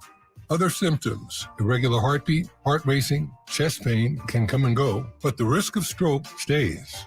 If you have symptoms, tell a doctor. Visit notimetowait.com. Sponsored by Bristol Myers Squibb and Pfizer. You could throw your flip-flop at a bug. Ew, a bug, get it. But the chances of actually hitting it Over there. are statistically It's still alive. unlikely. Good thing nature's got your back. Stem bug killers combine powerful active ingredients found in plants, like lemongrass and geraniol, and scientifically engineer them into effective bug-fighting formulas, safe for use as directed around people, pets, and throughout the home. Stem, rooted in nature, optimized by science. I'm just like so gross that my immune system is pretty great. I'll eat something off the ground, 5-second rule, like 5-month rule. I don't care. Like sometimes I get jealous of my Roomba, to be honest with you. I was like, I was gonna get that. Nikki Glazer, The Good Girl Tour. Saturday, October 14th at Hard Rock Live Sacramento. Tickets on sale Friday at 10 a.m. at Ticketmaster.com. Don't miss the hilarious Nikki Glazer live. Hey, Scott, you look great. Yeah, I'm feeling good and have a new job. No, there's something different about the way you look. To be honest, a few months ago, I had an amazing robotic hair transplant procedure at XL Medicine. It's called the artist procedure. No way. Your hair looks completely natural, and you don't even have a scar. How did they do that? Dude, the artist system is amazing. I have this fantastic hairline, and I'm happy with my results. XL Medicine could probably help you too, buddy. Using the artist procedure, Dr. Singh and Dr. Graywall can target and harvest healthy hair follicles with micron-level accuracy from the back of your head and transplant them where you need it. The procedure is painless, and you'll be back doing your regular activities in a couple of days. Ask Dr. Singh and Dr. Graywall at XL Medicine about the artist procedure. Call today, 916-932-4470. That's 932-4470 for a complimentary in-person or Zoom consultation. Or on the web at xlmedicine.com. That's EXCEL medicine.com. See what the artist procedure can do for you. These are actors and not real patients. Listen to Oakland A's baseball on the weekends all season long right here on Sactown Sports, beginning with the pregame show brought to you by Xfinity 10G, the next generation network. KHTK-AM Sacramento, KYMX HD2 Sacramento. From the Power Business Technology Toshiba Studios, your flagship station for the Beam Team. Should we light the beam? Light the beam, baby. Sactown Sports. The Carmichael Dave Show. He's on the microphone when he's not on the microphone. He's playing a song, and when he's not playing a song, he's on the microphone, and then boom. With Jason Ross. No, he didn't. Yes, he did. Call or text at 916-339-1140. It's the Carmichael Dave Show with Jason Ross on Sactown Sports.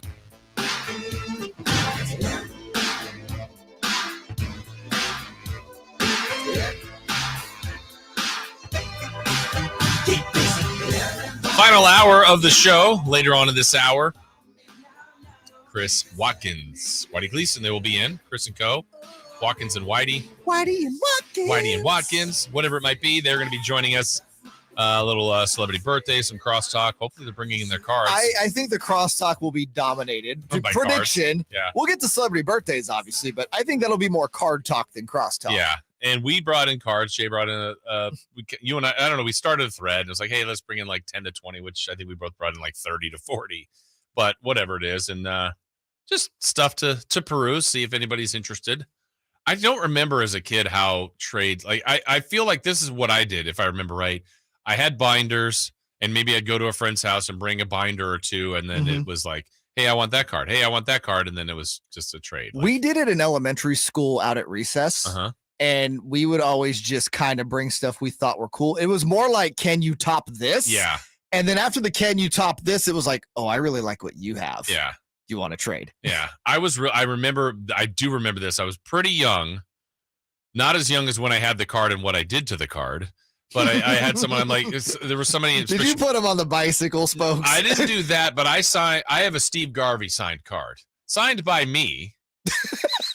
As Steve Garvey or as Jason Ross. I wrote Steve that I think the S is backward. Like I was like 4 or 5, and I thought it was a cool, like, hey, I've got and I think I even said it that way, like I've got a Steve Garvey autograph. And at that time, growing up in it, like Steve Garvey, right? And so I brought it, and I might have been in like 2nd or 3rd grade. And they're like, huh?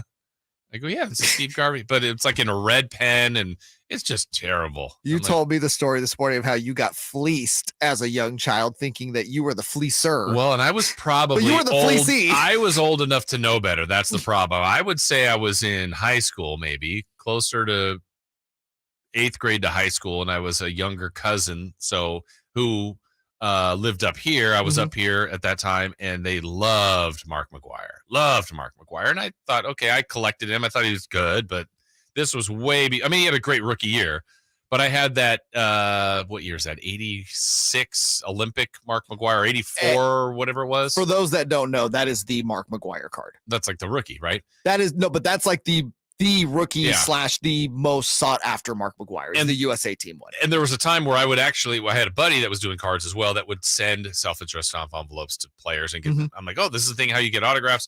And I did that to McGwire, and I got his autograph back on a couple of cards. So not only is it the most sought after card, it's now an autograph. Yeah, which is even better. And I mean, at that time I was taking better care of the card, so it's a good card.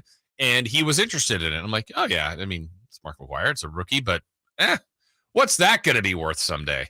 So I, being the biggest Yankee fan and Don Mattingly fan at the time, felt like I got all this great Don Mattingly material for that card. And did you at least get a Mattingly rookie out of it? I don't remember. I hope I did, but either or. You should convince yourself you did. I lost on that one. I can openly admit that I lost on that one. I don't have that many autograph cards. I don't know. And that's the other thing, like now, present day, I think there are people that like to get autographs or pictures. I just have never been either one of those. I was as a kid. Yeah. I can't remember the last time I sought after an autograph. Yeah. It's probably, again, as a kid. So between kid and teen years, I got a lot of cool autograph stuff. Yeah. But yeah, it's not for me. Yeah. Not my thing. And doing this enough, I don't want to say that, we are privileged. We're lucky to be around a lot of the athletes, but I just have never been like, hey, I need to get your autograph. The last autograph I actually got wasn't for me. It was for Isaiah. I got a Isaiah size De'Aaron Fox jersey signed. Oh, very cool. So yeah, that's again, not for me. It's for my son. It hangs up in his room. It's a cool little thing. Yeah. I mean, stuff like that, cool memorabilia you get. It's a really cool opportunity. All right. So last night we had game 3 of the NBA Finals. Spent a lot of time talking about this with Sam Amick, how good Denver's looked, and they have looked good. Jay, there is another side of this. It is Miami. I personally don't think they can win this series. That's irrelevant to them. I mean, they think they can. They should think they can. I'm so impressed how hard they fight. They will never quit. They will battle. They did even last night. Like it was a really small window. Even when the Expulsor took out his guys, and I was like, okay, I was just about to change the channel. And I think Duncan Robinson hit back-to-back threes. So you're telling me there's a chance. It was that one where he cut it to 10. And then they inbound and they trapped Jamal Murray. He ended up turning it over, but he also like kind of cleared space through an elbow that hit Caleb Martin and that Mark Jackson and Van Gundy are like, oh, that could be flagrant. I don't think it was, but it might have been worth the review. Then you're going, wait, if that's flagrant and 2 shots in the ball, like, hold on a second here. Like, do you have to bring Butler back in? And like, obviously anyway, it didn't much matter, but they do fight. They don't give up. What do you think their path is to get to 2-2 and then work their way back to somehow win the series? You have to have more efficiency from Butler and Adebayo, first of all. I know the two combined for 50 last night, but we spoke on this earlier. It was a super inefficient game from both of them. Like, I got the box score in front of me. Yeah, Jimmy 11 for 24, Bam 7 of 21. Like, they took the bulk of the shots for that team. And when you shoot well under, I mean, that's got to be, I can't do the math in my head, but I mean, combined, that's what, 18 of 45? Yeah, it's not going to work. No, you're around, that's not going to work at all. And then you need one of those other guys to step up. Yeah. You know, one of the quote unquote undrafted guys. Yeah. Those two were 18 of 45 to your point. The two best players in the Nuggets were 24 of 43. Mm-hmm. So less shots and made more. Yes. And better results. It's the story of the game. Yeah, they absolutely. They outscored Jokic and Murray outscored the Heat stars, Adebayo and Butler, by 16 points, much more efficiently. They won by 15. Mm-hmm. It's pretty easy math to do there. It was just the 2 stars on Denver outperformed the 2 stars on Miami, and Denver's supplemental pieces were just a little bit better. And I feel like you can count on, not that Bam and Jimmy will play poorly. I just feel like you're going to get that from Jokic and Murray. Of course. That's going to happen. That's just some thing. version of that every night. Yeah. And then, by the way, they still have other guys on the team can give more than they did last night. So I thought we saw Denver play their best game of this series, but they haven't played their best basketball yet in the finals, I which agree. If I'm Miami, I should be scared of that. Whereas I feel like Miami played great in game 2. Mm-hmm. They need another performance like that. I think they have it in them. Mm-hmm. I really do feel like they're going to win game 4 and tie this up. I do feel like this will be a 2-2 series. Yeah. But really, if you're Miami, it's just you got to shoot the ball better. Yeah. You have to be more efficient on the offensive end. And more so than Jimmy, I look at Bam, like around in the paint last night, he was bad. Yeah, we mentioned that earlier. Points in the paint clearly favored Denver. Rebounding favored Denver. But the shooting in the paint was awful. Denver went 30 of 48. That's good, where Miami was 17 of 46. That's where they lost the game. Yeah, missed shots. Neither team shot the 3 ball well. Right. Yeah, you can't, when you have an all-star like Bam, who is, again, in the paint, that's where he does his damage, like, you need him to be better. Yeah, much better. What was, go ahead. I was just going to say, also, not that we didn't already know this, but yeah, Bam's an all-star. Mm-hmm. Bam is one of the top 5 centers in the NBA, Yeah, probably top 7 at the very least. Jokic is so head and shoulders better than him, as he is most of the league, but it really shows when you see a guy like, we know how good Bam is. Yeah. But then you put him next to Jokic, he looks like an average NBA center. Yeah, that's where sometimes like the stats for Jokic are incredible, but you have to watch the game too, Mm-hmm. because Bam's got a good stat. Like if the Heat come back and win, everything's pointing to him be the Finals MVP. Yeah. But he's being outplayed, and that's significantly. And he's putting up great numbers, probably numbers better than Miami thought he would, and yet they're still losing. What did Coach Spoelstra see as the difference? We'll let you know here in a second. At our best version, we've find ways to overcome that, make it tough on them, and then certainly not lose the overwhelming majority of those physical battles, the 50-50 battles, the ball in the air, ball on the floor battles. It's interesting. Coach Malone was questioning his team's physical nature, mentality. Here, Spoelstra's doing the same after the loss. So they need more of that. Jimmy Butler on the same side talking about just having to be better everywhere. You know, we're at home. We think we did something. I don't know. It just can't happen. It won't happen again. It starts with myself. I got to lock in on a defensive end. I got to go up and get loose balls. So I think if I start playing and doing that, then everybody else has to follow suit. You know, they're going to look at 4 turnovers. That's all they had. They didn't shoot the ball well. I thought their effort, I think they compete all the time. Yeah, I didn't take the effort thing at all. I thought didn't. it was just they were really bad on offense last night. And outplayed. Yeah. Denver has more outlets to get to. Like, they can ride Jokic for a while. They can ride Murray for a while. And then other players, Christian Brown, again, was tremendous for a stretch of the fourth quarter. And they just had more answers than Miami did. And it was small adjustments like we talked about. Sam had pointed out, Sam Amick, that is. You can check that interview out, by the way, Sactownsports.com. Michael Porter Jr. hasn't been good. And so Michael Porter Jr. only plays 21 minutes last night. Yeah. The guy who supplements him, Christian Brown, comes off the bench in 19 minutes, is 7 of 8 for 15 points. Yeah. Miami so badly needed a performance like that last night, and it just wasn't there from anybody. Yeah. And that can come from anybody. That can come from Strus, Vincent. We've seen them all do it. Yeah. Love, Martin. But they need Kyle Lowry, multiple people to do it, and they just didn't have that yesterday. Yeah, I know Spoelstra's been kind of him or haw on the whole Tyler Hero thing. Is it too late to get him acclimated? I don't think it's too late. At this point, you need any sort of talent you can get, because there is a talent disparity there, and I think that needs to be pointed out more so than anything. I think this is even more of a talent disparity than they had against Boston, they being Miami. Like, there's just too much of a talent disparity here. You need that guy back in your lineup in some capacity. Yeah. Even if it's 15, 20 minutes off the bench. And he scored 20 a game this year. Is he a guy that can hit 6, 7, 8 threes in a game? Absolutely. And that certainly changes things when they get in some of these droughts. So we'll see if he's able to go for game 4. Game 4 coming up on Friday. All right. We will take the break here. When we come back, we are 2 weeks away from the NBA draft. The Kings are going to be on the clock. They're scheduled to pick 24th. And then 2 picks in the second round. We will mock a mock draft. We'll tell you which one that is, who they have the Kings taking. We'll do all that when we come back on Sactown Sports at SactownSports.com.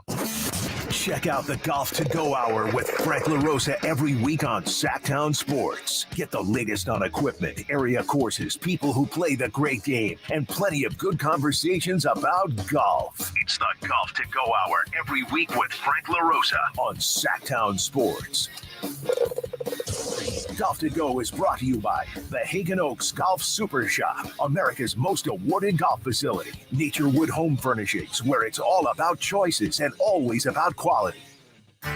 Hey, it's Carmichael Dave, and I recognize, just like my friends at American Energy Heat and Air, that your time is important. And that's why shopping for a new air conditioner is now easier with American Energy Heat and Air's online quoting tool. All you have to do is go to AmericanEnergyAir.com and get an instant quote right now. It'll help you determine what system you're going to need to get. It'll provide the best pricing options, all from the comfort of your home without having to have somebody come to your home. You know how annoying that is? They come in and everybody there is so sweet and nice, but how much better is it to be able to get it on demand? Visit AmericanEnergyAir.com. Check out how easy it can be. Or if you want to give them a call and talk through what your needs are, 916-520-9990. That's 916-520-9990 or AmericanEnergyAir.com. Call 916-520-9990 now. Carmichael Dave. He has very good sources, and he just kind of tells it as it is and gets to the point. Jason Ross. He has a lot of pretty smart things to say. He's good at what he does. On Sactown Sports. Chris Watkins and Whitey Gleason will be in a little bit later. Well, they're in now. They're looking at, they just received their Gary Gerald card, and they are very thrilled. Jay, you were thrilled with that card, too. Yeah, and Whitey is, like, right in front of the camera, and you can almost see the cards he's looking at. So, like, the audience can see him looking at something, but they don't know what it is. It was the G-Man card. Pretty nice card. Rookie card? They're all rookies. Rookie mint. Gem mint 10. All right, back here on the show. No Carmichael Dave with us today. He was unfortunately down with the migraine, so hopefully he'll be back with us tomorrow. We got much more to get to, including what to watch. We'll recap our 3 in the key from yesterday's Game 3, still to come, news and notes and celebrity birthdays. But it's time with 2 weeks from today, Jay Mars, the NBA draft takes place. I've always enjoyed the draft. There's different times to enjoy it. Obviously, the Kings it's been far more critical the last couple of years, drafting as high as 4 last year, usually in the lottery. And man, have the Kings made so many monumental mistakes in the draft. From 4 to 24. Will they continue to make mistakes? Yeah. I'll say this. I think we've gone 3 straight seasons where they haven't made a mistake. Yep. Doesn't mean they've took the best player. Right. But they haven't made a mistake. And that's the thing, too, is when, look, we've done this before where you redraft a draft class and you go, oh, okay, maybe you're off by a couple of picks. that's fine. It's when the mistake can't be, hey, I drafted a guy that's no longer in the league in 3 years, or doesn't get that rookie extension, or blossoms somewhere else. And the Kings were doing that year after year, from Stauskas to McLemore to Thomas Robinson and Jimmer. And then it's also the gap. Like, hey, if the draft, it just was a terrible draft, and yeah, Jimmer was the pick, but there was nothing. There's always been players after, and they've missed on so many players since 2005. I think De'Aaron Fox, he got the extension, but prior to 2005, in all those lottery picks, there were 3 players that got extended. Cousins is one. Fox. I'm not counting Fox. Oh, not counting that one? Prior to Fox. Oh, gosh. Ever? No. I mean, the Kings. Yeah, from 2005 and up. 2005. All those lottery picks, all those first-round picks, 3 extensions before Fox. Wow, I feel like got I one. can only remember Cousins. JT. Oh, you're right. And Francisco Garcia. Okay. That's it. And Garcia was 26th, 23rd pick? Think about how many first-round picks, not just lottery picks, first-round picks the Kings have had since then. Right. And I guess all the failures. And the one, there's so many to point to, and most of them because the highest they picked was Bagley. And again, I guess my example would be, like, you could have taken Bagley if Bagley had closer to the career they thought he would. And, sure. But the gap between what Bagley became and Luka or Trae Young or anybody Jaren in that Jackson top 5, Jr., right? It's just like, it was so massive that, I mean, Phoenix is a perfect example. I would say Ayton, if you redraft, is 5th or 6th, and you picked 1st. Like, Luka to Ayton isn't the gap, but it's a gap, but it's not the painful one that Bagley was. Yeah, amongst several others. Gaps. But today we're going to look at a mock draft. We will mock from NBADraftRoom.com. And boy, am I telling you, there's a lot of mocking to do here. Yeah. Well, we got to start at least at the top because everyone obviously wants to know what's going to happen there. And I think, they don't have anything too unique or too crazy. Obviously, they're going to go with Victor Wembanyama. But I think 2-3 has been interesting lately because we're seeing more Brandon Miller at 2 and Scoot Henderson at 3. Again, don't claim to be a draft expert, but I just caution if the Hornets are taking Brandon Miller because they have LaMelo Ball. I don't know that. That might be the right answer. I think he looks good as all the makings of a high pick, but, what if Scoot Henderson's the better player? And I don't know the answer to that. We don't, but Scoot has been the consensus number 2 forever, right? It's been Wembanyama's Scoot. Yeah. And so I very much buy into the idea, especially with Mitch Kupchak running that team, that they're doing this for fit. I mean, what's the gap between Henderson and Miller? I don't know. Yeah. I mean, I think they feel that it's close enough probably that they can sell this. And you go with, listen, 6'9" wing, score the ball. I mean, Brandon Miller's a great scorer, but also let's not forget the other baggage that comes with Brandon Miller. Right. All the off. Absolutely. To me, it just raises such an interesting question then when you get to Portland. Because if you're taking Scoot Henderson, right, I feel like that means we're going to sell Dame. Right? Like, possibly. I mean, it gives you at least an easier avenue. I can't imagine Dame's going into that season saying, all right, Scoot's the guy that's going to get me there in the next few years. Right. Because, again, he's still a very raw talent. Yeah. I think Scoot's going to be great in the NBA, but, I mean, the guy is built like he's a 28-year-old veteran. Well, I think it also makes sense for Portland that has not been able to do this yet with a full teardown and rebuild. And then you could say, look, can we build behind still Simons, Shaedon Sharpe, and Scoot Henderson, and then now finally deal Dame and get some good return and go, we're starting now. This is going to be the new version of the Portland Trailblazers. And to me, if they take Scoot Henderson and they signal, we're not doing this to trade him somewhere, we're doing this because this is our guy, that signals a teardown to me. Yeah, which might be the right play, because are they closer to that team or are they closer to a playoff team? I think they're closer to the teardown team. Yeah, I thought they've been closer to a teardown team now for 2 or 3 seasons. Yeah. But there's been so much failure in that organization to truly build a title contender around Dame. Dame says they have the assets to do it. I don't know if they do. Yeah. I think they have the assets to bring in another significant piece that will make them a playoff team. Yeah. But a title contender? No. Yeah. I'm sorry. Cat's not going to do it. No. Well, as we go further down, people are concerned with what the Kings are going to do according to this draft, which is NBADraftRoom.com, their mock draft. This one's intriguing, I think, for a lot of reasons, because we always want to know where Chris Murray is. Where did he go 16? Did he go 19, 21st? Well, on this mock draft, they have Chris Murray going to the Sacramento Kings. Of course, he's a power forward, about 6'8", The write-up is brother of Keegan. Chris is a smooth and versatile forward who put up big numbers this year. Looks very NBA ready. I think super cool, great analysis, by the way. And then the NBA comps, again, totally unfair, but they say James Posey, Otto Porter. If he's Otto Porter, draft him. If he's James Posey, I don't know. Yeah. The guy who's intriguing to me, though, when I get to this point in the draft, I'm looking for fit/intrigue. Mm-hmm. Like, I'm not really at a BPA at this point in the draft, especially for the Kings who are looking for fit at this point. Mm-hmm.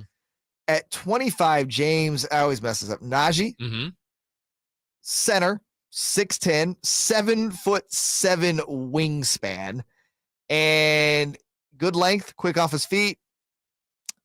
He's a stretch. Like, there's fun there. Yeah. Yeah. And this is a team that anybody that can stretch the floor to any degree is going to have success with the Kings. And I look at pieces like that, the Kings might be a really good environment to bring that guy in. What are your expectations, Jay, of just the pick in general? If I said we haven't attached a name to it yet, here, of course, the mock draft has Chris Murray. But if I just said we know they have the 24th pick if they keep it, in my opinion, you're looking at someone that's going to be in your rotation. Yeah. Now, you hope you find the Draymond Green, the Nikola Jokic, the late pick, the Jimmy Butler that went 30th, and you're like, wow, before long, he's the best player on the team. I don't know that that's going to happen. No. But I think it needs to be someone, unless it's like a project that you think they have time to wait on. But I feel like this team is like trying to add pieces to elevate overall. So you want someone that's in your top 9 rotation. Yeah, I actually would extend it to top 10 in the rotation. Okay. And you're looking for someone that can come in and make not a huge impact, but again, can be rotational for 10 to 15 minutes a game, play well, but also has that's not their ceiling. Like, you think there's more to them that they can develop really into an impact role player.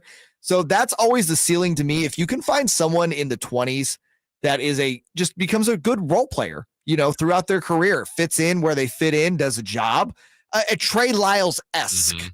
Like, to me, that's great value in the 20s. That's what I'm looking for the Kings. Yeah, just for those that are wondering, too, the Kings pick 38th and 54th. This is their second rounds from NBADraftRoom.com. For the Kings at 38, they have Tristan Vukovic, who is a center, 6'11". I've heard people rave about him at 38. And then this guy, again, I don't watch as much college basketball as I used to. I think this guy will translate to the NBA. And at 54 makes a lot of sense. Is Oscar Schwebe. The center from Kentucky has been like the best rebounder in college basketball. Jay, to me, I think if you can shoot and you can rebound, those usually translate to the NBA. And if you're getting a guy that's just a fierce rebounder in the second round, he may not even make your team, may not even be on your roster, but that's the skill set that Schwebe provides. Yeah, he's about 6'8", but again, has a super long wingspan and is just a mountain at 254. Yeah. He's a big man. And especially on this team, we saw you can never have too much rebounding. Right. What killed them in the first round? Rebounding. Game 7. I'm still nightmares. Again, about that. another guy, can you give him 10 to 15 minutes where he just goes in there, does a job real quick, spells Domas? Yeah. Yeah, I mean, and especially at 54, why not? Yeah. Now he'll probably end up in the G League for most of the year. Got to round out your game, but I look at a guy like Kevon Looney. You put him amongst a lot of pros. You're like, I'm not going to draft him very high. But on that team, he fit. He had Impact a great player. Skill, and then he learned how to play and complement other players. Yeah, so, you get any sort of impact player in the second round or late first, you've had won. a great draft. Yeah, for sure. Again, draft 2 weeks from today. All right, what to watch tonight? Yeah, we don't have NBA, but there are other things to check out. And we'll recap our 3 in the key from yesterday to see how we did in game 3. We've got that as we continue here on Sactown Sports at SactownSports.com. The 49ers 2023 schedule is out and filled with big matchups. The 49ers start the season with a Week 1 showdown in Pittsburgh. At home in Week 5 against the Cowboys on Sunday Night Football. And a Week 13 NFC Championship game rematch with the Eagles. San Francisco! Plus, get every 49ers game this season on Sactown Sports. Visit SactownSports.com for the latest team news and a full schedule breakdown. Sacramento weather is brought to you by Byers Leaf Guard Gutter System and Roofing. I'm Dirk Fedorn in the KCRA3 Weather Center. Today's forecast calling for a nice, comfortable start this morning. We'll be warming, though, into the lower 80s, so a bit warmer than what we have been experiencing, and a nice delta breeze that'll help to cool things off as we head towards the evening. Get the latest forecast on the KCRA3 News and the KCRA3 app. To protect your home from the top down, start from the roof line up. Get clog-free Byers Leaf Guard gutters, fire-safe roofing from Byers Roofing, and power your home with Byers Solar. Act now for $500 off Buyers Leaf Guard Gutters at dadsbuyers.com. Kenny and Jerry here from Bell Brothers. Imagine if every time you bought something, you could get a second one for 30% off. Buy one car, get the second one for 30% off. Buy one TV, get the second one at 30% off. Buy a new house and get the second one at 30% off. At Bell Brothers, that's exactly what we're offering this spring on windows and doors. When you buy one brand new energy-efficient window for your home, you'll get the second one at 30% off. A minimum purchase is required, but the discount applies to every second window you buy. For example, if you buy 5 windows, you'll get 5 windows at 30% off. The same is true for doors. Buy one, get one for 30% off. And for doors, the minimum is just 2. So call Bell Brothers now at 916-444-1234 or find us online at theNoSurpriseGuys.com. That's 916-444-1234 or find us online at theNoSurpriseGuys.com. The No Surprise Guys, Bell Brothers. At aimyourdigital.com, we'll help you target the right audience, build your leads, and crush your quota. Take your business to the next level. Our digital marketing strategies help grow awareness of your product or service, all while building trust in your business. Our approach involves leveraging multiple tools and strategies to deliver exceptional results that are customized to your unique business needs. Don't wait to run out of sales leads. Keep your business growing. Get started with aimyourdigital.com today. Get to Acura of Stockton, where precision-crafted performance is at your fingertips. Elevate your driving experience with a vehicle that's built to impress. Acura of Stockton has a great selection of new Acuras and customer service that will exceed your expectations. And right now, lease a new Acura TLX, MDX, or Integra with low lease rates available. Take luxury to a whole new level in a new Acura from Acura of Stockton. See all our inventory and specials at AcuraofStockton.com. Pain is not normal. Repeat, pain is not normal. Greetings, Sacramento. Doug Christie here with the Good Feet Store. Does this sound familiar? It's the end of the workday and the pain in your feet, knees, hips, or back is unrelenting. Good Feet understands that you've likely already tried assorted remedies and solutions with no relief. And now you're pretty much resigned to living with the pain. But do not give in to the pain. Instead, come to the Good Feet store for their end-to-end 3-step arch support system. Good Feet is the nation's largest manufacturer and retailer of personalized arch supports. With arch supports in over 300 sizes, styles, and flexibilities, and an arch support specialist in each store. Come in today for a free, no-obligation arch support fitting, then take them for a test walk around the store or around the center. Experience the comfort, balance, and support possible with the Good Feet system. The Good Feet store in Sacramento, Roseville, Stockton, Modesto, and now in Vacaville. Online at goodfeet.com. They bleed black and purple. It's the Carmichael Dave Show with Jason Ross on your local sports leader, Sactown Sports.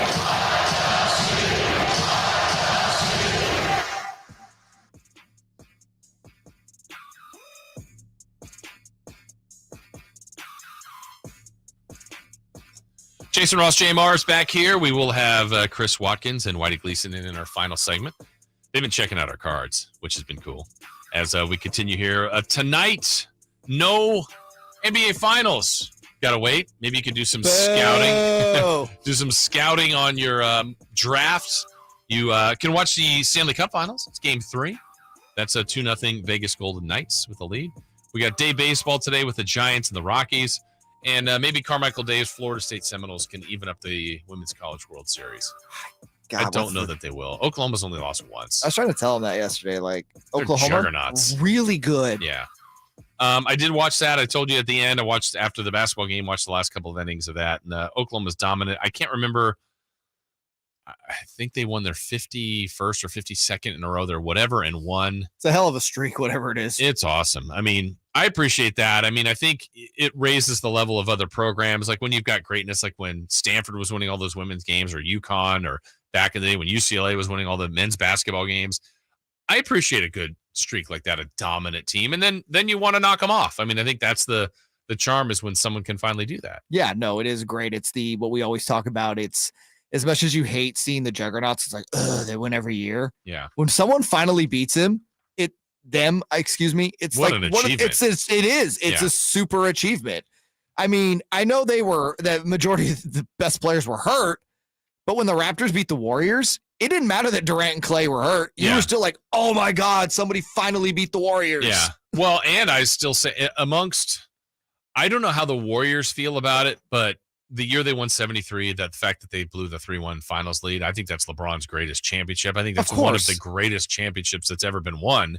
I mean, to beat a 73-win team who was just cruising through the playoffs, was up 3-1. And the way that game 7 ended. Oh, man. I mean, that to me is one of the better finals we've had in the last 30 years. That finals was amazing. I would say the finals in the last, you said 30 years, so going back to 93. All right, Phoenix and Chicago was great. Okay, let's take the 2000s. Okay, 2000s, 04. Which was the that was the Pistons Lakers. And was that great because it was stunning? Yes. Yeah. 100%. Yeah. Because the Lakers were the juggernaut. And the Lakers were going to win that easily. And Karl Malone and Gary Payton were going to get their first titles. Did the Lakers win game 1 or game 2? I felt like they won game 1. I don't know if Detroit won 4 in a row, but either way, I remember it being 1-1 and then Detroit won the next. And they won in 5 too. Yep. No, just completely obliterated because the previous 4, 2000 Lakers Pacers, very forgettable. Lakers Sixers, very forgettable. Lakers Nets, super forgettable. Spurs Nets in 03. I don't think anyone remembers. There was a good Spurs Pistons that That's went 05. 7. Okay. I mean, it went 7. I don't know how great it was, but 06 Miami getting it was a little surprising because Dallas was such a juggernaut that year. Yeah. And then 07 it's Spurs Cavs. Yeah. Yeah, that one was LeBron's first one. Yeah. And the Spurs just wiped the floor with them. Then you have Lakers and Celtics 08. That wasn't great. 09 Lakers and Magic. Meh. The 2010 Lakers Celtics was really good though. It was, but I remember that game 7 was so painful. I want to say it was such a great game though. It was, but I want to say I'll have to look up that box score again. But remember, Artest hit the biggest shot of the game. It was a 3 late, but I know Kobe was. It was like 79-76 or something, or 81-79 or something. I think the other surprise was when Dallas beat the Heatles, the first one. Like that. That was a huge surprise. Kidd and Tyson Chandler. But similar to Pistons Lakers, that's why it was great, right? Was the 2011 Heat. That's the first year of the Heatles. Yeah. Was the Heat Thunder? I know it went 5, but was it competitive? I mean, that's with Westbrook, Durant, Harden. That finals was super forgettable. Yeah. The next year, though, was really good. The Spurs and Heat that went 7. That was a great finals. Well, that's the classic Ray Allen, right? And the Spurs wiped the floor with them in 14. Warriors over Cavs in 15. Outside of, hey, it's the Warriors. They won their first NBA title in, I think 30, 40 years. Can't do the math. Yeah, they went 4 years in a row, and it was really the first one was compelling, and the second one was the 3-1 comeback we just talked about. Right, and then but 17 and 18 were super uncompelling. Yeah, not compelling at all. 19, you get the Raptors finally knocking the Warriors off. 2020, Lakers beat the Heat. It was a good series, but it just was no one weird. cares. It was the bubble. No one cared at that point where we were as a country. Bucks Suns were good. Yeah, it was a good finals, and then last season was good too. Yeah. Yeah, so we've been in for a treat, and hopefully this one still becomes something more than it is, at least at the moment. I mean, I think it's been fine. It's weird. I really feel like this. I've watched every minute of the games. I mean, I've enjoyed them. I just haven't been. I feel like game 1 was the best game of the 3, though, just as an overall basketball game. Game 2 was pretty good. Yeah, game 2. Last night wasn't great. Yeah, first half was really good. But I feel like I don't have a player that I absolutely love or conversely absolutely hate. And that pulls an emotion out of you. Of course. And so I've just been entertained. I mean, I've been amazed by Jokic and Murray and Butler. Sometimes it's okay just to enjoy the game without having an emotional attachment. Yeah. Number one, it makes it a little easier to watch. You're not like living and breathing and dying like we were in the Kings Warriors series. Sure. But yeah, I'm at the point where it's just like, I told you, it's like, where's my split? Who am I rooting for? It's like 50.5 Nuggets, 49.5 Heat. I have no real discernible favorite there. Right. Whoever wins, it's like, dude, it's amazing if the Heat win. Number 8 seed. Yeah. I mean, damn near didn't even make the playoffs. Jimmy Butler gets his first ring. That's cool. Spoelstra adds to the legacy. Pat Riley adds to the legacy. All great stuff. Then on the other side, the most disrespected number 1 seed of all time, according to a lot of people, gets the ring. First time in the NBA Finals. We do have that personal collection with Michael Malone. Again, you have cool stories on both sides. Yeah. And yesterday we tried to do our predictions before the game even happened. Oh, boy. It's what we call 3 in the key, and now we need to recap our 3 in the key from yesterday to see how we did. Do you have any idea, Jay, beforehand, how you think we did? Oh, I know. I messed up on my pick'em. Yeah. You changed that one, too. I think you did. All right, so here's what we did. First category on our 3 in the key was largest lead by each team. Dave said Denver would lead by 13, Miami by 5. I said Denver 13, Miami by 7. Jay, you said Denver by 12, Miami by 10. The correct answer was Denver by 21 and Miami by 5. Yeah. It got to 21, got back down to 10, but Denver ended up cruising to victory 109-94. We also asked the highest score for each team and their point total. Dave said Jokic with 35, Jimmy Butler with 26. I said Jokic with 33, Vincent with 23. Whoops. And Jay, you said Murray with 33 and Butler with 28. I think we got to do some numbers here because I think we were close. Murray had 34. I was one off there, and then Butler had 28 exactly. That's fantastic. Thank you. So you're off by just one total point. You crushed it. Jokic, I said for 33, but he had 32, but he wasn't the leading scorer. And then Vincent, 7's not going to get it done. And then Dave, Jokic 35, Butler 26. So he was close, but again, you were right on basically there. That was great. And the last category was call your shot. Now, Dave said this one. He said there was going to be a skirmish. Now, at one point, Mark Jackson talked about one of the Jokic brothers, like basically talking to everybody and but I don't know if that qualified. And they never showed it. No, that doesn't qualify. Nothing on the court. No. I don't remember anything even really being remotely. No.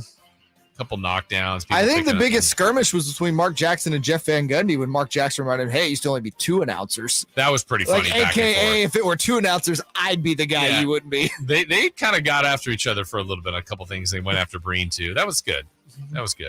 I said Michael Porter Jr. would have a double-double. Well, let's take a look. He had 2 points and 7 rebounds. Is that a double-double? Let me see. Hold on. He did not have a double digit. He was plus 11. That's the only double digit stat he had. Woof. Let's go. Those guys hog all the stats, Jokic and Murray. And lastly, you said you were calling your shot. Miami Heat would win. Nah, the Nuggets won. I don't know if you knew that. The Nuggets did win. Can I tell you what was going to be my original call? What's that? And then I was just like, nah, it's not going to happen. My original call was Udonis Haslem would get in the game. Oh, really? And he played. And he did. He got in at the end. They forced a shot on him. Like, he didn't look like he wanted to shoot. No. He didn't look like he wanted to be there. Yeah. I mean, I get it. He's part of their culture. It really signifies their culture. Of course. I mean, Heat culture. Have you heard of this thing before? It's this phenomenon. I don't know. It just feels like he's an assistant coach at this point. He's been an assistant coach for years. Yeah. And wasn't it the last game? Yeah, the last game when they gave him a run. Like, he scored. He got off. He was hitting 3-pointers. Like, Haslem killed it. At the time of his life. Oh, my goodness. Did the Heat not play Udonis Haslem enough during the year? Is that why they're such a low seed in the East? Your thoughts? Spoelstra's miscoaching this team. Yes.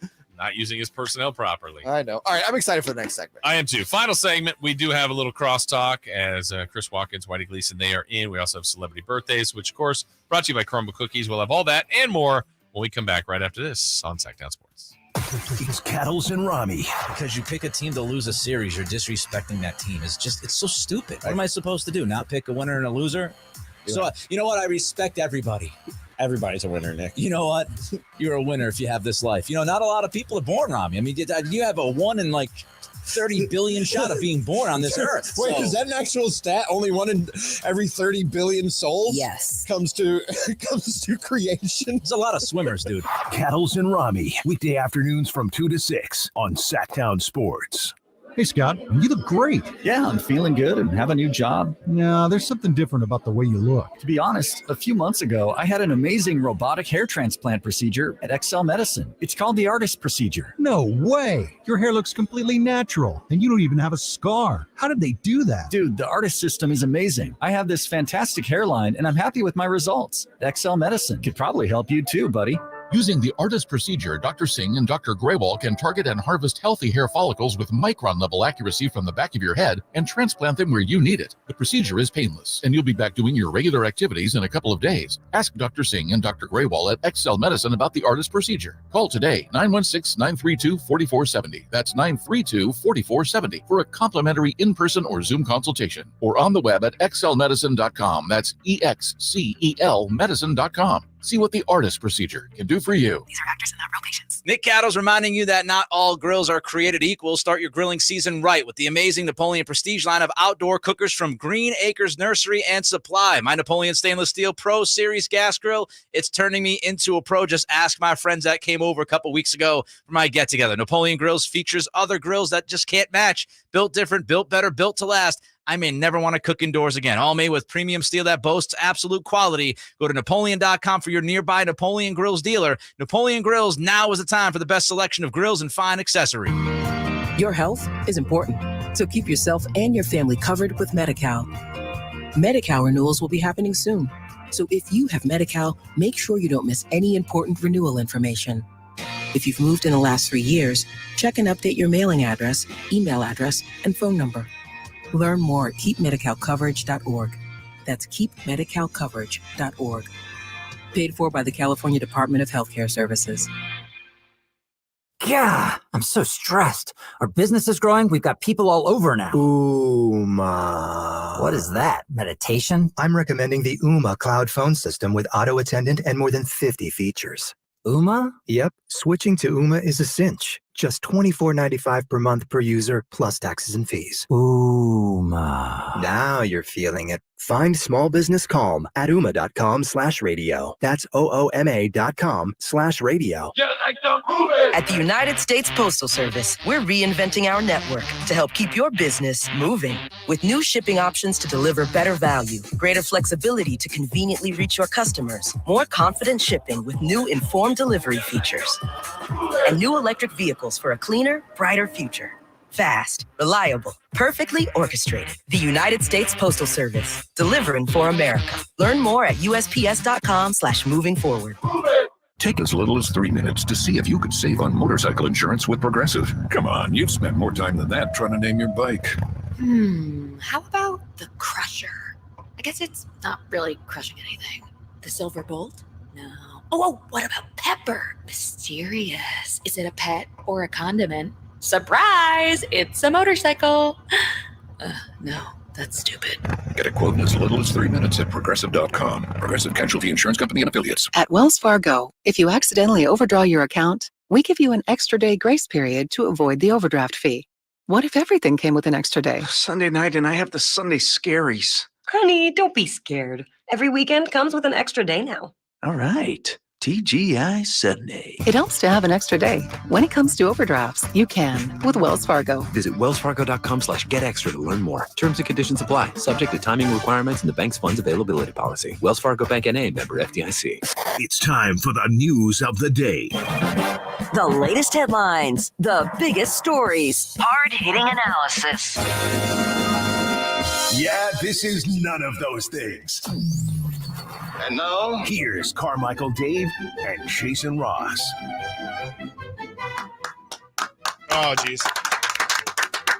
Yeah, this time we actually deserve it. We did really well. Yeah?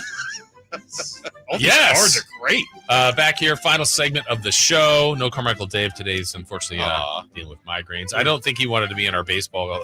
That's what it is. Basketball card trade talk. Well, he can't be. He can't be. Sorry, nobody wants to dive into your Will Clark collection. Any of that. How are you guys? No one's after that Juan Uribe or Jose Uribe, whichever Uribe. Yeah. Great, J. Ross. Great to be with you. I'm so sad here. This is wonderful. All these cards are great. But did you hear this story he told about his Lance Berkman card? No. J. Ross has I saw Lance Berkman It's autographed. It's got a jersey in there. One of 25. Yeah, memorabilia piece. And I said, that's nice. He goes, that's not what I thought. I was like, it's one of 25. He says he got it on TV and he thought it was a Mattingly. And that's so sad. But look at the swing. It looks like Mattingly's swing. I got it from there. It looks like Mattingly. And I'm a Mattingly fan. I couldn't understand. I go, this is great. And when it arrived in the mail, I was like, yeah. Wait, what is Oh, this? man, that's so sad. What is this? It's Berkman. I mean, he's fine. Because you're a kid, probably what, like 44 or something? You're just a kid. What did you bring in, Whitey? Yeah, exactly. I didn't bring in anything today. I thought that was the assignment, even though I think you know. did send out on the text thread. You're like, I may not be bringing stuff till Friday. Yeah. Chris brought. I mean, wow. look at. It seems we got different ages of collectors, but that's good. Yeah, I brought some newer stuff. You know, I got some of the newer NFL guys. Definitely some of the new baseball cards as well. Yeah, I'm new to the hobby, so it's been fun. I felt like when we put out like kind of general thought on the text thread, it was everybody kind of was interested in present NBA and older baseball. It felt like. Yeah. Is that Yeah, I think so. Yeah. But also, me, you were talking about, it's like, honestly, I love all NBA and baseball. I do too. Right? Yeah. Cool cards. I like cool cards. Yes. Pretty much. Like there was one in here that, I mean, I think it was a rookie. Let me find it. That I just thought that's a cool card, which was I don't know why, to me, this Brandon Ayuk, it's not like the most, but it's like see-through. Yeah. That's a really nice I card. thought that was cool. Especially the way he's tearing up minicamp. I know. Yeah. Said he's going to be the man this year. Minicamp legend, Brandon Ayuk? Yeah, exactly. And I Sell gave it while each it's of hot. you Gary Gerald, very selective. Yes. How's Appreciate that. The G-Man, just never Really ages. nice. Really nice. I mean, he has his own car. That's I pretty know. cool. I was like, was that just standard operating process back in the day? Did they used to just I don't make even remember where I broadcaster cards? Did you give me that, Whitey? Jim Mint 10s. No, they look beautiful. They're in pristine condition. I don't remember seeing an announcer card before. I really don't. Yeah, I've seen the coaching cards before, Yeah. but I've never seen announcer cards. Are coaching cards worth anything? Because I have a few of those. No. Not really. Yeah, I doubt it. Like, unless No, it's not really. I don't But think. like if you had Phil. Like, Yeah, I mean, they're exactly. Great, but like Or Pat is it- Riley card Yeah, or like, something. well, you Yeah. have Pat Riley as a player card. That was that's cool. excellent. And I'd have Phil Jackson rookie player card. I sold it. wow. Oh, Those are, man. and I think they've gone up in value. So, yeah. Where are you guys in the hobby present day? Like just trying to trim down your cards, get the best cards. Like how would you describe it? I'm dormant. I've really slowed we down. revitalized you with this. I mean, definitely. Like you and me, Jason, were really hot during the pandemic, and it seemed like that's kind of when everything re-sparked up, and that's kind of when I got into it a lot.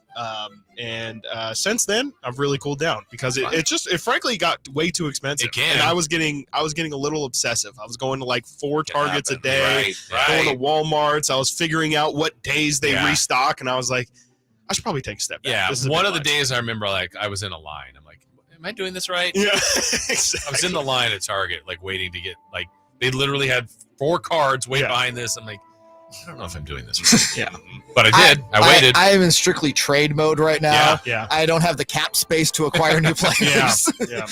How about you, Whitey? I'm trying to figure out what's the best bang for my buck.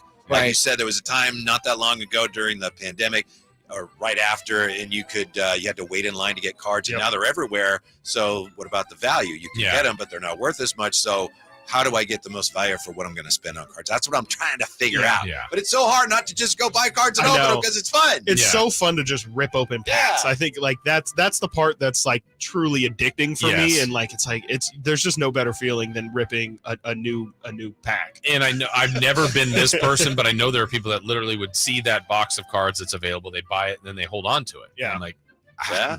I can't. I can't do that. I might have that card in there. Yeah. Gotta find out. They let that sit for can't do it. 10 years. No, and I it's can't like, do it. no, there's I no gotta way. open it. I would know have to put somebody it who in a did safe. that with some upper deck, and then they saw on TV that that Kobe rookie card, which I've had for, well, it's really valuable now, and I have a pack that it could be in.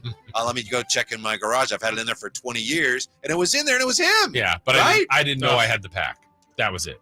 I didn't know I had it. That I have a story like that, and you know who the player was? I busted open a pack, and I was just like, I bought the box from Walmart. How years long ago. had you had it? Years. Yeah. And this was during the pandemic, and I told you guys, like, oh my God, I found stuff I didn't even know I had, and it was one of those. Got a Kevin Durant rookie in there. Ooh. That's nice. Yeah. Sonics jersey and everything. There you go. That's a good one. Yeah. Want to trade? Yeah. Do you have multiple of those, Jay? No, just one Durant. Okay. I remember. Okay. I remember when Jay brought it, like you, me, and Jay brought it, and he had some Jay's got the cards. best stuff. He had some good stuff. We've all got some good stuff. Yeah. Jay's got some really, really good stuff. I'm interested to see what you're hanging on to over there, Whitey. Yeah. Whitey's awfully quiet. Do you have the Jerry Reynolds cute. rookie that we're all after? Yeah. I think I do. Oh, my goodness. What's coming up today on the show, guys? Among other things, we're going to try to figure out why it is that after every NBA game, no matter what happens, no matter who wins, somebody's talking about, we need more energy and effort. Every single game, no matter what happens. Yeah. Is it really that simple? Frank Vogel gets the job in Phoenix. Well, we need to play with energy and effort and hustle. Is it really that simple? Or is it code for something now? We're going to try to figure that out today. Maybe for 16 years, the Kings were playing with enough energy and effort. I've always said that. I think there was definitely elements and a lot more of it this year. Yeah. That's how it works. Yeah. And speaking of the Kings, they worked out Imani Bates, and we're going to look at his, he's a guy who could be there when they pick. Maybe they pick him. Very intriguing prospect. Really interesting story like whether they pick I him. like him a lot. Yeah. Chris wants to take him at 24, at 38, and 54. Do not allow me in front of a microphone if the Kings take Imani Bates. Yeah. Do not. I will say some insane irrational things. thoughts. I will say the most unhinged things if the Kings take Imani Bates. I just hope 10 MVPs? Do not allow me in front of a microphone if the Kings draft Imani Bates. I just hope he's taken during a McDonald's commercial. Yeah, because we know that'll bode well. Yep. That's where legends are made. I hope you end up with his rookie card, no matter who. Thank you. Yeah. Thank you. Oh, That means a lot. I bet you he'll go out and get every single one because he'll be super cheap. Yes. I have every bowl rookie card there is. It is time, guys, for celebrity birthdays. Oh, okay. Which, of course, is brought to you by our friends at Crumble Cookies. Birthdays are meant to be spent with family and friends, and nothing brings family and friends together better than Crumble Cookies. I don't know if there was That's a jingle it. That's coming. the line. Yeah. Eat a crumble. They're so good. We, your taste buds, wish you would. Chris Watkins dominated this game yesterday, did he not? He did. Yeah. Some have speculated that there was some intel. I don't know. Foul play involved? Whoa. I don't know. We have to review and go to the tape, but I don't know. That's just what someone said. It was the spider bite. Gave me magical powers. Superpowers. No spiders today? Everything good? Nope. All clear. All clear. We know of. Whitey cleared the premises. Just a before I hero arrived. for one day. Yeah. Just one day and one day only. Not a great day for birthdays, but we're going to do it anyway. Happy birthday to Kanye West. Oh, Yeezy. How old is he today on this, June 8th? Yeah. I'm going to say Kanye is 48 years old. 51. I'm going to say Kanye will never age. There is no number attached to it. Like just a symbol? Yes. Yeah. He is turning 46 today. Hey. Woo. Okay. Yeah. Happy birthday to Bonnie Tyler. Total Eclipse of the Heart. Turn around. Bright eyes.